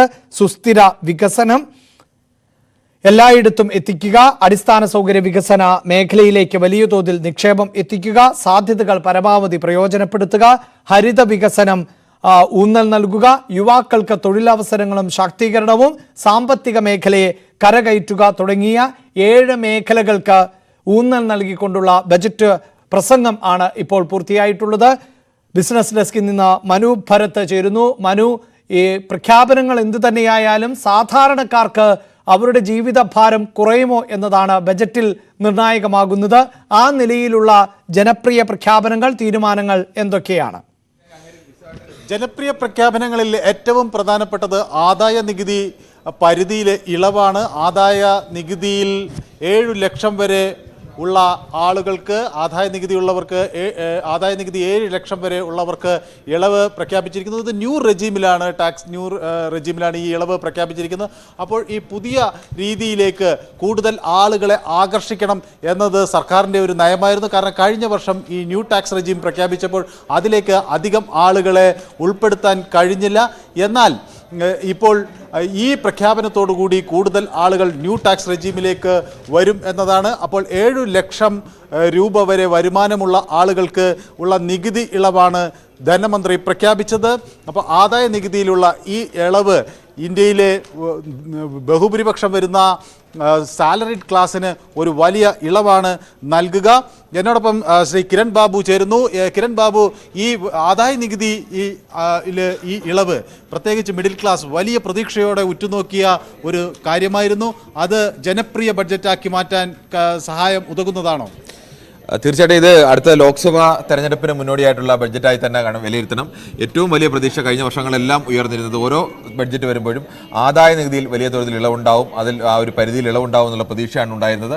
അങ്ങനെ ഇളവ് പ്രഖ്യാപിക്കും എന്ന് തന്നെയാണ് പ്രതീക്ഷിച്ചിരുന്നത്. വലിയ ശമ്പളക്കാരായ വരുന്ന ഒരു വലിയ വിഭാഗത്തിൻ്റെ നേരിട്ട് സ്വാധീനിക്കുന്നതാണ്, അവരുടെ ഏറ്റവും വലിയ ആവശ്യം കൂടിയായിരുന്നു. കൃത്യമായി ഇലക്ഷൻ ആ ഇയറിൽ തന്നെയുള്ള ബഡ്ജറ്റിലാണ് ഇത് നടപ്പാകുന്നത്. ഇത് നടപ്പാകുന്നതോടുകൂടി ഈ സർക്കാർ ഉദ്യോഗസ്ഥരും സർക്കാർ ഉദ്യോഗസ്ഥർ മാത്രമല്ല, സ്വകാര്യ മേഖലയിലുള്ള ഉദ്യോഗസ്ഥരായാലും ശമ്പളക്കാരായ മുഴുവൻ ആളുകൾക്കും നേരിട്ട് പ്രയോജനം ചെയ്യുന്നതാണ്. അവരുടെ കയ്യിലേക്ക് കൂടുതൽ പണം കയ്യിൽ തന്നെ ഇരിക്കുന്നതാണ്. മാത്രമല്ല ഇതൊരു വലിയ ആവശ്യമായിരുന്നു. ജനങ്ങൾ ഇത് എല്ലാ ഘട്ടങ്ങളിലും ബജറ്റിന് മുന്നോടിയായി ഇത് ആവശ്യം ഉന്നയിച്ചിരുന്നു. കഴിഞ്ഞ വർഷവും ഇത് വർദ്ധിപ്പിക്കണമെന്ന് ആവശ്യമുണ്ടായിരുന്നു. പക്ഷേ അത് വലിയ തോതിൽ പരിഗണന കണ്ടില്ല. ഈ ന്യൂ ടാക്സ് റെജിമിലേക്ക് ആളുകളെ ആകർഷിക്കാൻ കഴിയാത്തതിന്റെ ഒരു ക്ഷീണം കൂടി ഉണ്ടായിരുന്നു. അതുകൂടി ഇതിൽ പരിഹരിക്കപ്പെടുമെന്നാണ് കരുതേണ്ടത്, അല്ലേ? അതെ, പുതിയ ടാക്സ് സംവിധാനത്തിലേക്ക് കഴിഞ്ഞ പ്രാവശ്യം അവതരിപ്പിച്ചെങ്കിലും കാര്യമായ ആളുകൾ എത്തിയിരുന്നില്ല. ആ സംവിധാനത്തിലേക്ക് പരമാവധി പേരെ എത്തിക്കുക, അങ്ങനെ ഒറ്റ ടാക്സ് സംവിധാനത്തിലേക്ക് ഭാവിയിൽ വേണമെങ്കിൽ എത്തിക്കാൻ കഴിയുക, അതിനൊക്കെ അപ്പുറത്തേക്കുള്ള ഏറ്റവും വലിയ പ്രാധാന്യം ശമ്പളക്കാരെ സംബന്ധിച്ചിടത്തോളം സ്വകാര്യ മേഖലയിലായാലും സർക്കാർ മേഖലയിലായാലും മറ്റേത് മേഖലയിലായാലും ശമ്പളക്കാരെ സംബന്ധിച്ച് ഏറ്റവും വലിയ പരാതി എന്ന് പറയുന്നത് ഞങ്ങളുടെ ശമ്പളം കൃത്യമായി അക്കൗണ്ടബിൾ ആണ്, അതുകൊണ്ട് തന്നെ ഈ ശമ്പളത്തിൽ നിന്ന് നികുതി പിടിക്കുന്നുണ്ട്, അതിലേറെ വരുമാനമുള്ള മറ്റുള്ളവരുടെ ഒന്നും നികുതി ഇത്തരത്തിൽ പിടിക്കുന്നില്ല. ആ ഒരു അസംതൃപ്തി ഈ മനുഷ്യരുടെ ഇടയിലെല്ലാം ഉണ്ടായിരുന്നു. അത് പരിഹരിക്കാൻ ഒരു പരിധിവരെ കഴിഞ്ഞിട്ടുണ്ട്. ആ ഒരു വലിയ ആവശ്യമാണ്, കഴിഞ്ഞ കുറേ വർഷങ്ങളായി ഉയർന്ന ആവശ്യമാണ് ഇത്തവണ ഇപ്പോൾ പരിഹരിച്ചിരിക്കുന്നത്. ഒരു വലിയ മാറ്റമാണ് അതിൽ. അതുപോലെ ഇലക്ട്രോണിക് ഉൽപ്പന്നങ്ങൾ, പ്രത്യേകിച്ച് മൊബൈൽ ഫോൺ, TV ഇതൊക്കെ ഉൽപ്പാദിപ്പിക്കുന്ന മെഷീനറികളുടെ ക്യാപിറ്റൽ ഗൂഡ്സിന്റെ ഒക്കെ ഇറക്കുമതി ചുങ്കം കുറച്ചിരിക്കുന്നു. അത് ഒരുപക്ഷെ ഈ TVയും ഫോണും ഒക്കെ വില കുറയുന്നതിന് വഴിവെക്കുമെന്നാണ് മനസ്സിലാക്കേണ്ടത്. അപ്പോൾ ഇലക്ട്രോണിക് ഗാഡ്ജറ്റ്സ് കൂടുതൽ സർവ്വസാധാരണീയമാക്കാനുള്ള ഒരു നീക്കം കൂടി ഉണ്ട് എന്ന് വേണം കരുതാൻ, അല്ലേ? രണ്ട് കാര്യങ്ങളാണ്. ആദ്യം തന്നെ നിർമ്മല സീതാരാമൻ ബജറ്റ് അവതരണ തുടക്കത്തിൽ തന്നെ പ്രഖ്യാപിച്ചിരുന്നു, ഇത് ഒരു ഹരിത ഊർജ്ജത്തിലേക്ക് അല്ലെങ്കിൽ ഒരു ഹരിത പദ്ധതിയിലേക്ക് മാറുകയാണ്. എങ്ങനെ പരമാവധി അത്തരം പദ്ധതികളിലേക്ക് മാറാം, അതിനുവേണ്ടി പ്രത്യേക ഊന്നൽ നൽകുന്നത് തന്നെ. അതുകൊണ്ട് തന്നെയാണ് നേരത്തെ തന്നെ കേന്ദ്ര സർക്കാർ പ്രഖ്യാപിച്ചതാണ് ഈ ഇലക്ട്രിക് വാഹനങ്ങളുടെ ഇപ്പോൾ തന്നെ ബാറ്ററികളുടെ വില കുറഞ്ഞാൽ ബാറ്ററികളുടെ വിലയാണ് ഇപ്പോൾ ഇലക്ട്രിക് വാഹനങ്ങൾക്ക് ഏറ്റവും വലിയ തടസ്സമായി നിൽക്കുന്നത്. ആളുകൾക്ക് വലിയ വില കുറയുന്നതോടെ ഇലക്ട്രിക് വാഹനങ്ങളുടെ വിലയാണ് കുറയുന്നത്, വാഹനങ്ങളുടെ വിലയിൽ കുറവുണ്ടാകും. പിന്നെ അതോടൊപ്പം തന്നെ ഈ മധ്യവർഗത്തെ സംബന്ധിച്ചിടത്തോളം ഇപ്പോൾ ഏറ്റവും സാധാരണക്കാരെ സംബന്ധിച്ചും TV ആയാലും മൊബൈൽ ആയാലും നിത്യോപയോഗ സാധനത്തിന്റെ ഭാഗമായി തന്നെ അങ്ങനെ ഒരു ഭാഗമായി മാറിയതാണ്. അതിൻ്റെ വില കൂടാതിരിക്കുക അല്ലെങ്കിൽ അതിൻ്റെ വില കുറയുക എന്നുള്ളതും സാധാരണക്കാർക്ക് ആശ്വാസം നൽകുന്നത് തന്നെയാണ്. ആ തീരുമാനവും എനിക്ക് തോന്നുന്നു ഒരു ജനപ്രിയ തീരുമാനത്തിലേക്ക് ജനങ്ങൾ പെട്ടെന്ന് നോക്കുന്നത് ഞങ്ങളുടെ നേരിട്ട് ബാധിക്കുന്ന ഇതിനൊക്കെ വില കൂടും കുറയും എന്നുള്ളതായിരിക്കും. ബഡ്ജറ്റിനെ സംബന്ധിച്ച് സാധാരണ ജനങ്ങളുടെ ഇതാണ്. ഉദ്യോഗസ്ഥരെ സംബന്ധിച്ച് അവർക്ക് ഒരു ആശ്വാസം കിട്ടി, അവരുടെ ടാക്സിൽ വലിയ ഇളവുണ്ടായി. സാധാരണ ജനങ്ങൾ നോക്കുന്നത് ഞാൻ നാളെ വാങ്ങാൻ പോകുന്നതിന് ഏതിനൊക്കെ വില കൂടും കുറയും. ആകെ വില കൂടുന്നത് സ്വർണ്ണത്തിനും വെള്ളിക്കുമാണ് വില കൂടുന്നത്. അതും ഒരു തരത്തിൽ പറഞ്ഞാൽ സാധാരണക്കാരെ ബാധിക്കുന്നതാണ്. പക്ഷേ അതിനേക്കാൾ അപ്പുറത്തേക്ക് കൂടുതലായി ഉപയോഗിക്കും സ്വർണ്ണത്തിനോ വെള്ളിക്കോ പണം ചെലവഴിക്കുന്നതിനേക്കാൾ കൂടുതൽ പണം നിത്യേന ചെലവഴിക്കേണ്ടി വരുന്നത് ഈ ഇലക്ട്രോണിക്സ് ഉപകരണങ്ങൾക്ക്, ടി വി അത്തരം ഉപകരണങ്ങൾക്കെല്ലാമാണ്. അവരുടെ വില പ്രധാന മേഖല എനിക്ക് തോന്നുന്നത് ഈ MSME അതുപോലെ സ്റ്റാർട്ടപ്പുകൾ ഈ വിഷയങ്ങൾക്കെല്ലാം ഒരു പ്രാധാന്യം ഈ ബജറ്റിൽ നൽകിയിട്ടുണ്ട് എന്നാണ്. അപ്പോൾ MSMEകൾക്കും സ്റ്റാർട്ടപ്പുകൾക്കും ചെറിയ പ്രാധാന്യം നൽകുന്നു എന്നത് അല്ലെങ്കിൽ വലിയ പ്രാധാന്യം നൽകുന്നു എന്നത് എങ്ങനെയാണ് നമ്മൾ നോക്കിക്കാണേണ്ടത്? കാരണം MSMEകൾക്ക് കൂടുതൽ ക്രെഡിറ്റ് ഫെസിലിറ്റി വരുന്നു, അതുപോലെ സ്റ്റാർട്ടപ്പുകൾക്ക് കൂടുതൽ ആനുകൂല്യങ്ങൾ നൽകുന്നു. അപ്പോൾ MSMEകളും സ്റ്റാർട്ടപ്പുകളും വർദ്ധിക്കുന്നു. അപ്പോൾ അഗ്രികൾച്ചർ സ്റ്റാർട്ടപ്പുകൾക്ക് ഫണ്ട് അലോ ചെയ്യുന്നു. അപ്പോൾ ഇതൊക്കെ കൂടുതൽ യുവാക്കളെ ലക്ഷ്യം വെച്ചുള്ള പദ്ധതികളാണെന്നാണോ നാം കരുതേണ്ടത്? സ്വാഭാവികമായും കേന്ദ്ര സർക്കാരിൻ്റെ ഇത്തരം പദ്ധതികൾ കൂടുതൽ തൊഴിൽ ജനറേറ്റ് ചെയ്യാൻ, തൊഴിലില്ലായ്മ എന്നുള്ളത് ഏറ്റവും വലിയൊരു പ്രശ്നം തന്നെയാണ്. ജനങ്ങൾ ഒരു സർക്കാരിനെ വിലയിരുത്തുമ്പോൾ അവർക്ക് തൊഴിൽ ലഭിക്കുന്നുണ്ടോ, വരുമാനം ലഭിക്കുന്നുണ്ടോ എന്നത് ഏറ്റവും പ്രധാനമാണ്. പ്രത്യേകിച്ച് ഒരു തെരഞ്ഞെടുപ്പ് വർഷത്തിൽ ആളുകൾ അതായിരിക്കും പ്രധാനമായി പരിഗണിക്കുക. ഇത് കണക്കാക്കി തന്നെയാണ് കൃത്യമായി തന്നെ സാധാരണക്കാരായ ജനങ്ങൾക്ക് ഇത്തരം തൊഴിലവസരങ്ങൾ കൂടുതൽ സൃഷ്ടിക്കാൻ വേണ്ടി കൂടുതൽ പേർക്ക് കുറഞ്ഞ പലിശയ്ക്ക് തുക കൊടുക്കുക, അല്ലെങ്കിൽ കൂടുതൽ പേരെ ഇത്തരം സംരംഭകരെ പ്രോത്സാഹിപ്പിക്കുക. അത് സാധാരണക്കാരായ മനുഷ്യരോ അല്ലെങ്കിൽ ഇടത്തരക്കാരോ ഒക്കെ ഉപയോഗിക്കുന്നതാണ്. അത്തരം മേഖലയിലേക്ക് കൂടുതൽ സർക്കാർ അനുകൂലമായ ഒരു മനോഭാവത്തിലേക്ക് വരാൻ, അല്ലെങ്കിൽ സർക്കാരിൻ്റെ കയ്യിൽ നിന്ന് കൂടുതൽ സഹായങ്ങൾ ലഭിക്കുന്നു എന്നൊരു തോന്നൽ ജനങ്ങൾക്കുണ്ടാവാൻ ഇത്തരം ഇത് സഹായിക്കും. അതോടൊപ്പം തന്നെ നാടിൻ്റെ ആകെ വികസനത്തിനും ഇത്തരം പദ്ധതികൾ കൂടുതൽ പേർക്ക് സംരംഭങ്ങളിലേക്ക് വരാൻ ഇത് സഹായിക്കുന്നതാണ്. അത്തരം പദ്ധതികളിലേക്ക് കൂടുതൽ ചെറുപ്പക്കാർ വരുമ്പോൾ അവിടെ കൂടുതൽ തൊഴിലവസരങ്ങൾ വരുന്നു, അവർക്ക് കൂടുതൽ വരുമാനം ഉണ്ടാകുന്നു. അത്തരം പദ്ധതികൾ വരുന്നത് പോസിറ്റീവായി തന്നെ കാണേണ്ടതാണ്. ഈ ഗ്രാമീണ മേഖലയെ ഈ ബഡ്ജറ്റ് കാര്യമായി സ്പർശിച്ചിട്ടുണ്ട് എന്ന് വേണം കരുതാൻ. കാരണം ഈ ഗ്രാമീണ മേഖലയിൽ ഉള്ള ഒട്ടനവധി പദ്ധതികൾക്ക് പ്രാധാന്യം നൽകുന്നുണ്ട്. പ്രത്യേകിച്ച് ഈ ഗോബർധൻ പോലുള്ള പദ്ധതികൾ, ഗ്രാമീണ ശുചിത്വം, അതുപോലെ കന്നുകാലി വളർത്തൽ തുടങ്ങിയ മേഖലകളിലേക്ക് പ്രാധാന്യം നൽകുന്ന പദ്ധതികൾക്ക് ഒരു മേൽക്കൈ ലഭിച്ചിട്ടുണ്ട്. അതുപോലെ ഗ്രാമീണ മേഖലയിലേക്ക് വികസനം എത്തിക്കുന്നതിനൊക്കെയുള്ള പദ്ധതികൾ. അപ്പോൾ 65% ഇന്ത്യക്കാർ ഇപ്പോഴും ഗ്രാമങ്ങളിലാണ്. ഈ ഗ്രാമങ്ങളിലെ വോട്ട് കൂടി ഒരുപക്ഷെ ഈ 2014 പാർലമെന്റ് ഇലക്ഷനിൽ ലക്ഷ്യം വെച്ചതുകൊണ്ടായിരിക്കണം ഈ ഗ്രാമീണ മേഖലയിലുള്ള ഒട്ടനവധി പദ്ധതികൾക്ക് ഈ ഒരു പ്രാമുഖ്യം ഇതിൽ കിട്ടിയിരിക്കുന്നത്. പക്ഷേ അതിനകത്ത് പറയുമ്പോഴും ഗ്രാമീണ മേഖലയ്ക്ക് പരിഗണനയുണ്ട്. പക്ഷേ മറ്റ് മേഖലയ്ക്ക് കൊടുത്ത പരിഗണന പോലെ സാധാരണഗതിയിൽ പെട്ടെന്ന് പ്രതീക്ഷിക്കുക തെരഞ്ഞെടുപ്പ് വർഷത്തിൽ ഏത് സർക്കാരായാലും കർഷകർക്ക് ഏറ്റവും കൂടുതൽ ആനുകൂല്യം പ്രഖ്യാപിക്കേണ്ട ഒരു വർഷമാണ്. പക്ഷേ അതിനനുസരിച്ചുള്ള ഒരു ആനുകൂല്യം കർഷകരുടെ ഭാഗത്ത് നിന്ന് പ്രഖ്യാപിച്ചിട്ടുണ്ടോ എന്ന് ചോദിച്ചാൽ കർഷക സംഘടനകളുടെ പ്രധാനപ്പെട്ട ആവശ്യങ്ങളടക്കം ഉണ്ടായിരുന്നു. ആ ആവശ്യങ്ങളിലൊന്നും അങ്ങനെ ഒരു കാര്യമായ പരിഗണന എത്തിയിട്ടില്ല. എന്നാൽ ഗ്രാമീണ മേഖലയ്ക്ക് ഇത്തരം നിരവധി പദ്ധതികൾ വന്നിട്ടുണ്ട്. മറ്റ് ഈ സർവീസ് മേഖലയിൽ നിൽക്കുന്നവർക്ക് ലഭിക്കുന്ന ആനുകൂല്യത്തിന്, അതുപോലെ അവർക്ക് പെട്ടെന്ന് കേൾക്കുമ്പോൾ ഈ ബഡ്ജറ്റ് കേൾക്കുമ്പോൾ തന്നെ ഒരു മാസ ശമ്പളക്കാരനെ സംബന്ധിച്ചിടത്തോളം എന്റെ കാര്യം പരിഗണിച്ചിട്ടുണ്ട് എന്നൊരു തോന്നലുണ്ട്. കർഷക സമരം കഴിഞ്ഞപ്പോൾ നമുക്കറിയാം നേരത്തെ UPA സർക്കാരൊക്കെ വലിയ തോതിൽ ഈ കടാശ്വാസ പദ്ധതികൾ പ്രഖ്യാപിച്ചിരുന്നു. അങ്ങനെയൊക്കെയുള്ള ഇത് കർഷകരെ കുറെ കൂടെ കയ്യിലെടുക്കാനുള്ള ഒരു നീക്കമാണ്. പക്ഷെ അതൊന്നും തെരഞ്ഞെടുപ്പിൽ ഫലം കണ്ടില്ല. ഒരുപക്ഷെ അതിൽ നിന്ന് പാഠം പഠിച്ചതുകൊണ്ടായിരിക്കണം അത്തരം വലിയ ഫ്രീബികൾ കൊടുക്കാതെ വലിയ അങ്ങനെ കടമെഴുതി തള്ളുക അല്ലെങ്കിൽ അങ്ങനത്തെ കാര്യങ്ങളിലേക്ക് ശ്രദ്ധ ചലിപ്പിക്കാതെ ഇന്നോവേഷനിലും ഓൺട്രപ്രണർഷിപ്പിലും ഊന്നിയുള്ളൊരു മുന്നോട്ട് പോക്ക്, ഒരു സമ്പദ് വ്യവസ്ഥയായിരിക്കും നമുക്ക് ഉണ്ടാകുക എന്നാണ് നേരത്തെ പറഞ്ഞത്. അപ്പോൾ ആ ഇന്നോവേഷനിലും അതുപോലെ ഓൺട്രപ്രണർഷിപ്പിലും സംരംഭകത്വത്തിലും അതുപോലെ പുതുമയിലും ഊന്നി നിൽക്കുന്ന ഒരു ബജറ്റ് എന്ന് വേണം ഇതിനെ കരുതാൻ. കാരണം വലിയ കടം എഴുതി തള്ളുക, ആളുകൾക്ക് ലോൺ എടുത്താൽ തിരിച്ചടയ്ക്കേണ്ട എന്ന ഒരു മനോഭാവം വർദ്ധിപ്പിക്കുക, അതിൽ നിന്നൊക്കെ മാറി ആളുകളെ കൂടുതൽ അവരുടെ കർമ്മശേഷിയിൽ വിശ്വസിക്കാൻ ഈ ബജറ്റ് സഹായിക്കും എന്ന് കരുതിക്കൂടെ അല്ലേ? സ്വാഭാവികമായും അങ്ങനെ തന്നെ കരുതേണ്ടി വരും. അത്തരം മേഖലയിലേക്ക് നേരത്തെ UPA സർക്കാരിൻ്റെ അവസാന ഘട്ടത്തിൽ 40,000 കോടി രൂപയുടെ കടമാണ് എഴുതി തള്ളിയത്. പക്ഷേ അതിൻ്റെ ഫലമൊന്നും ആ സർക്കാരിന് ഉണ്ടായില്ല. അത്തരം ഉള്ള ഒരു നേരിട്ട് ആളുകളെ സഹായിക്കുന്ന രീതിയിലേക്ക്, നേരിട്ട് അല്ലെങ്കിൽ കർഷകർക്ക് പെട്ടെന്ന് പ്രയോജനം ഉണ്ടാകുന്ന രീതിയിലേക്ക്, അല്ലെങ്കിൽ നേരത്തെ പറഞ്ഞതുപോലെ ഈ കർഷക സംഘടനകളൊക്കെ ഉന്നയിക്കുന്ന പ്രധാനപ്പെട്ട ആവശ്യങ്ങൾ, അക്കാര്യത്തിലൊന്നും യഥാർത്ഥത്തിൽ അങ്ങനെ ഒരു കാര്യമായ പ്രഖ്യാപനങ്ങൾ ഈ ബഡ്ജറ്റിൽ എവിടെയും കാണാനില്ല. പക്ഷേ അതിന് പകരമായി ആ മേഖല, കാർഷിക മേഖലയിൽ കൂടുതലായി സംരംഭങ്ങൾ വരിക, ചെറുപ്പക്കാർക്ക് കടന്നു വരാൻ അവസരം ഉണ്ടാകുക, കർഷകർക്ക് കൂടുതൽ സംരംഭങ്ങൾ തുടങ്ങാൻ അവസരം ഉണ്ടാകുക, അത്തരം മേഖലയിലേക്ക് നികുതി ഇളവ് കൊണ്ടുവരിക, അല്ലെങ്കിൽ അത്തരം മേഖലയ്ക്ക് കൂടുതൽ നിക്ഷേപത്തിന് കൂടുതൽ തുക നീക്കിയിരുത്തുക, അങ്ങനെ ഒരു ഉൽപ്പാദനപരമായ മേഖലയുടെ ഒരു വളർച്ചയ്ക്ക് വേണ്ടിയുള്ള പദ്ധതികൾ ഈ ബഡ്ജറ്റിൽ പ്രഖ്യാപിച്ചിട്ടുണ്ട്. പക്ഷേ നേരത്തെ തന്നെ പറഞ്ഞതുപോലെ ഈ നേരിട്ട് കർഷകർക്ക് ഗുണകരമാകുന്ന രീതിയിലേക്ക് അല്ലെങ്കിൽ അവരുടെ ആവശ്യങ്ങൾ ഉന്നയിച്ച രീതിയിലേക്ക് അത്തരം പ്രഖ്യാപനങ്ങൾ കുറവാണ്. ഈ സാമ്പത്തിക അച്ചടക്കം ഇതിൻ്റെ ഒരു ബജറ്റിൽ നമുക്ക് കാണാൻ കഴിയും. സാമ്പത്തിക അച്ചടക്കത്തിലേക്ക് നീങ്ങുന്നു. ധനക്കമ്മി നിയന്ത്രിക്കാനുള്ള ഒരു ശ്രമം ഉണ്ട്. 4.8% ധനക്കമ്മി എത്തിക്കുക GDP-യുടെ, അതിനുവേണ്ടിയുള്ള ഒരു ശ്രമമുണ്ട്. അതൊക്കെ എത്രമാത്രം ഫലവത്താകും എന്നാണ്. വളർച്ചാ നിരക്ക് 7% പ്രെഡിക്റ്റ് ചെയ്യുന്നത്. GDP-യുടെ 6.8% വളർച്ചാ നിരക്ക് ഉണ്ടാകുമെന്നൊക്കെയാണ് നമ്മൾ ധരിക്കുന്നത്. ഏതായാലും ഈ ഗ്രോത്ത് റേറ്റ് ആ നിലയ്ക്ക് 7%, അതുപോലെ ധനക്കമ്മി കുറയ്ക്കാൻ, ഇതൊക്കെ ഈ ബഡ്ജറ്റിൽ പ്രഖ്യാപനമുണ്ട്.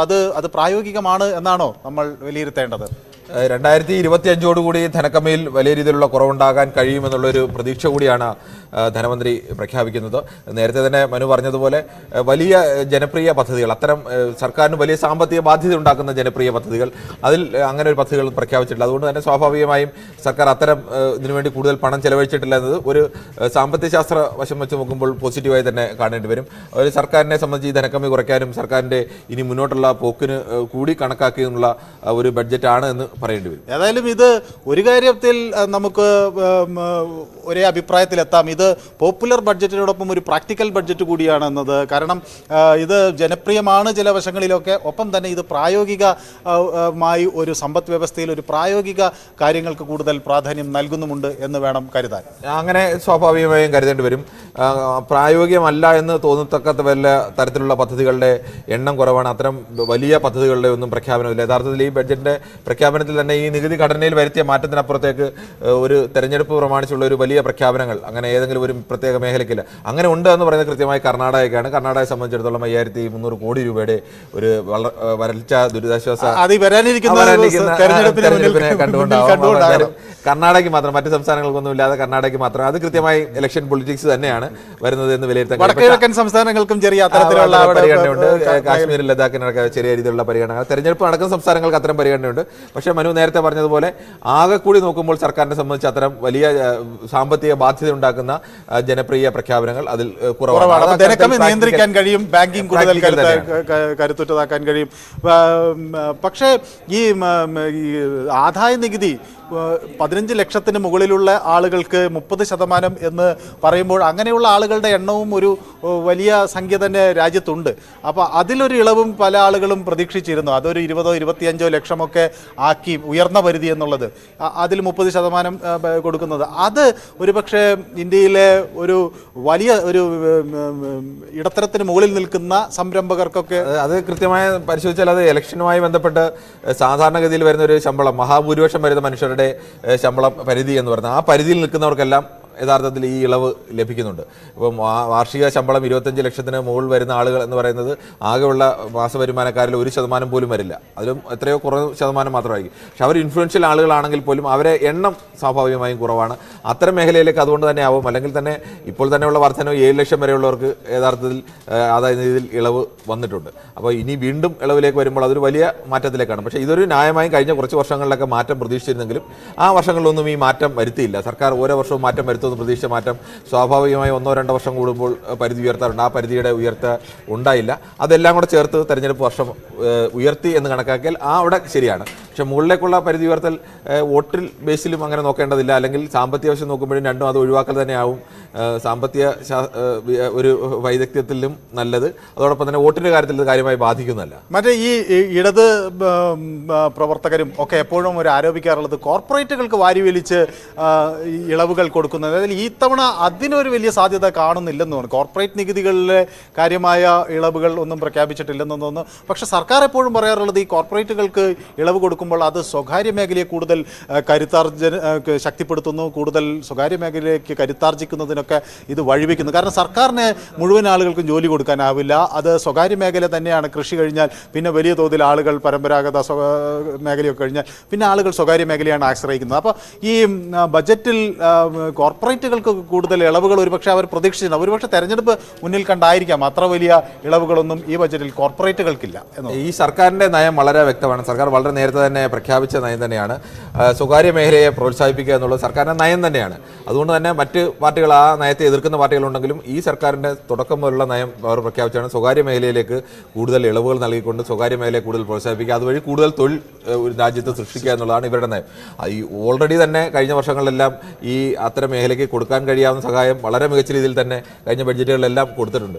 ഇനിയും കൂടുതൽ സഹായം ഏത് മേഖലയും ആഗ്രഹിക്കുന്നത് പോലെ ആ മേഖലയും ആഗ്രഹിച്ചിട്ടുണ്ടാകും. പക്ഷേ അത്തരത്തിലേക്കുള്ള ഒരു വലിയ ഇളവിലേക്ക് വന്നിട്ടില്ല. പക്ഷേ അത്തരം വലിയ ഇളവ് കൂടി കൊടുത്തു കഴിഞ്ഞാൽ ഇനി രാജ്യത്തിൻ്റെ സാമ്പത്തിക അവസ്ഥയ്ക്ക് മുന്നോട്ട് താങ്ങാൻ ഒക്കെ പ്രയാസമാവും. അതുകൂടി കണക്കിലെടുത്താവും അത്തരം ഇളവ് ഒഴിവാക്കിയതും. അതോടൊപ്പം തന്നെ മനു നേരത്തെ പറഞ്ഞതുപോലെ ഈ തെരഞ്ഞെടുപ്പ് വർഷം എന്നുള്ളതുകൊണ്ട് തന്നെ കുറെ കൂടി ജനങ്ങളെ ബോധ്യപ്പെടുത്താൻ കഴിയുന്ന അത്തരം വിഷയങ്ങൾ കൂടി പരിഗണിച്ചാണ് ആവും ഇത്തരം തീരുമാനങ്ങൾ എടുത്തിട്ട്. ഈ അഭിലാഷ് ഒരുപക്ഷെ കുറെ കൂടി വിമർശനാത്മകമായിരിക്കും ഈ ബഡ്ജറ്റിനെ ഉറ്റുനോക്കുന്നത്. കൂടുതൽ ഇളവുകൾ താഴെത്തട്ടിലുള്ള ആളുകൾക്ക് പ്രതീക്ഷിച്ചിരുന്നിരിക്കാം. എങ്ങനെയാണ് അഭിലാഷ് അത് ഞങ്ങളുടെ ഈ അഭിപ്രായത്തോട് യോജിക്കുന്നോ? എന്ത് തോന്നുന്നു? മനു, തീർച്ചയായും 2024 നടക്കാൻ പോകുന്ന ലോക്സഭാ തെരഞ്ഞെടുപ്പ്, 9 സംസ്ഥാനങ്ങളിലെ നിയമസഭാ തെരഞ്ഞെടുപ്പ് ആസന്നമായിരിക്കുന്ന ഒരു പശ്ചാത്തലമുണ്ട്. അതോടൊപ്പം തന്നെയാണ് ആഗോള സാമ്പത്തിക പ്രതിസന്ധി എന്നത് എല്ലാ സാമ്പത്തിക വിദഗ്ധരും ഒരുപോലെ ഉൾക്കൊള്ളുന്ന ഒന്നാണ്. എന്നാൽ രാജ്യത്തിൻ്റെ ധനക്കമ്മി എന്നത് കുറയ്ക്കേണ്ടതുണ്ട് എന്ന സന്ദേശം കൂടി ഇതിനു മുമ്പ് തന്നെ, ബജറ്റ് അവതരണത്തിന് മുമ്പ് തന്നെ കേന്ദ്ര സർക്കാരിൻ്റെ ഭാഗത്ത് നിന്ന് ഉണ്ടായിരുന്നു. അതുകൊണ്ട് തന്നെയായിരിക്കാം കേന്ദ്ര സർക്കാരിന് ലഭിക്കേണ്ട വരുമാനത്തിൽ കാര്യമായ മാറ്റങ്ങൾ ഒന്നും ഇല്ലാതെ എന്നാൽ അധികം വാരിക്കോരി നൽകിക്കൊണ്ട് കൂടുതൽ കടം എടുത്തുവെക്കുക എന്ന ഒരു സമീപനം എന്തായാലും ഈ ബജറ്റ് ഇപ്പോൾ പ്രാഥമികമായി മനസ്സിലാക്കുമ്പോൾ നമുക്ക് ലഭ്യമാകുന്ന വിവരങ്ങൾ അനുസരിച്ച് ഈ പ്രകാരം ആണ് നമുക്ക് അനുമാനിക്കേണ്ടി വരുന്നത്. അതായത് പൊതുജനങ്ങൾക്ക് കൂടുതൽ നികുതി ബാധ്യതകൾ ഇല്ലാത്തതും എന്നാൽ വലിയ ഓഫറുകളോ വാഗ്ദാനങ്ങളോ അങ്ങനെ വാഗ്ദാന പെരുമഴയോ ഒന്നും ഇല്ലാത്ത ഒരു ബജറ്റാണ്. നിലവിൽ ഈ കോവിഡിന്റെ പശ്ചാത്തലത്തിൽ നിന്ന് കരകയറുന്ന ഒരു സാഹചര്യമുണ്ട്. എല്ലാവരും തന്നെ സാമ്പത്തികമായ പ്രതിസന്ധികൾ നേരിടുകയും ചെയ്യുന്നുണ്ട്. ആ പ്രതിസന്ധിയെ മറികടക്കുന്നതിനുള്ള പ്രാക്ടിക്കലായ ചില സൊല്യൂഷൻസ് മാത്രമാണ് ഈ ബജറ്റിൽ ഉൾക്കൊള്ളിച്ചിട്ട് ഉള്ളത് എന്നാണ് നമുക്ക് മനസ്സിലാക്കേണ്ടത്. ഒരുപക്ഷെ വരും മണിക്കൂറുകളിൽ ഈ കേരളം പോലെയുള്ള സംസ്ഥാനത്തിന്, ഉപഭോക്തൃ സംസ്ഥാനം എന്ന നിലയിൽ കേരളത്തിന് എന്തൊക്കെ പദ്ധതികൾ ലഭിക്കുന്നുണ്ട് എന്നത് ഉൾപ്പെടെ അറിയേണ്ടതും ആണ്. മാത്രവുമല്ല, സാധാരണ നിലയിൽ പലപ്പോഴും ഈ കാർഷിക മേഖലയിൽ ഊന്നിക്കൊണ്ടുള്ള വികസനം എന്നതാണ് ആവർത്തിച്ച് നമുക്ക് ബജറ്റുകളിൽ കേൾക്കാൻ സാധിക്കുന്നത്. എന്നാൽ അതിൽ നിന്ന് മാറി സാങ്കേതിക വിദ്യയിൽ അധിഷ്ഠിതമായ സമ്പദ്ഘടനയാണ് ലക്ഷ്യം എന്ന് കേന്ദ്ര സർക്കാർ പറയുന്നുണ്ട്. അതിൽ നിന്ന് ഒരു കാര്യം നമുക്ക് വായിച്ചെടുക്കാൻ പറ്റും. അതായത് ആഗോള സാമ്പത്തിക മാന്ദ്യം ഒരുപക്ഷെ ഇന്ത്യയെ പോലുള്ള രാജ്യങ്ങൾക്ക് ഗുണകരമായി മാറിയേക്കാം എന്ന പൊതു വിലയിരുത്തൽ ഉണ്ട്. കൂടുതൽ തൊഴിൽ സാധ്യതകൾ, മാത്രവുമല്ല ലോകത്തിന്റെ തന്നെ ഒരു ഉൽപാദന ഹബ്ബായി ചൈന മാറിയിരുന്നു. ആ ചൈനയ്ക്ക് പകരം ഇന്ത്യയിൽ കൂടുതൽ ഉൽപാദനം നടത്തുക എന്ന ഒരു സാധ്യത കൂടി പ്രയോജനപ്പെടുത്തിയാൽ ഇന്ത്യക്ക് വലിയ വളർച്ച കൈവരിക്കാൻ സാധിക്കും ഈ മാന്ദ്യകാലത്ത് എന്ന പൊതുനിരീക്ഷണമുണ്ട്. അതിന് കൂടുതൽ ഊന്നൽ നൽകുന്നു എന്ന് മനസ്സിലാക്കാൻ സാധിക്കുന്നു. ഏതാണ്ട് 63,000 പ്രാഥമിക സഹകരണ സംഘങ്ങൾ ഡിജിറ്റലൈസ് ചെയ്യും എന്നാണ് ബജറ്റ് പ്രഖ്യാപിച്ചിട്ടുള്ളത്. ഇതിനുവേണ്ടി 2,516 കോടി രൂപ വകയിരുത്തിയിട്ടുണ്ട്. അതോടൊപ്പം തന്നെ 2,200 കോടി രൂപയുടെ ഹോർട്ടിക്കൾച്ചർ പാക്കേജ് പ്രഖ്യാപിക്കുകയും ചെയ്തിട്ടുണ്ട്. മത്സ്യമേഖലയ്ക്ക് 6,000 കോടി രൂപയുടെ പദ്ധതി പ്രഖ്യാപിക്കുമ്പോൾ 20 ലക്ഷം കോടി രൂപയുടെ പദ്ധതിയാണ് പൊതുവിൽ കാർഷിക മേഖലയ്ക്ക് നൽകിയിട്ടുള്ളത്. എന്നാൽ നേരത്തെ സൂചിപ്പിച്ചതുപോലെ തന്നെ കർഷകർക്ക് അവരുടെ അക്കൗണ്ടിലേക്ക് നേരിട്ട് പണം എത്തുന്ന പദ്ധതിയിൽ വർധനവ് ഉണ്ടായേക്കും എന്ന സൂചനകളുണ്ടായിരുന്നു. പ്രത്യേകിച്ച് ഈ സർക്കാർ അധികാരത്തിലേറിയതിനു ശേഷം നേരിട്ട ഏറ്റവും വലിയ വെല്ലുവിളി കർഷക സമരം എന്നതായിരുന്നു. ബിൽ അവതരിപ്പിക്കുകയും ആ ബിൽ പിന്നീട് പിൻവലിക്കുകയും ചെയ്യേണ്ടി വന്നിരുന്നു. അതുകൊണ്ട് തന്നെ കർഷകരെ കൂടുതലായി വിശ്വാസത്തിലെടുക്കേണ്ടതുണ്ട് തെരഞ്ഞെടുപ്പിന് മുമ്പ് എന്ന ഒരു നിഗമനത്തിലേക്ക് എത്തിയിരുന്നു. എന്തായാലും കർഷകർക്ക് നേരിട്ട് ഇതിന്റെ ആനുകൂല്യം ലഭിക്കുമോ എന്നതുൾപ്പെടെയുള്ള കാര്യങ്ങൾ അറിയേണ്ടതുണ്ട്. 2.4 ലക്ഷം കോടി രൂപയാണ് റെയിൽ മേഖലയ്ക്ക് വേണ്ടി ബജറ്റിൽ വകയിരുത്തിയിട്ടുള്ളത്. അതുകൊണ്ട് തന്നെ ഏതൊക്കെ പുതിയ ട്രെയിൻ സർവീസുകൾ ഉണ്ടാകും, വന്ദേ ഭാരത് പോലെയുള്ള സർവീസുകൾ ഏതൊക്കെ പ്രദേശങ്ങളിലേക്ക് നീട്ടിയിട്ടുണ്ട് എന്നത് പ്രധാനപ്പെട്ടതാണ്.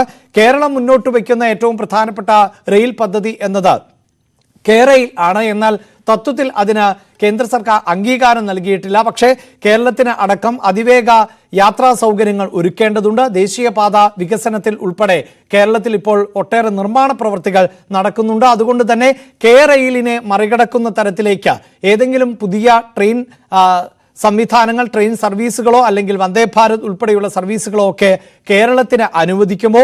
അങ്ങനെ അനുവദിച്ചാൽ തന്നെ മറ്റ് സർവീസുകൾ ഉൾപ്പെടെയുള്ളവ റദ്ദാക്കിക്കൊണ്ടാണോ അനുവദിക്കുക എന്നത് ഉൾപ്പെടെയുള്ള കാര്യങ്ങൾ ആണ് ഇനി നമുക്ക് ഈ ബജറ്റിന്റെ ഉള്ളടക്കത്തിലേക്ക് പോകേണ്ടത്. അതിന് അല്പസമയം കൂടി നമുക്ക് കാത്തിരിക്കേണ്ടതായി വരും. ഇപ്പോൾ പേപ്പർലെസ് ബജറ്റാണ് അവതരിപ്പിക്കുന്നത്. അതുകൊണ്ട് തന്നെ ബജറ്റ് കോപ്പികൾ എന്നതിനപ്പുറത്ത് ഇത് അപ്ലോഡ് ചെയ്യുമ്പോൾ മാത്രമാണ് നമുക്ക് കൂടുതലായി വിവരങ്ങൾ ശേഖരിക്കാൻ പറ്റുക.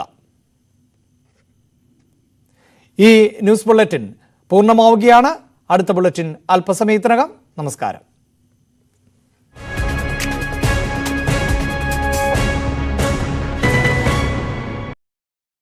രാഷ്ട്രപതിയുമായി ധനമന്ത്രി നിർമ്മലാ സീതാരാമൻ കൂടിക്കാഴ്ച നടത്തിയിരുന്നു. പിന്നീട് പാർലമെന്റിലേക്ക് എത്തി.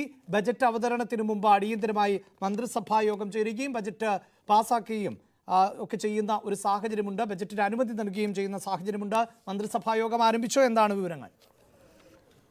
അഭിലാഷ, അത് ഒരു സ്വാഭാവിക നടപടിക്രമം മാത്രമാണ്. ബജറ്റ് അവതരിപ്പിക്കുന്നതിന് മുൻപ് മന്ത്രിസഭാ യോഗം വിളിച്ചു ചേർക്കുകയും മന്ത്രിസഭാ യോഗം ബജറ്റിന് അംഗീകാരം നൽകുകയും ചെയ്യുന്നത് ഒരു സ്വാഭാവിക നടപടിക്രമം മാത്രമാണ്. അതിനുശേഷമാണ് നമ്മൾ ഈ ക്വാറന്റൈനിൽ ഇരിക്കുന്ന ഉദ്യോഗസ്ഥർ, അവിടെ സ്റ്റെനോഗ്രാഫർ തൊട്ട് ഈ ബജറ്റിൻ്റെ തയ്യാറെടുപ്പിന് വേണ്ടി പ്രവർത്തിച്ച എല്ലാ ആളുകളും ക്വാറന്റൈനിലായിരിക്കും. അവർക്കെല്ലാം പുറത്തു വരാൻ കഴിയുക. ഈ ബജറ്റിൻ്റെ നിർമ്മാണം തൊട്ട് തന്നെ വളരെ അതിൻ്റെ രഹസ്യാത്മകത സൂക്ഷിക്കുന്നതിന് വേണ്ടിയുള്ള ശ്രമം നടന്നിട്ടുണ്ട്. ബജറ്റ് പ്രസംഗം തന്നെ വളരെ ഏറ്റവും ഒടുവിലാണ് തയ്യാറാക്കുന്നത്. നമുക്ക് അറിയാം, ഈ ഒരു ഡിജിറ്റൽ ഇന്ത്യയിലേക്ക് രാജ്യം കുതിക്കുമ്പോൾ ഒരു നേരത്തെ ഉള്ള രീതിയിൽ നിന്ന് വ്യത്യസ്തമായാണ് ബജറ്റ് അവതരണം BJP സർക്കാരിൻ്റെ ധനമന്ത്രിമാർ നടത്തുന്നത്. അത് കഴിഞ്ഞ തവണ പോലെ ടാബ്ലറ്റുകൾ കൊണ്ടുവരികയാണ്. അപ്പോൾ നേരത്തെ ഈ ബ്രിട്ടീഷ് കാലഘട്ടത്തിലാണ്, ഈ കൊളോണിയൽ കാലഘട്ടത്തിൻ്റെ ഒരു ഹാങ് ഓവറാണ് ഈ ബജറ്റ് ബ്രീഫ് കേസ് എന്നുള്ളത്.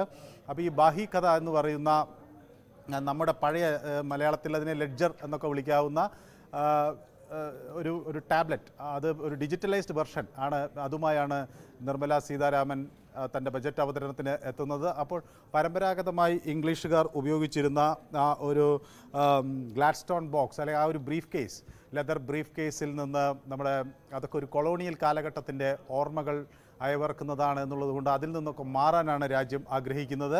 അതിൽ നിന്നൊക്കെ വ്യത്യസ്തമായി ഇപ്പോൾ ഒരു ഡിജിറ്റൽ ഇന്ത്യയുടെ ഒരു പ്രതീകവുമായും ഒപ്പം ഈ നമ്മുടെ പണ്ട് കാലങ്ങളിൽ നമ്മൾ ഉപയോഗിച്ചിരുന്ന ഈ ലെഡ്ജർ ബുക്ക് എന്ന് നമ്മൾ പറയുന്ന വരവ് ചിലവ് കണക്കുകൾ എഴുതുന്ന ലെഡ്ജർ ബുക്ക് എന്ന് നമ്മൾ പറയുന്ന ഈ ബഹിക്കഥയുമായാണ് ധനമന്ത്രി എത്തുന്നത്. ഇനി അധിക സമയമില്ല. ഒരു 3/4 മണിക്കൂർ കഷ്ടി ഉണ്ടാകും. അരമണിക്കൂർ കഴിയുമ്പോൾ തന്നെ ബജറ്റ് അവതരണത്തിനായി ധനമന്ത്രിയുടെ പേര് സ്പീക്കർ വിളിക്കുന്നു. പിന്നീട് നമ്മൾ ബജറ്റ് അവതരണത്തിലേക്ക് കടക്കുകയും ചെയ്യുന്നു. BJP സർക്കാരിനെ സംബന്ധിച്ചിടത്തോളം തരാനിരിക്കുന്ന ഒരു തെരഞ്ഞെടുപ്പ് മുന്നിൽ നിൽക്കുന്നു. അത് കൂടി കണക്കിലെടുത്തുകൊണ്ട് ഒരു ബജറ്റായിരിക്കും ഇത് എന്ന കാര്യത്തിൽ തർക്കമില്ല. പക്ഷേ വലിയ പ്രഖ്യാപനങ്ങൾ ഉണ്ടാകുമോ എന്നതാണ് എല്ലാവരും ആശങ്കയോടെ നോക്കിക്കാണുന്നത്. കാർഷിക മേഖലയുടെ വളർച്ച ഉറപ്പാക്കാൻ, പ്രത്യേകിച്ച് ഈ കോവിഡാനന്തര കാലഘട്ടത്തിൽ ഈ യുക്രൈൻ യുദ്ധത്തിൻ്റെയൊക്കെ ഒരു പശ്ചാത്തലത്തിൽ ഇന്ത്യൻ സമ്പദ് വ്യവസ്ഥയെ കൂടുതൽ കരുത്തോടെ മുന്നോട്ട് നയിക്കുന്നതിനുള്ള ചാലകശക്തിയാകാൻ ഈ ബജറ്റിന് എന്ത് നൽകാൻ കഴിയും എന്നതാണ് എല്ലാവരും ഉറ്റുനോക്കുന്നത്. ധനക്കമ്മി നിയന്ത്രിക്കാൻ എന്താണ് പോംവഴി, ഒപ്പം തന്നെ റീറ്റെയിൽ ഇൻഫ്ലേഷൻ നിയന്ത്രിക്കുന്നതിനുള്ള മാർഗങ്ങൾ എന്ത്, ഇൻഫ്രാസ്ട്രക്ചറൽ ഗ്രോത്ത്, പശ്ചാത്തല വികസനത്തിൽ ഉണ്ടാകുന്ന മാറ്റം എങ്ങനെ നമുക്ക് മുന്നോട്ട് ആ നിലയ്ക്ക് അതിൽ വികസനം കൊണ്ട് ഉറപ്പുവരുത്താൻ കഴിയും.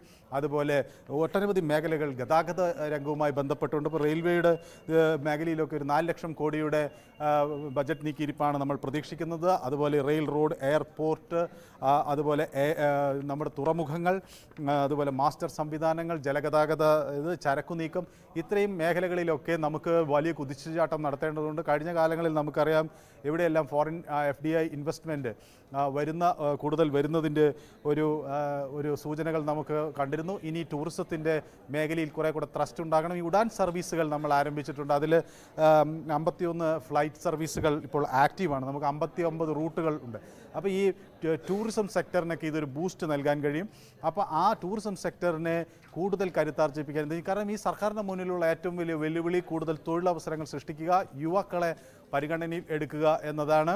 അപ്പോൾ അതിനുവേണ്ടി എന്ത് നീക്കിവെക്കുന്നു എന്നതാണ് ഈ ബഡ്ജറ്റിൽ പ്രധാനമായി നോക്കിക്കാണുന്നത്.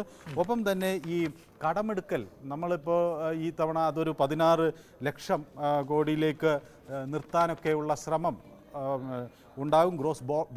ഗ്രോസ് ബോറോയിങ് നിയന്ത്രിക്കുക, ഇതിനൊക്കെ എങ്ങനെ കഴിയും എന്നതാണ് ഈ ബഡ്ജറ്റ് പ്രധാനമായി നോക്കിക്കാണുന്നത്. ഏതായാലും നടപടിക്രമങ്ങൾ ഇതുവരെ വളരെ സുഗമമായി പോയിരിക്കുന്നു. ഒരു കാര്യം, കഴിഞ്ഞ ദിവസം ഈ രാഷ്ട്രപതിയുടെ പ്രസംഗം AAP ഉൾപ്പെടെയുള്ളവർ ബഹിഷ്കരിക്കുന്ന ഒരു നീക്കമുണ്ട്. ഈ ബഡ്ജറ്റ് പ്രസംഗത്തിനിടയിൽ എന്തെങ്കിലും ഡിസ്റപ്ഷൻസ് ഉണ്ടാകുമോ എന്നുള്ളത് ഒരു രാഷ്ട്രീയമായൊരു ഇതുണ്ട്. പക്ഷേ സാധാരണഗതിയിൽ എപ്പോഴും പ്രതിപക്ഷം ചില വിമർശനങ്ങളും ഒക്കെ ഈ ബഡ്ജറ്റ് അവതരണ ഘട്ടത്തിൽ തന്നെ ഉന്നയിക്കാറുണ്ട്. ചില രാഷ്ട്രീയ വിഷയങ്ങൾ ഉയർത്തി പ്രതിഷേധം രേഖപ്പെടുത്താറുണ്ട്. ഇത്തവണ ഒരുപക്ഷെ അതൊന്നും ഇല്ലാതെ തന്നെ സുഗമമായ ഒരു ബഡ്ജറ്റ് അവതരണം നടക്കുമെന്ന് നമുക്ക് വിചാരിക്കാം. കാരണം അവർക്ക് നേരത്തെ പറയാനുള്ള ഈ പ്രതിഷേധങ്ങളൊക്കെ സർവകക്ഷി യോഗത്തിലുമൊക്കെ പറഞ്ഞു. ഗവർണർമാരുടെ പെരുമാറ്റങ്ങളെ സംബന്ധിച്ചുമൊക്കെ വിവിധ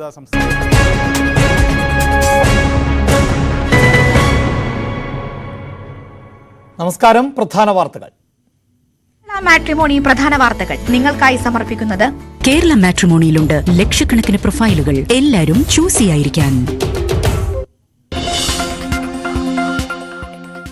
സാധാരണക്കാരെ കയ്യിലെടുത്ത് കേന്ദ്ര ബജറ്റ്. ആദായ നികുതി പരിധിയിൽ ഇളവ്. പുതിയ സ്കീമിൽ 7 ലക്ഷം വരെ നികുതിയില്ല. നികുതി സ്ലാബ് 5 കുറച്ചു. ഓഹരി വിപണിയിൽ മുന്നേറ്റം.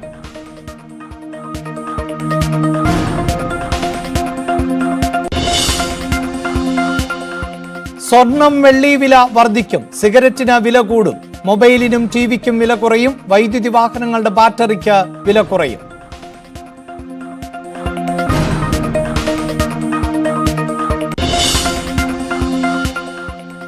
ഗതാഗത മേഖലയുടെ വളർച്ച വേഗത്തിലാക്കും. 75,000 കോടിയുടെ പദ്ധതികൾ. റെയിൽവേക്ക് റെക്കോർഡ് തുക 2.4 ലക്ഷം കോടി.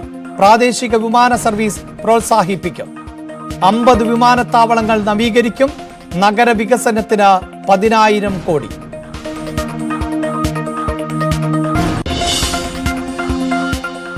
കാർഷിക മേഖലയിൽ സ്റ്റാർട്ടപ്പുകൾക്ക് പ്രത്യേക ഫണ്ട്. കാർഷിക വായ്പാ പരിധി 20 ലക്ഷം കോടിയായി ഉയർത്തും. 2200 കോടി രൂപയുടെ ഹോർട്ടിക്കൾച്ചറൽ പാക്കേജ്. റബ്ബർ ഇറക്കുമതി തീരുവ ഉയർത്തി.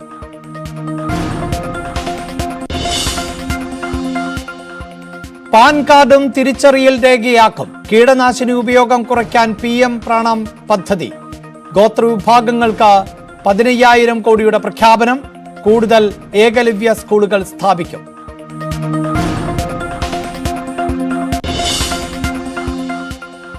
രാജ്യത്ത് 157 നഴ്സിംഗ് കോളേജുകൾ സ്ഥാപിക്കുമെന്ന് ധനമന്ത്രി.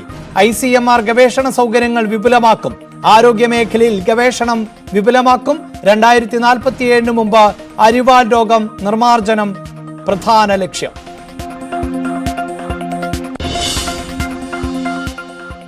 സ്ത്രീകൾക്കും പെൺകുട്ടികൾക്കും പുതിയ നിക്ഷേപ പദ്ധതി. മുതിർന്ന പൗരന്മാരുടെ നിക്ഷേപ പരിധി 30 ലക്ഷമായി ഉയർത്തി. ചെറുകിട സംരംഭങ്ങൾക്ക് 9,000 കോടിയുടെ വായ്പാ പദ്ധതി. 81 കോടി ജനങ്ങൾക്ക് പ്രതിമാസം 5 കിലോ ഭക്ഷ്യധാന്യം സൗജന്യം തുടരും.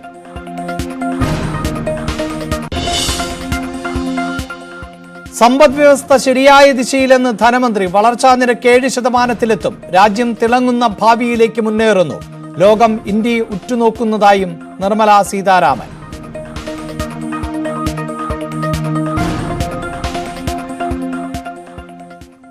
ആദായ നികുതിയിൽ മധ്യവർഗത്തിന് തലോടലുമായി budget.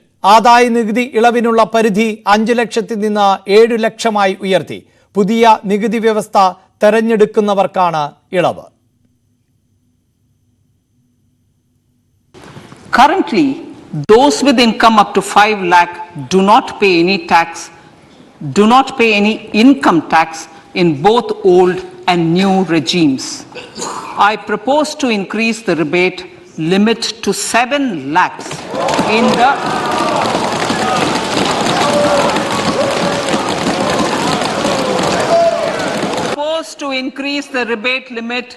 to 7 lakh in the new tax regime.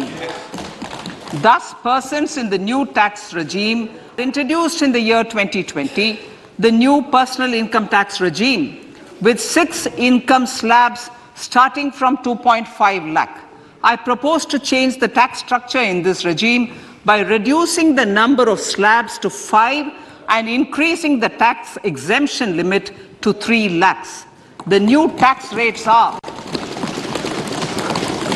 0 to 3 lakh, nil. 3 to 6 lakhs, 5%. 6 to 9 lakhs, 10%. 9 to 12 lakh, 15%. 12 to 15 lakhs, 20%. And above 15 lakhs, 30%. This will provide major relief to all taxpayers in the new regime.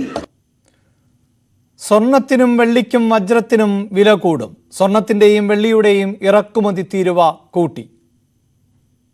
Bars of gold and platinum were increased earlier this fiscal. I propose to increase the duties on articles made therefrom to enhance the duty differential. I also propose to increase the import duty on silver doors, bars and articles to align them with that on gold and platinum. India is a global leader, as I said in Part A, in cutting and polishing of natural diamonds, contributing about 3/4 of the global turnover by value. With the depletion of deposits of natural diamonds, the industry is moving towards lab-grown diamonds, and it holds huge promise.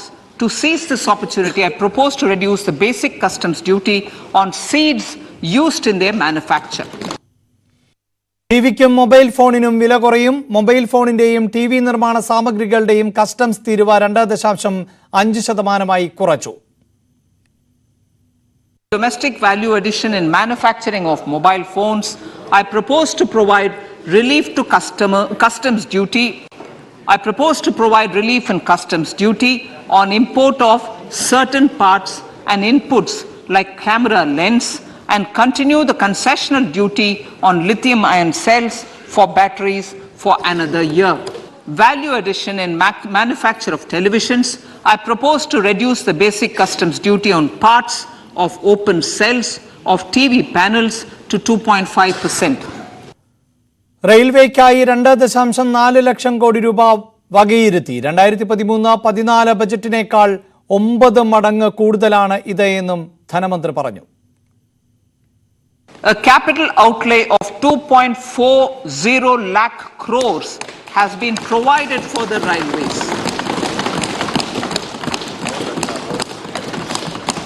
This is the highest ever outlay this highest ever outlay is about 9 times the outlay made in 2013-14. രാജ്യത്ത് 50 പുതിയ വിമാനത്താവളങ്ങളും ഹെലിപോർട്ടുകളും സ്ഥാപിക്കുമെന്ന് ധനമന്ത്രി. പ്രാദേശിക യാത്രാ സൗകര്യം മെച്ചപ്പെടുത്തുകയാണ് ലക്ഷ്യമെന്നും ധനമന്ത്രി പ്രഖ്യാപിച്ചു. 50 additional airports, heliports, water aerodromes and advanced landing grounds will be revived for improving regional air connectivity. ഗതാഗത മേഖലയ്ക്ക് 75,000 കോടി രൂപയാണ് ബജറ്റിൽ വകയിരുത്തിയിട്ടുള്ളത്. നഗരവികസനത്തിനും ഗ്രാമീണ ശുചിത്വ പദ്ധതിക്കും 10,000 കോടി രൂപ വീതവും അനുവദിച്ചിട്ടുണ്ട്. ഈ കോടതികൾക്കായി 7,000 കോടിയും വകയിരുത്തി. 100 critical transport infrastructure projects for last and first mile connectivity for ports, coal, steel, fertilizer and food grain sectors have been identified. They will be taken up on priority with investment of 75,000 crores, including 15,000 crore from private sources. വളർച്ചാ നിരക്ക് 7% ധനമന്ത്രി വ്യക്തമാക്കുന്നത്. ആഗോള പ്രതിസന്ധിക്കിടയിലും തലയുയർത്താവുന്ന നേട്ടമെന്നും ധനമന്ത്രി അവകാശപ്പെടുന്നു. Our current year's economic growth is estimated to be at 7%.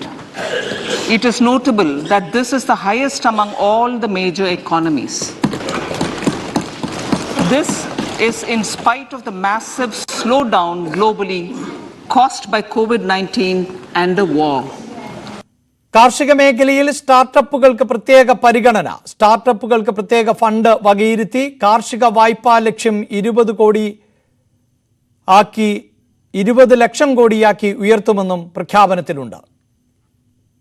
An agriculture accelerator fund will be set up to encourage agri startups. by young entrepreneurs in rural areas. The fund will aim at bringing innovative and affordable solutions for challenges faced by farmers. It will also bring in modern technologies to transform agricultural practices, increase productivity and profitability. 157 പുതിയ nursing കോളേജുകൾ സ്ഥാപിക്കുമെന്ന് ബജറ്റിൽ പ്രഖ്യാപിക്കുന്നു. 2047ഓടെ അരിവാൾ രോഗം നിർമ്മാർജ്ജനം ചെയ്യുമെന്നും ബജറ്റിൽ ധനമന്ത്രി പറഞ്ഞു. 157 new nursing colleges will be established in co-location with the existing 157 medical colleges established since 2014. Rubber കർഷകർക്ക് ആശ്വാസം. റബ്ബറിന്റെ ഇറക്കുമതി തീരുവ ഉയർത്തി 10% നിന്ന് 25%ആയാണ് ഉയർത്തിയത്. ചെറുകിട ഇടത്തരം സംരംഭങ്ങൾക്ക് ബജറ്റിൽ സഹായം പ്രഖ്യാപിച്ചു. 9,000 കോടി രൂപയുടെ വായ്പാ പദ്ധതിയാണ് പ്രഖ്യാപിച്ചിട്ടുള്ളത്. Credit guarantee for MSMEs. Last year, I proposed revamping of the credit guarantee scheme for the MSMEs. I am happy to announce that the revamped scheme will take effect from 1st April 2023 through infusion of 9,000 crores in the corpus.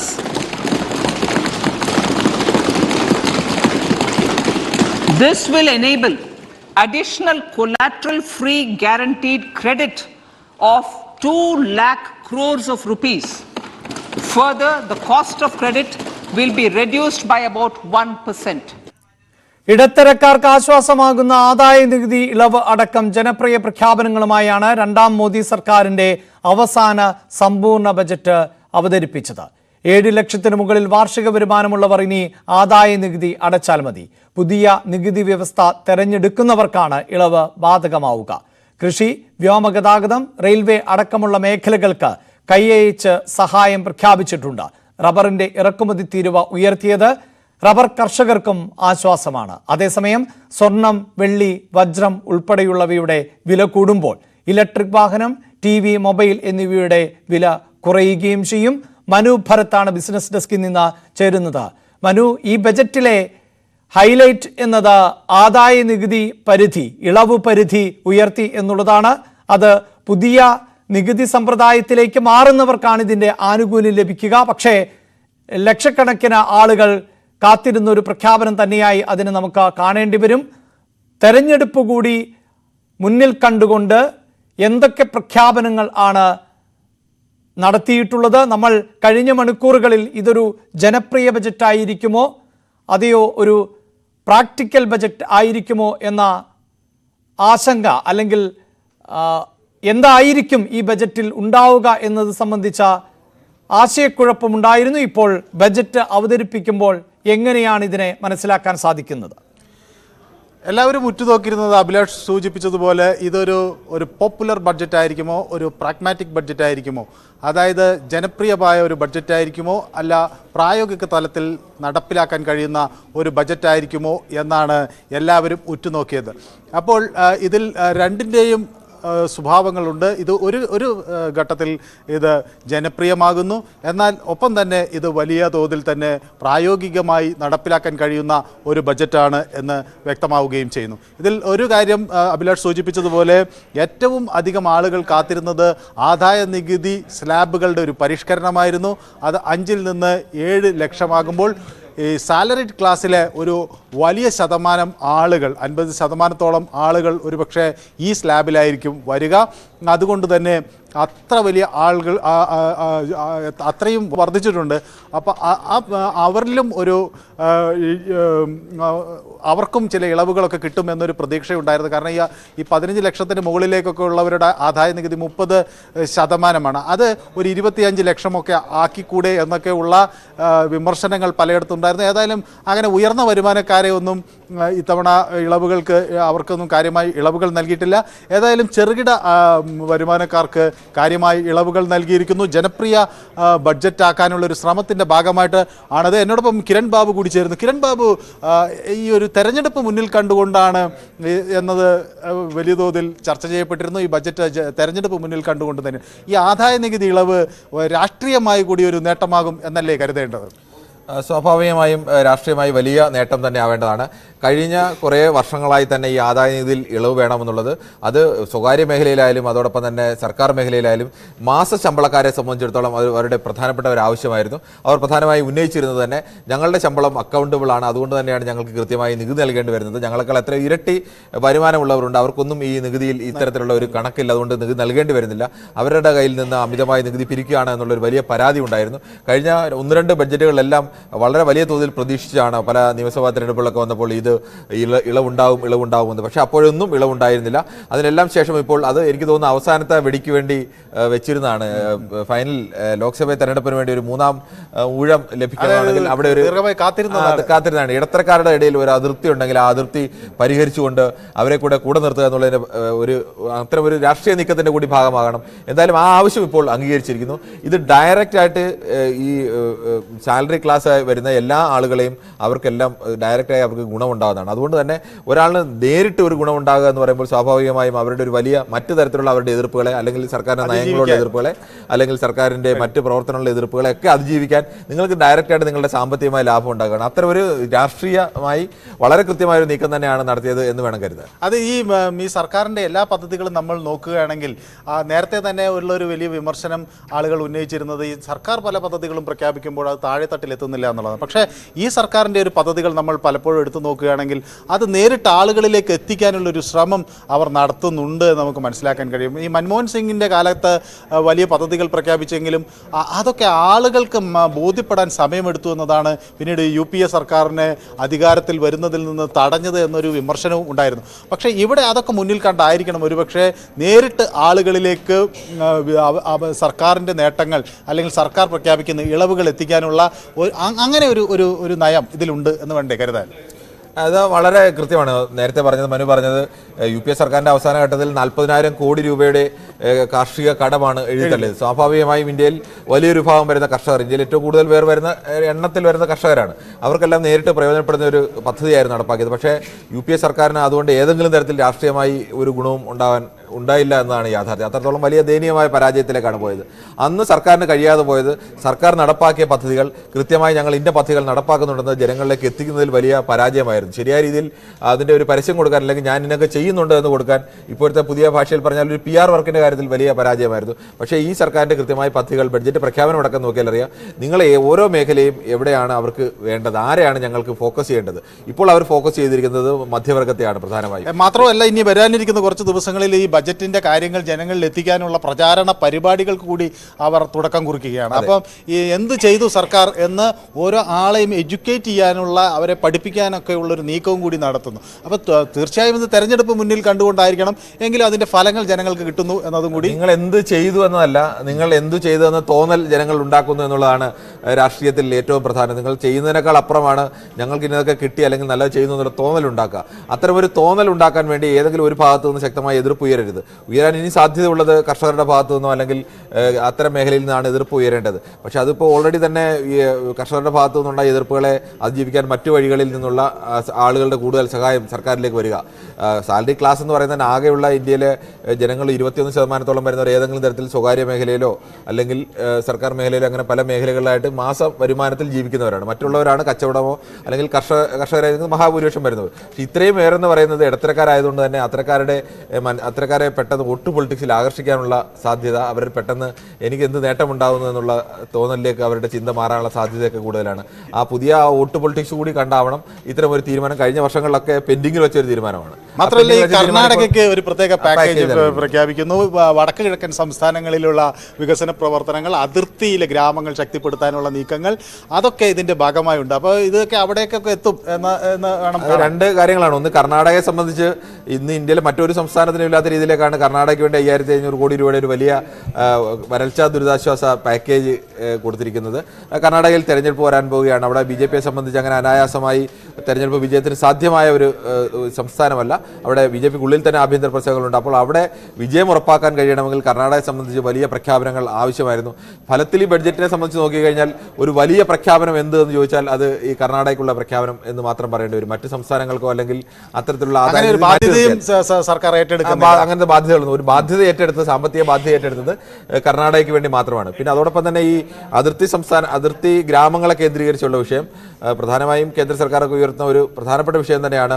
ഈ അതിർത്തിയുടെ സംരക്ഷണം, ദേശീയ സുരക്ഷ എന്നുള്ളത് ഒരു പ്രധാന അജണ്ടയായി തന്നെ മുന്നിൽ നിൽക്കുമ്പോൾ അതിർത്തി ഗ്രാമങ്ങളിലേക്ക് കുറെ കൂടി വികസനം എത്തിക്കുക, അവിടേക്ക് സർക്കാരിന്റെ ശ്രദ്ധ എത്തിക്കുന്നു എന്നുള്ള ഒരു അത് അതിർത്തി ഗ്രാമങ്ങളിൽ നിന്നുള്ള വോട്ടിനപ്പുറത്തേക്ക് ഇന്ത്യ ആകമാനം അതുണ്ടാക്കുന്ന ഒരു ചലനമുണ്ട്. ഈ ദേശസുരക്ഷയെക്കുറിച്ച് ആവർത്തിച്ച് പറയുകയും അത്തരം കാര്യങ്ങൾ കൂടുതൽ ശ്രദ്ധ കേന്ദ്രീകരിക്കുന്നുവെന്ന് പറയുകയും പ്രചരിപ്പിക്കുകയും എല്ലാം ചെയ്യുന്ന ഒരു സർക്കാരിനെ സംബന്ധിച്ച് അത്തരം പദ്ധതികൾ നടപ്പാക്കുമ്പോൾ ഉണ്ടാകുന്ന ആകെ വോട്ട് ബാങ്കിൽ ഉണ്ടാകുന്ന ഒരു ചലനമുണ്ട്.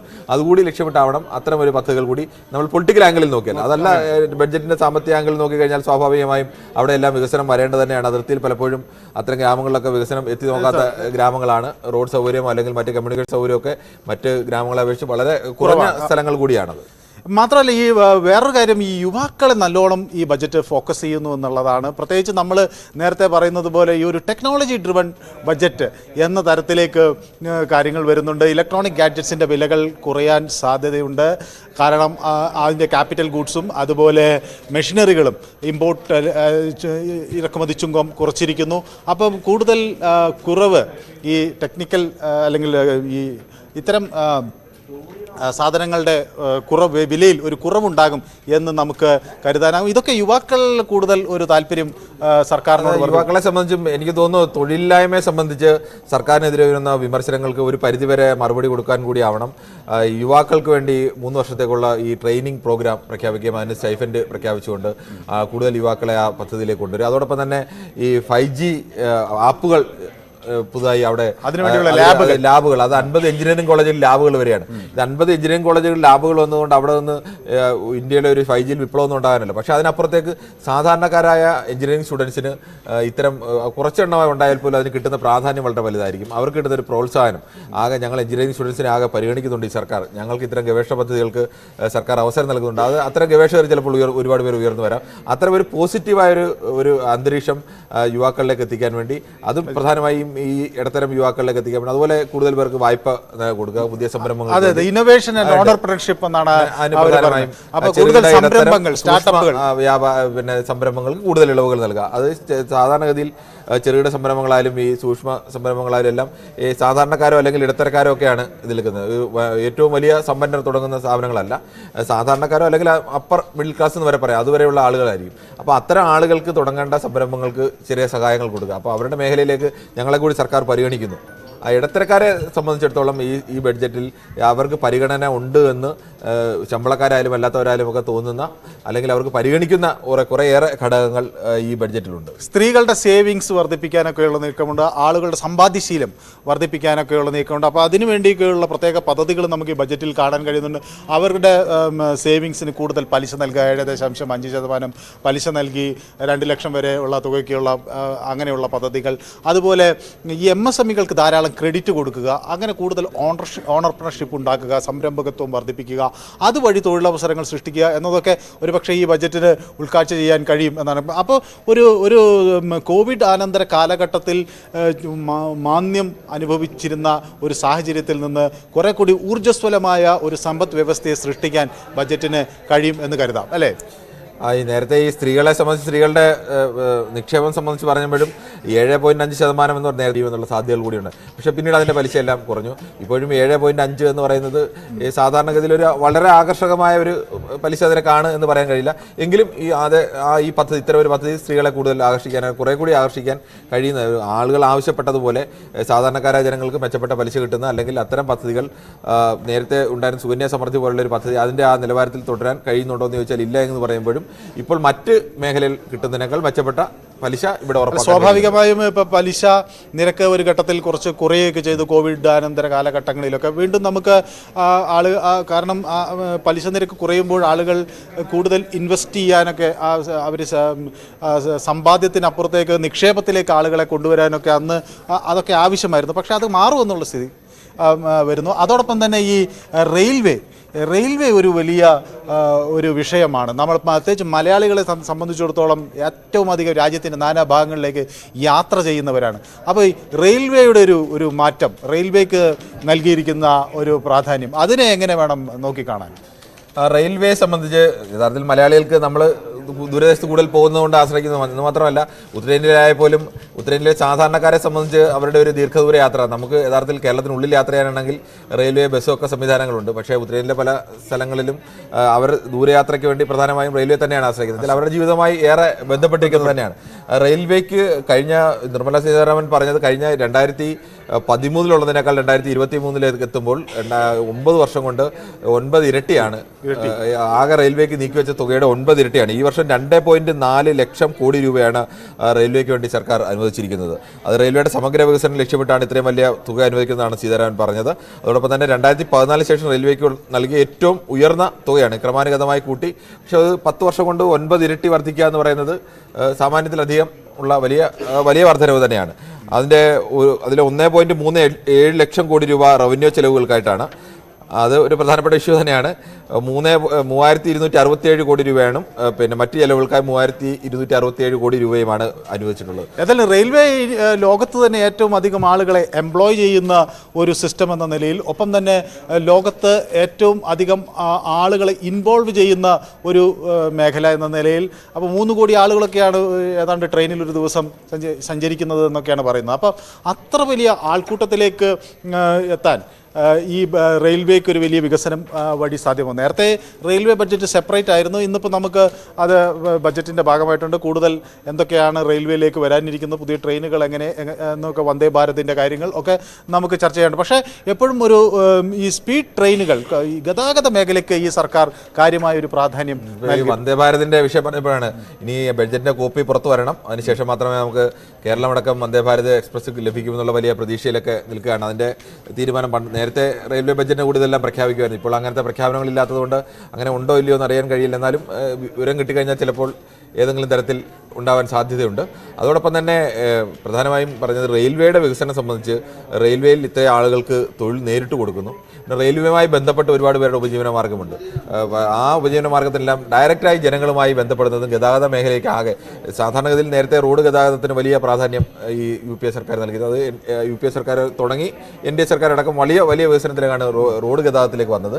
അതിനുശേഷം റെയിൽവേ ഗതാഗതത്തിൻ്റെ വിഷയത്തിൽ കഴിഞ്ഞ കുറച്ചു കാലമായി ചില പരാതികളും എല്ലാം ഉണ്ടായിരുന്നു. സ്വകാര്യവൽക്കരണവുമായി ബന്ധപ്പെട്ടും യാത്രക്കാരുടെ ചരക്കിൻ്റെയൊക്കെ എണ്ണം കുറഞ്ഞിട്ടുണ്ട്. പക്ഷേ കഴിഞ്ഞ വർഷം ഈ കണക്കനുസരിച്ച് തന്നെ ഇപ്പോൾ ബഡ്ജറ്റ് പ്രസംഗത്തിൽ തന്നെ പറഞ്ഞത് കഴിഞ്ഞ വർഷത്തേക്കാൾ യാത്രാ നിരക്കിലും യാത്രകളുടെ ആകെ വരുമാനത്തിലും ചരക്ക് വരുമാനത്തിലും എല്ലാം വലിയ വർധനവ് ഉണ്ടായി എന്നുള്ളതാണ്. ഏതായാലും സർവ്വതല സ്പർശിയായ ഒരു ബഡ്ജറ്റ് തന്നെയാണ് നിർമ്മലാ സീതാരാമൻ മുന്നോട്ട് വെച്ചിട്ടുള്ളത്. ഇതിൽ ആളുകൾക്ക് നികുതി ഇളവുകളും ഇതൊക്കെ നൽകുമ്പോൾ തന്നെയും കൂടുതൽ സംരംഭകത്വം വികസിപ്പിക്കാൻ, അല്ലെങ്കിൽ സംരംഭകത്വത്തിന് പ്രാധാന്യം നൽകുന്ന ഒരു ബഡ്ജറ്റാണ് എന്ന് നമുക്ക് കാണാം. ഇതാണ് KP അഭിലാഷ്. തീർച്ചയായും ജനപ്രിയ ബജറ്റും അതോടൊപ്പം തന്നെ പ്രായോഗികതയ്ക്ക് ഊന്നൽ നൽകിയിട്ടുള്ള ബജറ്റും എന്നാണ് നമുക്ക് പ്രാഥമികമായി നമുക്ക് മനസ്സിലാക്കാൻ സാധിക്കുന്നത്. എന്നാൽ ഇനി ബജറ്റിൻ്റെ വ്യക്തമായ വിവരങ്ങൾ ലഭിക്കണമെങ്കിൽ അത് അപ്ലോഡ് ചെയ്ത് വിശദമായി പരിശോധിക്കേണ്ടതുണ്ട്. കേരളത്തിൻ്റെ വിവിധ ആവശ്യങ്ങളോട് എങ്ങനെയാണ് കേന്ദ്രം പ്രതികരിച്ചിട്ടുള്ളത്, റെയിൽവേക്ക് എന്തൊക്കെ നൽകിയിട്ടുണ്ട്, അതോടൊപ്പം തന്നെ കേന്ദ്ര സ്ഥാപനങ്ങൾക്ക് എന്തൊക്കെ നൽകിയിട്ടുണ്ട്, മത്സ്യമേഖലയ്ക്ക്, കശുവണ്ടി വികസന മേഖലയ്ക്ക് ഉൾപ്പെടെ എന്തെല്ലാം എന്ന് നമുക്ക് അല്പസമയത്തിനകം കൂടി അറിയാം. ഇടവേള. യുമായി ധനമന്ത്രി നിർമ്മലാ സീതാരാമൻ കൂടിക്കാഴ്ച നടത്തിയിരുന്നു. പിന്നീട് പാർലമെന്റിലേക്ക് എത്തി. ബജറ്റ് അവതരണത്തിന് മുമ്പ് അടിയന്തരമായി മന്ത്രിസഭാ യോഗം ചേരുകയും ബജറ്റ് പാസാക്കുകയും ഒക്കെ ചെയ്യുന്ന ഒരു സാഹചര്യമുണ്ട്. ബജറ്റിന് അനുമതി നൽകുകയും ചെയ്യുന്ന സാഹചര്യമുണ്ട്. മന്ത്രിസഭാ യോഗം ആരംഭിച്ചോ? എന്താണ് വിവരങ്ങൾ? അഭിലാഷ്, അത് ഒരു സ്വാഭാവിക നടപടിക്രമം മാത്രമാണ്. ബജറ്റ് അവതരിപ്പിക്കുന്നതിന് മുൻപ് മന്ത്രിസഭാ യോഗം വിളിച്ചു ചേർക്കുകയും മന്ത്രിസഭാ യോഗം ബജറ്റിന് അംഗീകാരം നൽകുകയും ചെയ്യുന്നത് ഒരു സ്വാഭാവിക നടപടിക്രമം മാത്രമാണ്. അതിനുശേഷമാണ് നമ്മൾ ഈ ക്വാറന്റൈനിൽ ഇരിക്കുന്ന ഉദ്യോഗസ്ഥർ, അവിടെ സ്റ്റെനോഗ്രാഫർ തൊട്ട് ഈ ബജറ്റിൻ്റെ തയ്യാറെടുപ്പിന് വേണ്ടി പ്രവർത്തിച്ച എല്ലാ ആളുകളും ക്വാറന്റൈനിലായിരിക്കും. അവർക്കെല്ലാം പുറത്തു വരാൻ കഴിയുക. ഈ ബജറ്റിൻ്റെ നിർമ്മാണം തൊട്ട് തന്നെ അതിൻ്റെ രഹസ്യം രഹസ്യാത്മകത സൂക്ഷിക്കുന്നതിന് വേണ്ടിയുള്ള ശ്രമം നടന്നിട്ടുണ്ടായി. ബജറ്റ് പ്രസംഗം തന്നെ വളരെ ഏറ്റവും ഒടുവിലാണ് തയ്യാറാക്കുന്നത്. നമുക്ക് അറിയാം, ഈ ഒരു ഡിജിറ്റൽ ഇന്ത്യയിലേക്ക് രാജ്യം കുതിക്കുമ്പോൾ ഒരു നേരത്തെ ഉള്ള രീതിയിൽ നിന്ന് വ്യത്യസ്തമായാണ് ബജറ്റ് അവതരണം BJP സർക്കാരിൻ്റെ ധനമന്ത്രിമാർ നടത്തുന്നത്. അത് കഴിഞ്ഞ തവണ പോലെ ടാബ്ലറ്റുകൾ കൊണ്ടുവരികയാണ്. അപ്പോൾ നേരത്തെ ഈ ബ്രിട്ടീഷ് കാലഘട്ടത്തിലാണ്, ഈ കൊളോണിയൽ കാലഘട്ടത്തിൻ്റെ ഒരു ഹാങ് ഓവറാണ് ഈ ബജറ്റ് ബ്രീഫ് കേസ് എന്നുള്ളത്. അപ്പോൾ ഈ ബാഹി കഥ എന്ന് പറയുന്ന നമ്മുടെ പഴയ മലയാളത്തിൽ അതിനെ ലെഡ്ജർ എന്നൊക്കെ വിളിക്കാവുന്ന ഒരു ടാബ്ലറ്റ്, അത് ഒരു ഡിജിറ്റലൈസ്ഡ് വെർഷൻ ആണ്. അതുമായാണ് നിർമ്മല സീതാരാമൻ തൻ്റെ ബജറ്റ് അവതരണത്തിന് എത്തുന്നത്. അപ്പോൾ പരമ്പരാഗതമായി ഇംഗ്ലീഷുകാർ ഉപയോഗിച്ചിരുന്ന ആ ഒരു ഗ്ലാഡ്സ്റ്റോൺ ബോക്സ് അല്ലെങ്കിൽ ആ ഒരു ബ്രീഫ് കേസ്, ലെതർ ബ്രീഫ് കേസിൽ നിന്ന് അതൊക്കെ ഒരു കൊളോണിയൽ കാലഘട്ടത്തിൻ്റെ ഓർമ്മകൾ അയവർക്കുന്നതാണ് എന്നുള്ളത് കൊണ്ട് അതിൽ നിന്നൊക്കെ മാറാനാണ് രാജ്യം ആഗ്രഹിക്കുന്നത്. അതിൽ നിന്നൊക്കെ വ്യത്യസ്തമായി ഇപ്പോൾ ഒരു ഡിജിറ്റൽ ഇന്ത്യയുടെ ഒരു പ്രതീകവുമായും ഒപ്പം ഈ നമ്മുടെ പണ്ട് കാലങ്ങളിൽ നമ്മൾ ഉപയോഗിച്ചിരുന്ന ഈ ലെഡ്ജർ ബുക്ക് എന്ന് നമ്മൾ പറയുന്ന വരവ് ചിലവ് കണക്കുകൾ എഴുതുന്ന ലെഡ്ജർ ബുക്ക് എന്ന് നമ്മൾ പറയുന്ന ഈ ബഹിക്കഥയുമായാണ് ധനമന്ത്രി എത്തുന്നത്. ഇനി അധിക സമയമില്ല, ഒരു 3/4 മണിക്കൂർ കഷ്ടി ഉണ്ടാകും. അരമണിക്കൂർ കഴിയുമ്പോൾ തന്നെ ബജറ്റ് അവതരണത്തിനായി ധനമന്ത്രിയുടെ പേര് സ്പീക്കർ വിളിക്കുന്നു. പിന്നീട് നമ്മൾ ബജറ്റ് അവതരണത്തിലേക്ക് കടക്കുകയും ചെയ്യുന്നു. BJP സർക്കാരിനെ സംബന്ധിച്ചിടത്തോളം തരാനിരിക്കുന്ന ഒരു തെരഞ്ഞെടുപ്പ് മുന്നിൽ നിൽക്കുന്നു. അത് കൂടി കണക്കിലെടുത്തുകൊണ്ട് ഒരു ബജറ്റായിരിക്കും ഇത് എന്ന കാര്യത്തിൽ തർക്കമില്ല. പക്ഷേ വലിയ പ്രഖ്യാപനങ്ങൾ ഉണ്ടാകുമോ എന്നതാണ്.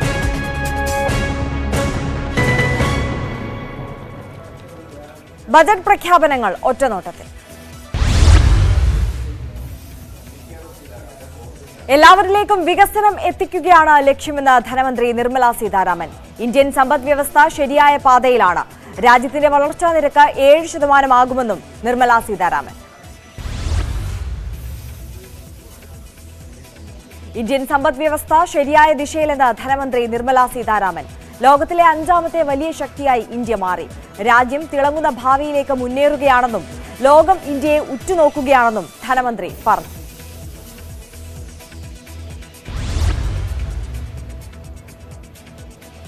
ഇടത്തരക്കാർക്ക് വൻ ആശ്വാസമായി പൊതുബജറ്റ്.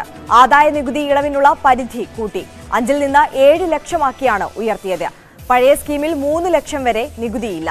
3 ലക്ഷം മുതൽ 6 ലക്ഷം വരെ 5% നികുതി. 9 ലക്ഷം മുതൽ 12 ലക്ഷം വരെ നികുതി 15%. 12 ലക്ഷം മുതൽ 15 ലക്ഷം വരെ 20% നികുതി. നികുതി സ്ലാബുകൾ 5 ആക്കി കുറച്ചു.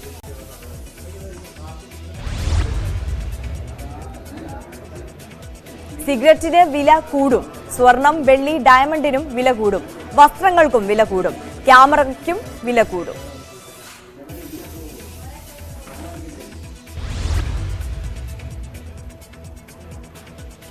മൊബൈൽ TV നിർമ്മാണ വസ്തുക്കളുടെ ഇറക്കുമതി തീരുവ കുറയ്ക്കും. ഇതുവഴി മൊബൈൽ ഫോണിനും TVക്കും വില കുറയും. വൈദ്യുതി വാഹനങ്ങളിലെ ബാറ്ററിക്ക് വില കുറയും.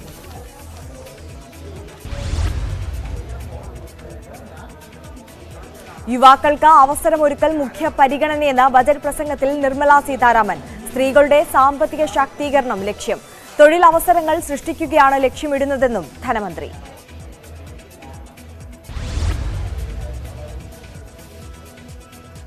ബജറ്റിൽ പ്രാമുഖ്യം 7 മേഖലകൾക്ക്. വികസനം, ഹരിത വികസനം, സാമ്പത്തിക മേഖല, യുവശക്തി, കർഷക ക്ഷേമം, പിന്നാക്കക്ഷേമം, ഊർജ്ജ സംരക്ഷണം എന്നീ മേഖലകൾക്ക് പ്രാമുഖ്യം നൽകുമെന്ന് ബജറ്റ് പ്രഖ്യാപനം.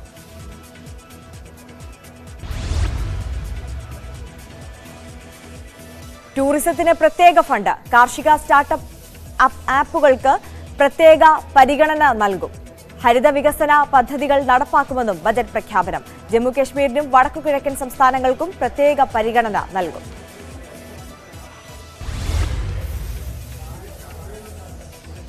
വിനോദസഞ്ചാര മേഖലയ്ക്ക് പുതിയ ആപ്പ്. ആപ്പിൽ വിനോദസഞ്ചാര മേഖലകളുടെ വിവരങ്ങൾ ക്രോഡീകരിക്കുമെന്നും പ്രഖ്യാപനം.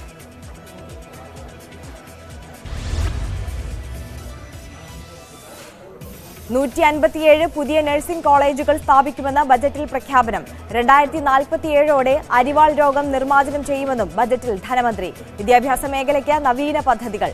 കുട്ടികൾക്കായി നാഷണൽ ഡിജിറ്റൽ ലൈബ്രറി തുറക്കും.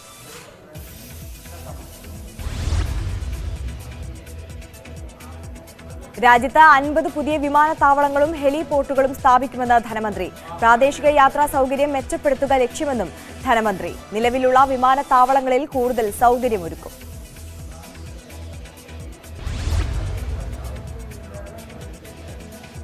റെയിൽവേക്ക് 2.4 ലക്ഷം കോടി രൂപ നീക്കിവെച്ചു. 10 വർഷം മുമ്പ് റെയിൽവേക്ക് മാറ്റിവെച്ചതിനേക്കാൾ 9 ഇരട്ടിയാണ് ഈ തുക. രാജ്യത്ത് റെയിൽ ഗതാഗതം രാജ്യാന്തര നിലവാരത്തിലേക്ക് ഉയർത്തുമെന്ന് പ്രഖ്യാപനം. റെയിൽവേക്ക് എക്കാലത്തെയും ഉയർന്ന വിഹിതമാണ് ബജറ്റിൽ നീക്കിവെച്ചത്.